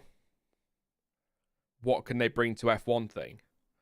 What kind of maybe I've missed it, but I don't ever recall hearing anybody really in the press anyway vocalize that statement or that phrase or whatever about Haas. I don't really recall it about other teams that have entered down the years. I don't recall anyone saying, well, what can Lawrence Stroll bring to Formula One? Turns out his son. But what can Lawrence Stroll bring to Formula One if he's buying Racing Point? It just feels like such a weird thing that's suddenly an issue. But I suppose the problem is they've just signed a new Concord agreement, haven't they? So we're in that for quite a while now. And so maybe the teams think they've got a bit of power in there. But the more, I wouldn't say the more the merrier, because I think you can have too many. I mean, I know it's bonkers, but I think the Formula 3 grid is too big. But I think 24 cars, 12 teams is kind of perfect for F1. Bring Andretti in, and then if in 2026 or whatever, a Porsche or whoever want to join, get them in as a new team. And then there's always going to be a driver like an Oscar Piastri, for example, back on that, who's going to miss out because there are always going to be too many drivers and not enough seats. But 4 more seats in F1. Piastri would be in one now, you would think. It gives, if Andretti comes in, it gives some drivers from IndyCar, if they can get their super license points, an opportunity. Montoya came across from karts and the kart series, and I'm not a massive Montoya fan, as you may know, but 2003 he was in that title fight. He really gave people a run for their money, and he was something different in Formula One. In the way he spoke about people, and is the way he was with the press. He wasn't PR and all of this business. And Villeneuve as well, yeah. So why can't we have that? So having Andretti, who are involved over there in America, bringing over a Colton Herta, for example, if Pato O'Ward comes over for McLaren in the future, I just think that's only going to be good for F1 to, if it is, I said it this morning, if it is the pinnacle of motorsport and it's about having the best drivers in the pinnacle of motorsport, we need to, whilst F2 and F3 are the feeder series to F1, that's not just all the great drivers in the world. There are so many other series that have some fantastic drivers who probably deserve a shot at F1, which is also why, maybe a conversation for tomorrow with you and Mike, Jonty, but it's also why I think there needs to be a shake-up of the super license point system so that IndyCar actually counts for a little bit more, to be honest, because you could win several IndyCar championships and probably end up with less points than a driver who's finished second a couple of years in F2, which I know very different series in many ways, but there's the similarities there. Yeah. I mean, you got to look at like you're saying, the marketing factor. When Villeneuve came over, he was reigning IndyCar champion and Indy 500 winner. And Andretti could quite easily have that in their stable from Indy at the time. Mm. So, as people mentioned, Herta would be a done deal. If they really wanted to go full American, if they're aiming for 2024, that would be after 2 years of F2 for Logan Sargent as well. So they've got drivers coming from both directions. Red flag. No one stopped, so I assume this is the software test, unless the app is lying to me. The TV hasn't gone red, but the app has gone red. Yep. So I assume this is... Oh, of course. Yeah, I'm on delay, aren't I? Because I've rewound a bit. Keep up, Sean. You knobhead. I rewound to listen earlier to somebody. So that's why we were in sync. I should have left it. Sorry, Johnson. It's not good to have left that then. Anyway. Yeah. So we are red flags. So it's a software test. So they'll come back to the pits. Then they'll mess about pressing lots of buttons and confuse us all. And then hopefully we're going to get that start we were promised earlier. So while we're waiting for that one, nobody's crashed as far as I know. So Marie wants to know, I think that's your cat, isn't it, John T? What a stupid... Hi, John T. I have no cat. Is that your cat making noise? Because it's not mine that doesn't exist. No. God's sake. It's not? No. Where am I hearing a cat? Oh, my God. That's it. Marie, we're cracking up. Both of us outside the window? Oh, there you go. No, because I've got... No. Outside my window. Yes. No, my window. You know... Sure. Yes, but cats do roam around and they do meow. It'd have to be on my roof. You'd be surprised. Hang on a minute, what's that in my loft? So nothing's happened. It's just a software test. They're just running a test of the system. We might be getting that start, hopefully, that we were supposed to get this morning until Bottas messed it up. The fool. I mean, technically, you could blame Verstappen and Russell for it for not getting out quickly enough, but I'm going to blame Bottas because it's funnier.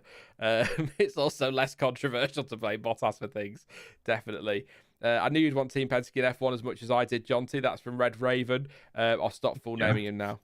Yeah, that'd be cool. Will Audi and Porsche join F1 as well? That's from Just Mango.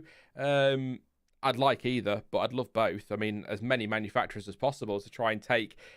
split that power a little bit that the likes of Mercedes and Ferrari have. Just let's get some more manufacturers in there. Fill that grid up a bit. Just open up some seats and opportunities for people that probably deserve them. Crofty's speculating on what the red flag's for. I assume he's about to work it out, but it's so disrespectful from those team principals. Like, at that point, just say you hate Americans. Honestly, that's from a nice person. I don't think it's a hate of Americans at all. It's not that far, but it's just they've just signed a Concord agreement. The money's getting split out between the top 10 teams, and everyone's agreed to these financial things. So it's what I'm going to say. Basically, long story short, is it's money. They're bringing in an 11th team. If you bring an 11th team, that money then gets split 11 ways instead of 10 ways, which means that Mercedes get a bit less money, Ferrari get a bit less money, and that's what it all boils down to at the end of the day. Red Bull will get less money, of course, as well, and then a little bit less of the pie, and they don't like that because they want to make as much money as possible. So it's all these teams that will go, well, we've got the best interests of the sport in mind. You might have to an extent, but as soon as the best interests of the sport start to hit you in the pocket, you're not going to have that. So that's kind of what it boils down to. It's not an American hate thing or anything like that. It is money. I'm absolutely adamant about that. And I hope that something could be done to bring Andretti in, because I think it's a thing that I kind of hate going on about, because people get a little bit annoyed. I've had people from the States say to me that, hang on a minute, you're saying I only watch for 3 US Grand Prix, or I only watch for Haas. That's not what I'm saying. But Liberty Media's goal is to grow the market in America, and they think the way to do that is as many races as possible, and American teams and an American driver. So I can see behind the scenes, John T, Liberty Media really pushing for Andretti to be allowed to join. But ultimately, because of the Concord Agreement, because of the way Formula One works, if the likes of Mercedes and that say no, they're going to tell their teams to vote the same way, aren't they? And it's not going to go through. So it'll ultimately boil down to that. But I can imagine Liberty are really pushing this behind the scenes. Yeah, I can agree with all of that. That's why it should be changed. It should be a majority, not unanimous. Yeah, it's a super majority now, isn't it? They call it. So eight teams in the FIA and FOM all get a vote, and then that would win a vote. Whereas before it had to be 10 teams, so it's 8 teams and FIA and FOM. Still a lot of teams. You know, Mercedes. Yeah. Who do they power? Aston Martin, McLaren, and Williams. Well, that's 4 votes, isn't it, with their own team? Yeah, true. It's Liberty would like a race every week, says Clansom. I think they would actually, to be honest. I wouldn't be looking in the future, 52 races a year or 51, they get Christmas week off or something like that. But yeah, no, it's the calendar's kind of crazy. And we said this yesterday, and that's why I'm absolutely totally fine if they decide to not replace the Russian Grand Prix and just break those 2 triple headers up a little bit. I think that's something they could do rather than throwing another race, but at the same time I want to see Sepang. So that's the way it is for me. I'm going to be as an F1 fan, I'm not, I don't work in F1. I make my content around it, but I don't work in F1. I'm not at the tracks. I'm not traveling the world like these engineers are. So it's easy for me to say, but I'd happily sit down and watch a race most weeks of the year, to be honest.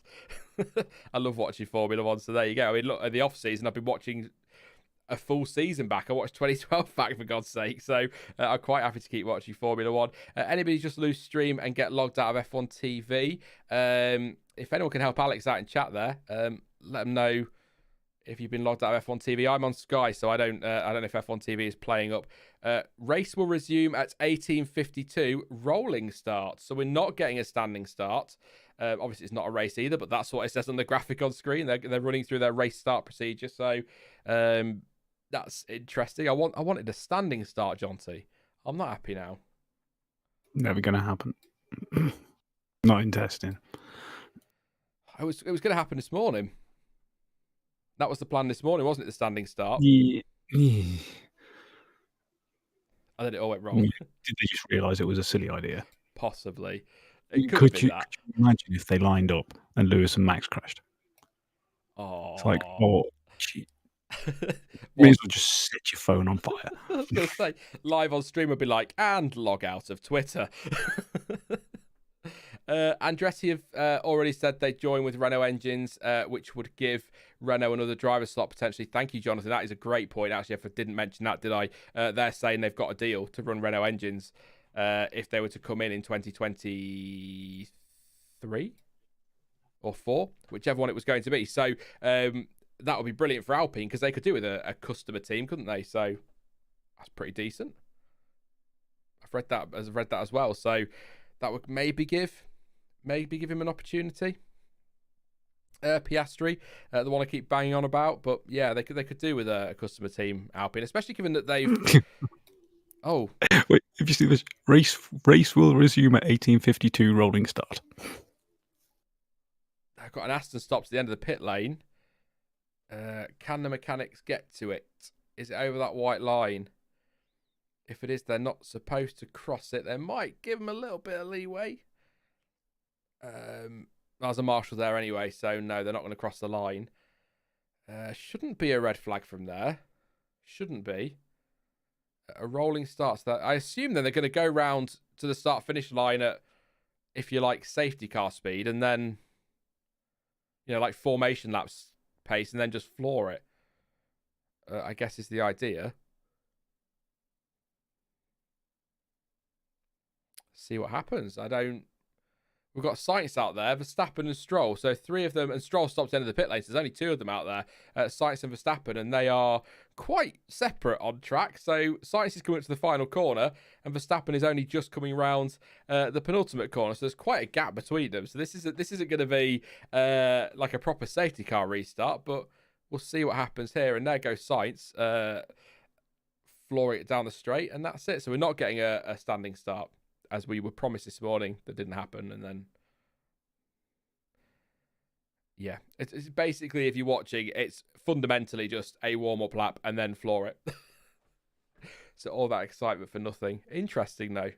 They're running through the systems. 5 minutes to go nearly, so we are wrapping up. So I'll take a couple more questions, then I'll run through the times, and then we'll be calling it a day. But I will be back tomorrow morning, 8 a.m. UK time, and we'll be through all the way till 4. Stuart in the morning, Jonty and Mike in the afternoon. So plenty of time tomorrow to get through questions we miss. So don't worry about that. So instead of teams, engine suppliers vote? ? That's from Rakmo or Rakmos. I suppose essentially, yeah. Every team gets a vote in this supermajority, but with all the politics at play, Mercedes could encourage, just like Ferrari could encourage, their customer teams to vote the way they want them to. Now, whether that's something they can still do, I'm not 100% sure, but it's something they've done for years. Sauber, as they were, would vote with Ferrari, and Williams will vote with Mercedes. It's all part of F1 power play. It's all good fun. All good fun. It's all politics, isn't it, Jonty? They're never going to get on and agree anything in this bloody sport. Oh, God, no. But they never have done. Would we want them to? On some things, yes. Like with the 3 teams that objecting to Haas running on the Sunday. It's like, yeah, I can understand why, but at the end of the day, it's not their fault the goddamn plane broke down. Give them a break. Exactly, yeah. Exactly. Not everything is a tactic to get one up on the other teams. It'd be different if it was like Williams in 2019, where they were just late because they weren't ready. That's a team error, isn't it? But Haas did nothing wrong. They were ready to go, but the freight just broke down. The plane didn't bring the freight over, so it was late. So I agree. That's silly. But I've had a brain fart. Which power plant does Red Bull run? That's from Insurance That Fits. So that is a Honda power unit, rebadged as Red Bull powertrains. It's a Red Bull powertrain. Yeah, basically, yeah. Because they didn't think to call it wings. Literally, it's not a Honda because they bought the intellectual property. Well, see, this is what I'm not understanding. Because if you look on the back of the Red Bull, there's a badge that says Honda Technologies or something like that. Because Honda are still involved in it, aren't they? But they're not involved at the top level. So there will be a consultancy. I would have liked, just me, I know, for them to have taken the name Mugen and been Red Bull Mugen this year, so that they're still linked to Honda, but it's clearly an independent thing. If I'm picking a name, though, if I'm being honest, they should have called it Wings. That power unit division should be called Wings. Red Bull Wings. There you go. But no. Yeah. Or Red Bull Go Fast Now would have been even better, but there you go. Or the soapbox. The soapbox.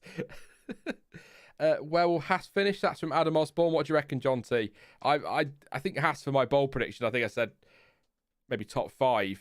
I keep saying would be my absolute boldest prediction for this season, but I think top 8, and they'll be relatively content, even though they put a whole year into it. Stuart reckons top 6 would be a good season for them.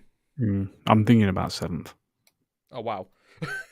Stuart 6, you 7, me 8. There you go. That would be, it's about right. Covered all bases there. I don't think we're talking title challenge, let's put it that way. But I think ultimately anything's better than last year for Haas, isn't it? The only way is up. Ugh. Yeah, especially when one of their drivers finished 21st out of 20. The ex-driver. Ex-driver. Mugen is still an actual company, so they can't just steal their name. It says Wing Racer. It is, but isn't it based in Milton Keynes, Mugen Honda? Or the Mugen side of things? So it's a shame they couldn't have done a deal with them somewhere. It's not a completely independent. I think it's still owned under the Honda parent company. So I'm sure they could do something.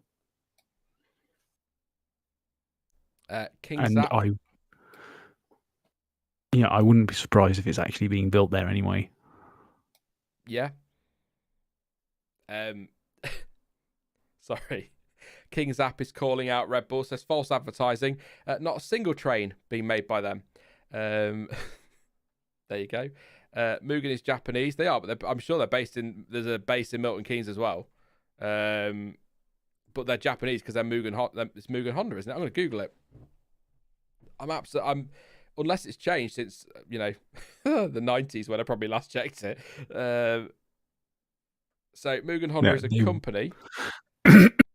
They will have a base here, but it'll still be registered as Japan. So Mugen Motorsports, I guess, is what they're going with here. Is legally known as M-Tech Company. It's a Japanese company formed in 1973 by Hirotoshi. That was it. Honda, the son of Honda Motor Company founder. Mugen means without limit. I didn't know that. Unlimited or vast. Nice. So I'm sure there's a base in Milton Keynes, but the session's finished, so I'm going to wrap up now and we'll leave it with me. I'm sure there's a base. It might not be. It's I like to make these things up in my head and then think I'm right. Walking Mandela effect.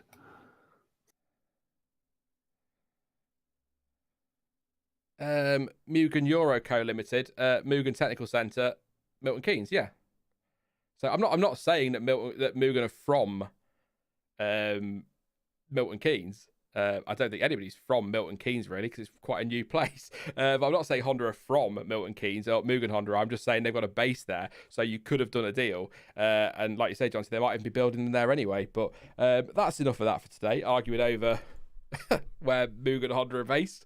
But yeah, just surprised because there was a little rumor or some speculation, really, probably more that was what they might consider is because Honda aren't going to be fully involved.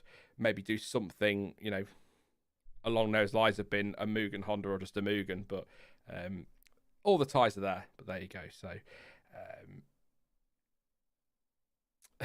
exactly, it is very complicated. I think 90s or 80s F1 engines were Mugen. Jordan were Mugen Honda, weren't they? They ran Mugen Honda in 98. When did they go full Honda? Was that 2000? It was somewhere around there. So I think it was 2000 or 2001. Yeah, and also with F1 engines, Christ, they can use all sorts of silly names. One name has been for two different manufacturers. Because if you don't forget, do you remember the last time Red Bull had to do this, where they didn't run it as Renault? It was Tag Heuer. Yeah, they did, didn't they? Well, in the 80s, Tag Heuer was also the brand put onto a Porsche engine. Yeah, and actually same name from two factories. Thinking about power manufacturers leaving but allowing teams to use their engines, there was the Mechachrome and the Supertech, wasn't there, in the 90s? That was a Renault that was rebadged by Williams and BAR Supertech. Sounds familiar? Yes. Yeah. So there you go. Yes, 98 and 99 for the Mugen Honda in the Jordan, and yes, they did so nearly win the championship in 99. Heis Harold Frenson, who saw that coming, breaking down on pit exit at the Nürburgring and crushing those dreams for Jordan. Could you let's just live in alternate universe world for a second? Could you imagine how good Jordan would have been as world champions?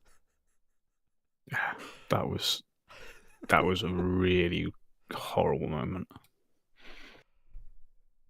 I liked Heis Harold Frenson as well. Yeah, did Benetton run Super? No. Or did Benetton run Playlight? No, that was a sponsor, wasn't it? Anyway, we're getting off track. Let's wrap it up. So Checkered Flag is out. I'm going to take that out of my ear so I don't have to listen to Sky's shockingly bad adverts and things. Carlos Sainz ends day 2 on top of the timesheets, 133.532, and he did that on the C4 tyre and completed 60 laps.